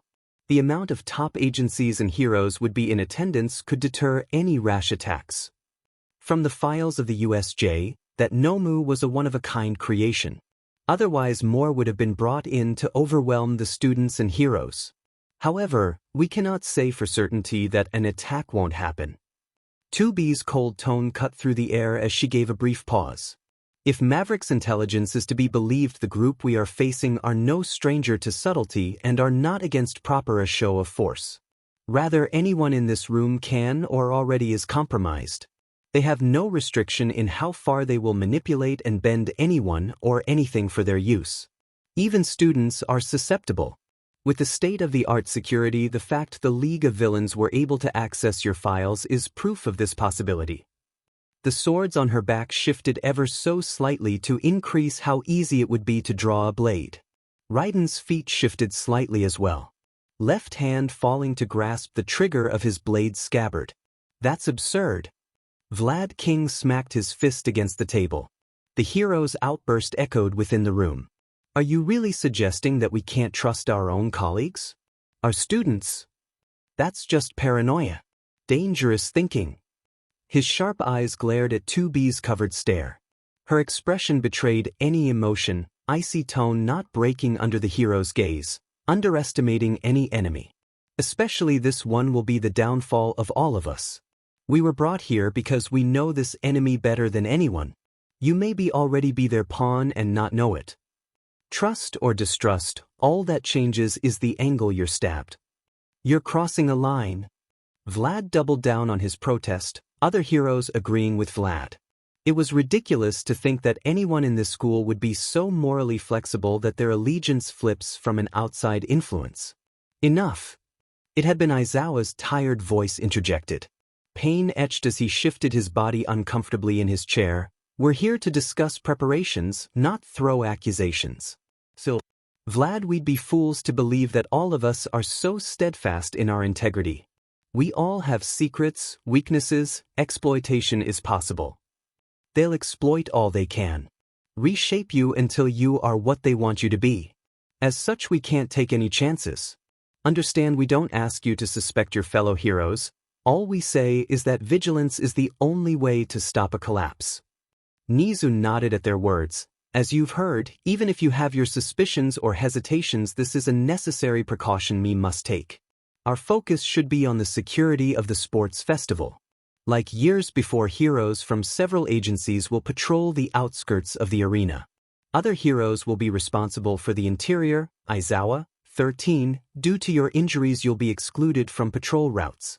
Instead, focus on your recovery. We'll make our own preparations as well. Very well, that puts me at even greater ease. The meeting carried on with Raiden and 2B as spectators and Nizu's guards, committing names to faces, gauging their small, subtle body movements. Everyone in this room had the potential to be another Patriot spy. Even if they weren't, Raiden couldn't take his eyes off two in particular.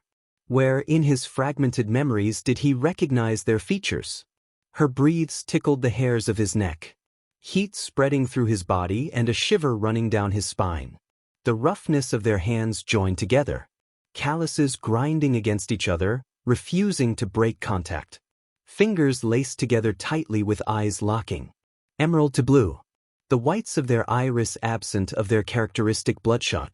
Soft gasps of air playing like a symphony meant only for him. Their first time, fragile, precious. There was no mission, no war, no blood. Her lips pressed against his in desperation. Perhaps she had noticed that for a fraction of a second his mind had wandered. She grounded him, kept him as himself. Her pale white skin that coated with light sweat, glowing from the moonlight.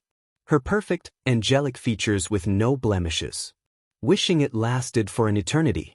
Her lips parting with faint exhaustion. Jack. Looking at her reminded him of what he really wanted. At the moment without her, all he was left with was this being of artificial design. Eyes that failed to resemble anything that held a shred of consciousness. A monster born with only a singular purpose to kill and destroy on behalf of the orders given. Did it have any of its own thoughts? Or did it drift from one thing to the next? In what sterilized white-coated room was it born in? How much longer until he realized that the mirror he looked into wasn't one at all? Raiden. He looked to his right, gaze lowering near the floor. Nizu stood, beady eyes pointed forward peering through the one-way window. It was a storm of bureaucracy to just even get into this room. To see the Nomu that All Might had defeated at the expense of his own well-being. Precautions had been taken, and if not for Nizu's own reputation this would have been even farther away. I believe we won't learn anything else. Nizu spoke with a sullen tone. Missing the entertainment that was no doubt happening at the currently ongoing sports festival. One where 2B stayed in attendance for. All attempts at verbal communication yielded no results. It has no sense of hunger, exhaustion, or thirst. As such we've allowed this special occasion with the Hero Association's permission. Nizu's paws straightened the tie of his blazer. He looked to the guards of the White Room and with a nod they unlocked the door. The unresponsive Nomu stood still, a straight jacket affixed over its body and a muzzle on its long bird-like beak. Without orders, its body was manipulated easily. Putting it in such a position had been the easiest part of its arrest. Once he entered the room he noticed the beast's faint rise and falling of the chest. It breathed but only slowly. On average a human breathed 12 to 16 times a minute.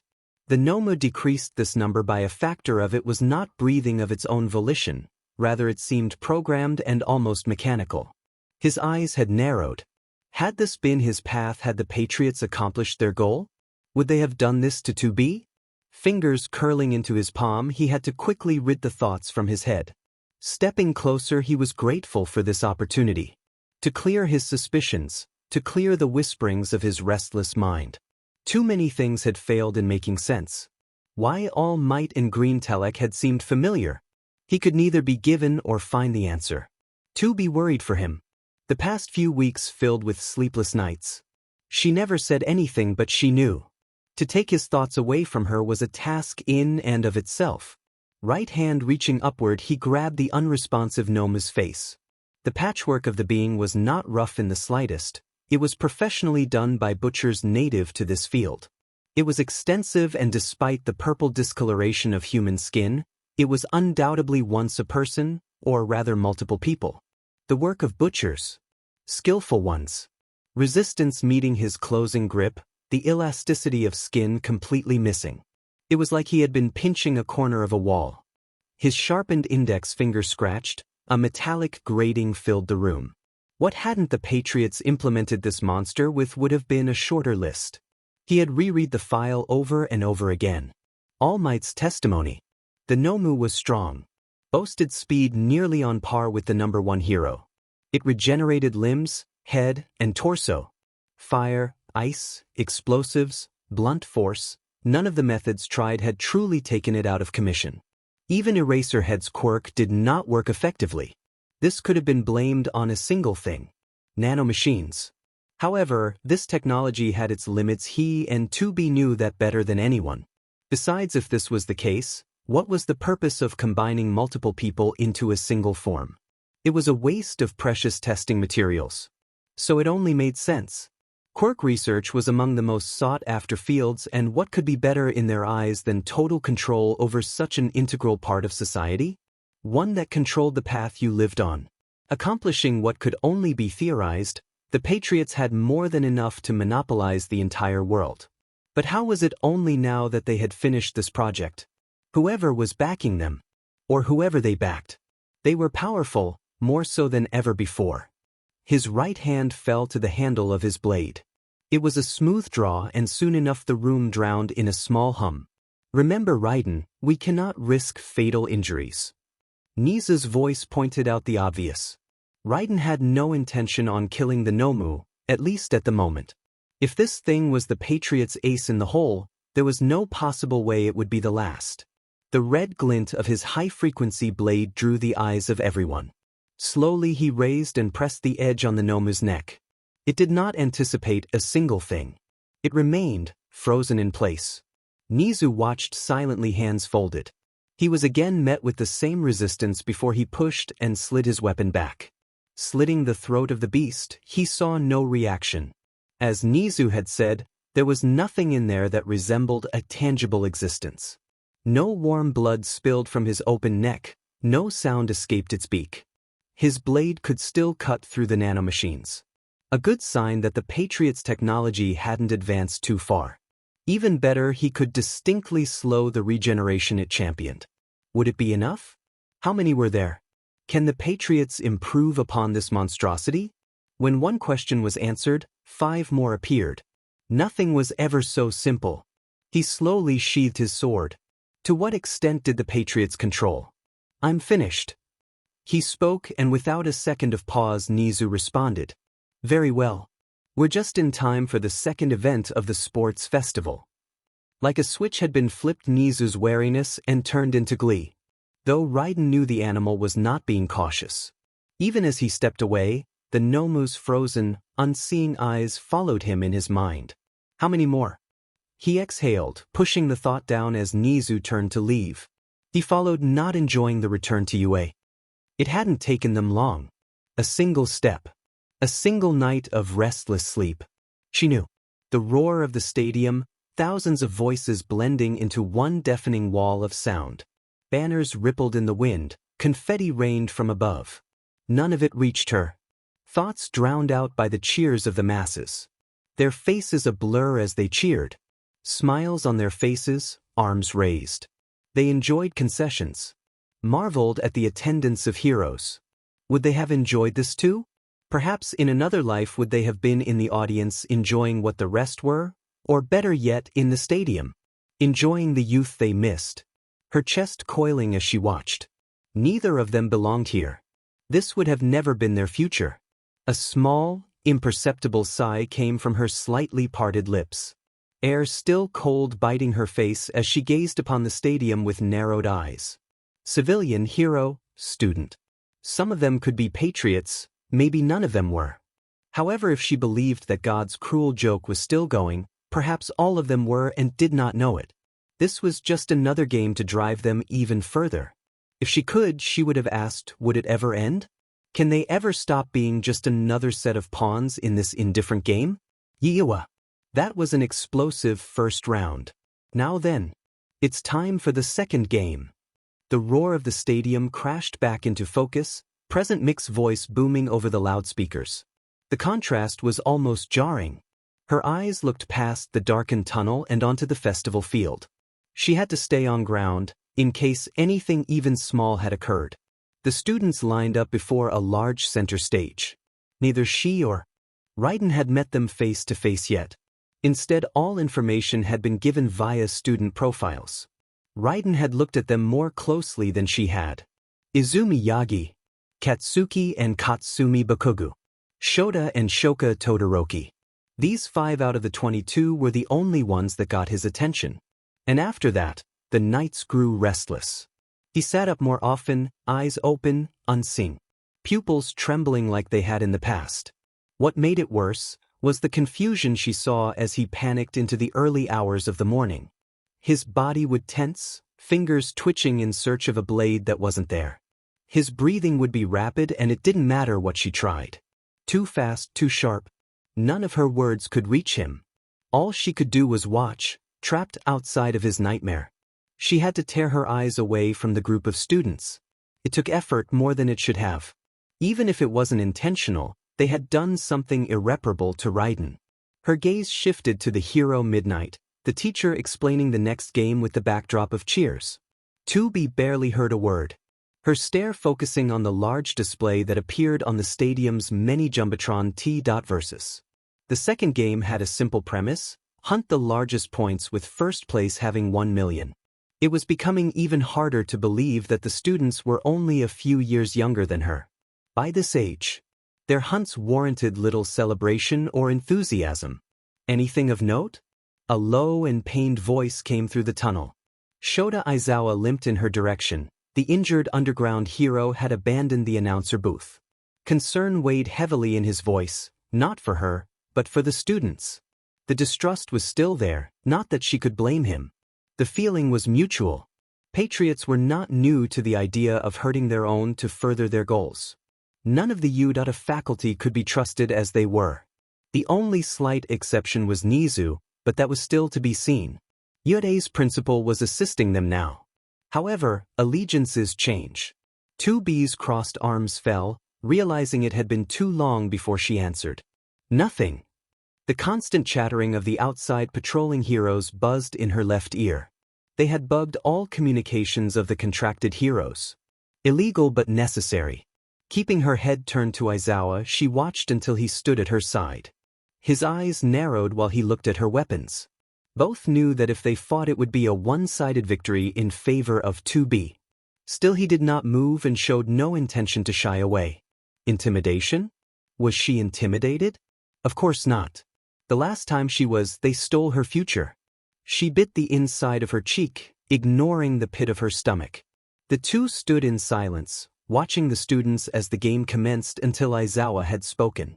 After the sports festival, you two will meet the students. It's been arranged.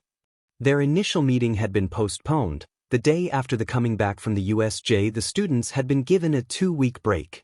Niza believed it was to reduce the stress of the students before this pivotal moment in their first year.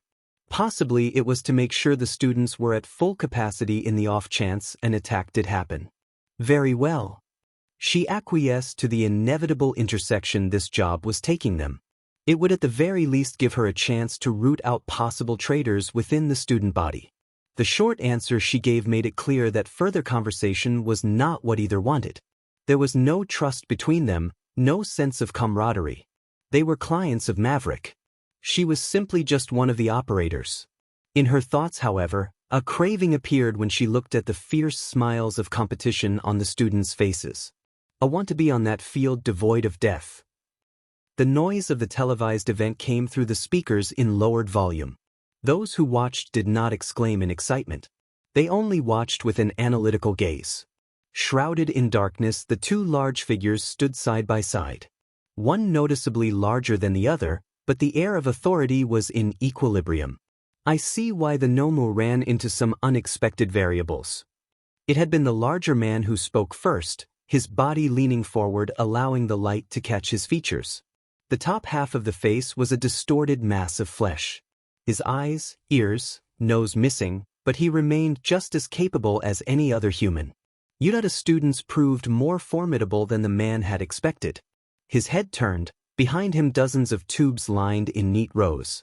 Masked doctors and technicians toyed with the bodies suspended in liquid. Wires and pumps pushed electricity and substances like clockwork. The test trial was successful. I hope you will improve its mishaps. The disfigured man looked to his right. However, now UA has brought in outside help. It won't take long until they figure out who was behind its construction. We can push that blame on your successor. The second figure shot back calmly. He saw Tamura Shigaraki as a wild beast. He knew how to deal with those, but his partner did not agree with his methods. Had the information he secured been reliable? Had he not let his arrogance override logic? I doubt this conversation would be happening. Yes, but his failures humor me. Failures lead to death. The disfigured man gave a small chuckle. Until he paused the television. If only that were entirely true. The TV screen had stopped on a blurred scene. An unintentional still frame of the arena's tunnel. A glimpse of white hair. The second figure said nothing as he stared. I assume your so-called patriots have already made contact? Your promise of my body's restoration hinges on their success. The second figure did not respond. Beneath the earth, far from any law, far from mercy, the room was the epitome of clinical precision. Chrome-tiled floors, silent consoles, temperature regulated to the 10th of a degree.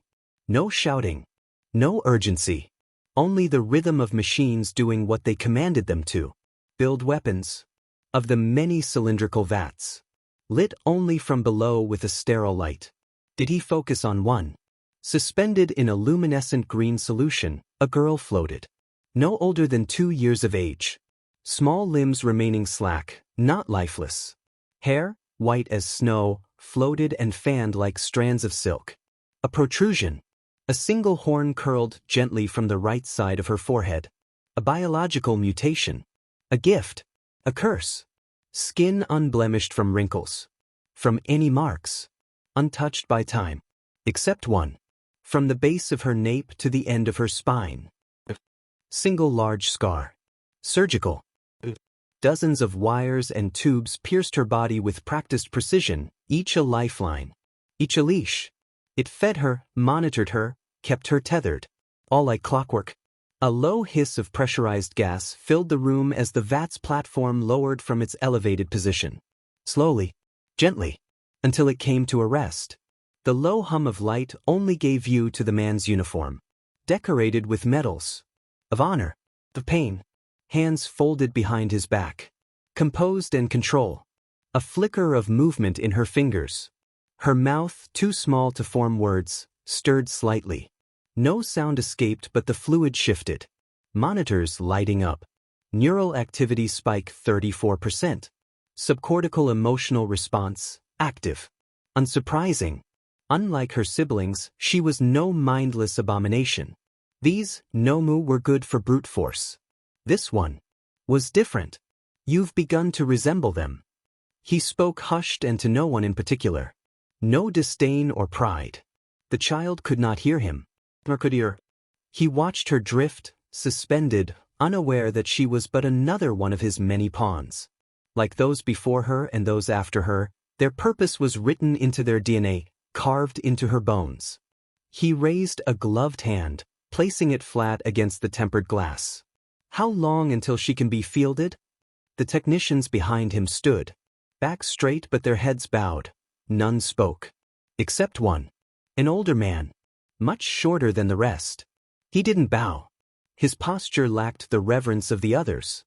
His wild eyes were hidden behind dark-tinted goggles, and a grayed mustache twitched over a grin that was impossible to misread. Crazed joy. Pride in the product. A craftsman admiring his masterpiece.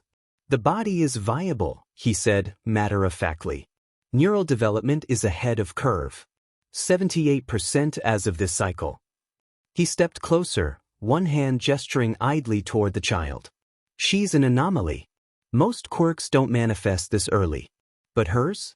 Instinctual triggers activate it naturally. Remote integration is already operational. No signs of rejection, biological or artificial. The pause. The man pet his head. Still smiling. Solidus's voice, low and unblinking. The man quirked an eyebrow. How long? His initial question was still unanswered. With accelerated aging, it would be a matter of hours. The technician rubbed his hands, moving to one of the many control panels. Ready to type in the command. To pump more growth hormones into the child's feeble body. Of course there is a risk. He gestured to the mangled forms of the Nomus beside the girl. Limbs being where they shouldn't. Eyes where no skull should bear them. Deformities that made them nearly inoperable past basic commands. All prototypes. All failures. As you can see. With a twitching smirk. The body does not always cooperate. A moment of silence. Then, measured and calm, the man spoke. No. Proceed as normal. Technician flinching. Momentary disappointment. Then he nodded. The man took his hand off the glass slowly. Waiting. That's all they could do. A buzz with idle conversation. Minds unable to forget the absolute spectacle that was the sports festival. The explosive momentum. adrenaline-pumping fights, exhaustive events. More so than all of this was a burning curiosity searing their nerve endings, only amplified by their feelings of the previous days. As soon as they stepped into their classroom hoping to hear words of endless praise from students in their year and from their stoic homeroom teacher, they were instead gathered here, past the constructed mock cities, an even more isolated training area. Its gray walls undecorated, nothing standing on the concrete floors. The exterior was just as bland, concrete and steel. They stood in a large cluster, waiting for anyone to explain the reason for why they were here. Aizawa stood nearby, completely silent. So did Nizu, an unreadable expression on his face. Paws folded neatly behind his back. "What do you guys think is happening?" The voice came from the back of the cluster. Kirishima with his arms crossed behind his head, eyes scanning the room, trying to ease the tension of his class. "Maybe it's another joint training drill?" Shoji offered an explanation. Two of his forearms pressed against his hips, while the other two remained slack by his side. "It would make sense after the sports festival. They might want to see us more in teams like the cavalry battle." "We're not in the gym, dumbass." Katsuki clicked his tongue. "This isn't even our training ground." He glanced at the only door entering the building, foot tapping in restless irritation. "Still think it might be training," Kaminari shrugged. "Just creepier than usual." His attempt at a grin didn't convince anyone. "We should be seeing what the pros thought of us." Izumi crossed her arms tightly. Her voice wasn't loud, but it still cut through like a razor. "Instead, we're waiting here like we're in trouble." "Speak for yourself," Jiro muttered, half under her breath. "Yeah, it's not like they dragged just you out here," Mina added, her tone sharp. Izumi shot them both a sideways glare but didn't respond. She didn't have to. Katsumi's scoff filled the silence. "If it were up to me, half of you wouldn't have made it to round 2. Isn't that right, round face?" Katsumi cracked an explosion in her hand. Ruby red eyes focusing on Uraraka. The girl still slightly injured yet brave as she did not flinch back. "I got there without stepping on anyone to do it." Uraraka spoke with a steady, low voice. "Tisich, whatever, loser." A few students murmured under their breath. No one stepped in to ease the growing tension. Ida silent. Yayarozu unsure as to where she could step in. Kaminari refusing to attempt to joke and Kirishima unable to mediate. Tokoyami shook his head, dark shadow beside him. The mood of the room thickened. A mechanical hiss. The entrance door opening with a thick click. Pressure releasing from the magnetic seals. Aizawa's voice cut through the tension. Low and firm. "Pay attention." Even Nizu stood straighter. The class had no option but to follow by example. It was distinct. The sound. Metal. Tapping softly at first. Too heavy for boots. Too sharp for a simple object. Each step hit the concrete like a warning, echoing through the space with unnatural clarity. An almost suffocating pressure accompanied it. A presence that did not belong in a room of students or heroes. Their ability to perceive danger was still unrefined. One villain attack did not equate to years in active hero duty. To daily encounters. With only the worst in society. Call it animalistic, but a sense of danger becomes universal. They could feel it. The hair on their arms stand on end, skin crawl with goosebumps. Adrenaline flooding their nervous system. Their eyes turned slowly toward the source. A silhouette. Then two. Stepping towards them or in front of them. They could not discern where their intentions lay entirely. Some tensed. Had they been soldiers, they would have flunked the first examination.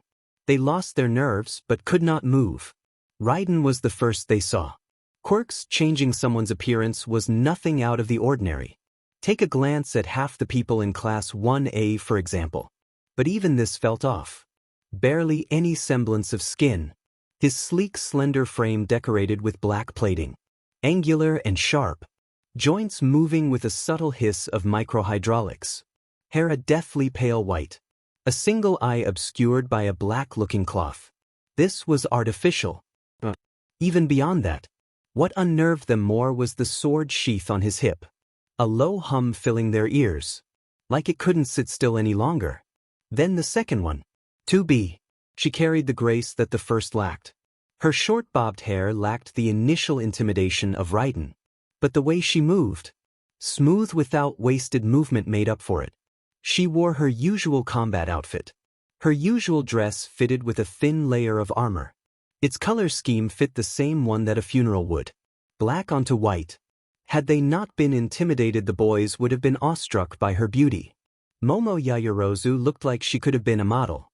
The woman in front of them in comparison was a league even above her. For lack of a better word, in comparison to her partner, she was as human as you could possibly get. The technological marvel that was her swords had gotten the class's full attention. They hovered behind her, just inches away from touching her back. Her swords matched her appearance. Charming. Black handles with white wrappings. Long slick blades that caught the light and glimmered with a careful sheen of silver. Polished with nothing but the most extreme care. Her features were clearer than the man beside her. And when they took a spot near Nizu, did they fully get a good look at them? They were obviously not heroes. Not by any stretch of the imagination. There was no possible way they wouldn't have known if they were. As the more perceptive of the class noticed, they bore no insignia. Seemingly they were an outside party with no known allegiance to a hero agency or even the Hero Association. Ahem. If I may. Nizu's voice was the only thing that was able to shift their attention. He only continued once all eyes were on him. I would like to congratulate you on your performance. It's always a sight to behold when our students improve over themselves. Now, however, we must address, as you are painfully aware, U.A and specifically Class 1A has been targeted by some rather unsavory individuals. What occurred within the USJ facility was both unprecedented and a failure on our parts as educators. We now know that these villains were not working alone in their attack. Therefore, we have taken the liberty hiring some members of the Maverick Security Consulting Company, Raiden and 2B. They'll make sure to. They're just mercenaries. Cutting off the principal, Shoto broke the silence of his classmates. Dress it up however you want, but a simple security consultant wouldn't be carrying around weapons like that. That familiar sense of unease erupted within the room once again. Nizu trying to find the words to not necessarily refute but change the perspective. But this all failed in reaching Raiden. He had seen their pictures. Nothing out of the ordinary, but that thin line between paper and reality was enough. Like a flash. Like placing a fresh steak on a heated pan. A son of endeavor. An unbearable heat-searing flesh. The smell. Putrid. Pus-filled boils on the back of his hands. Peeling them slowly. Slime coating his fingertips. The crackling layer of scab that came off like a tree's bark. Hours he spent staring at it. Laughing? Crying? Not the only one. Ribs breaking. Freezing. Bruises. Someone said something. He didn't catch it. Too many voices in his head. Too many. Way too many. His left thumb pressed against the only thing real. The guard of his blade. Pushing it with enough strength, the blade began to unsheath. A pulsing red blade crackling to life. His right hand moving across his body and grabbing hold. Before he blinked, the sword clicking back into place. He knew them. At least some part of him knew. Not from the files. Not from Maverick's briefings. Not even from the sports festival. Something else. His left eye twitched. Faces still obscured. Names forgotten. Except for one. Deku. Not knowing what it meant. Raiden had an obvious tell. Playing poker would not do the man any justice. He'd get that look in his eye. Start scanning the room. Searching for a way out. For a way to fight. She could tell. What can these fuckers do that we can't? A loud voice had brought him completely out from the recesses of his mind. To be like he expected had closed the distance between them. Not by much but enough to almost be standing shoulder to shoulder. We handled ourselves fine against those villain BSs. The voices of the Bakugu twins lingered in the air. But no one responded. Raiden's right hand still hovered over his sword before he spoke. His graveled, synthetic voice leaking out. Had they been any more prepared, none of you would be standing here now. Just like gravity. His words were irrefutable. No hint of hesitation or skepticism. Like every word he spoke would have been the reality. It stopped even the most confident from speaking out, though they rebelled each in various ways. Whether it came from the Todoroki twins narrowing their eyes or Izumi Yagi folding her arms across her chest, it was clear that they did not believe him or did not want to. Principal Nizu believes our presence is necessary. Your opinion on this matter, whether you think it's correct, in truth has no sway over our directives here. We will keep you safe. The F dash? Since when did we need babysitters? A murmur, something that did not warrant any sort of response. They wouldn't hold it against them. At least until they gave a reason for the pair to retaliate. Not a single one could imagine the horrors that could happen to them. Not how those villains colluding with the Patriots could warp their mind, disfigure their body until it resembled nothing of its previous self. What happened to them wouldn't be the last time. To ease the tension or perhaps clear the gloomy atmosphere, Nizu's paws clapped together. With a smile he reached into his coat pocket, pressing a small button as a folded projector screen lowered from the roof. Now that everyone has been introduced, I would like to call to attention your results from the sports festival. The screen lowered and flickered to life with portraits of the students, and beside their faces were numbers. Some barely breaching the tens while others reached thousands. Hopefully, Aizawa has shared the reason why the sports festival not only had to continue on schedule but also the importance of your performance. The numbers you see here is equal to the amount of heroes and/or agencies that have offered you opportunities to train under them. The class clamored in excitement. Izumi stood with a smug smile on her face as she easily topped the rest of her friends and classmates for the most offers. Now the reason these offers matter is because as U.A students, until your time of graduation you will be mentored by a multitude of heroes, some of which may enhance your previous skills or teach you new ones. Now, Nizu shot a glance to his side. Midnight walked forward, papers in her arms as she began passing them out. Take your time and view your offers. In a week we will begin the mentorship program. Now if there are any questions? No one spoke up. It was pretty simple. What became complex was Nizu's follow-up. Any questions for either Raiden or 2B? That's right. They had forgotten the two strangers in the room. Nizu's question brought that surge of curiosity. Who were they really? What did they do? Why weren't they heroes? And more importantly, why did he look like that? They stared, some even opening their mouths.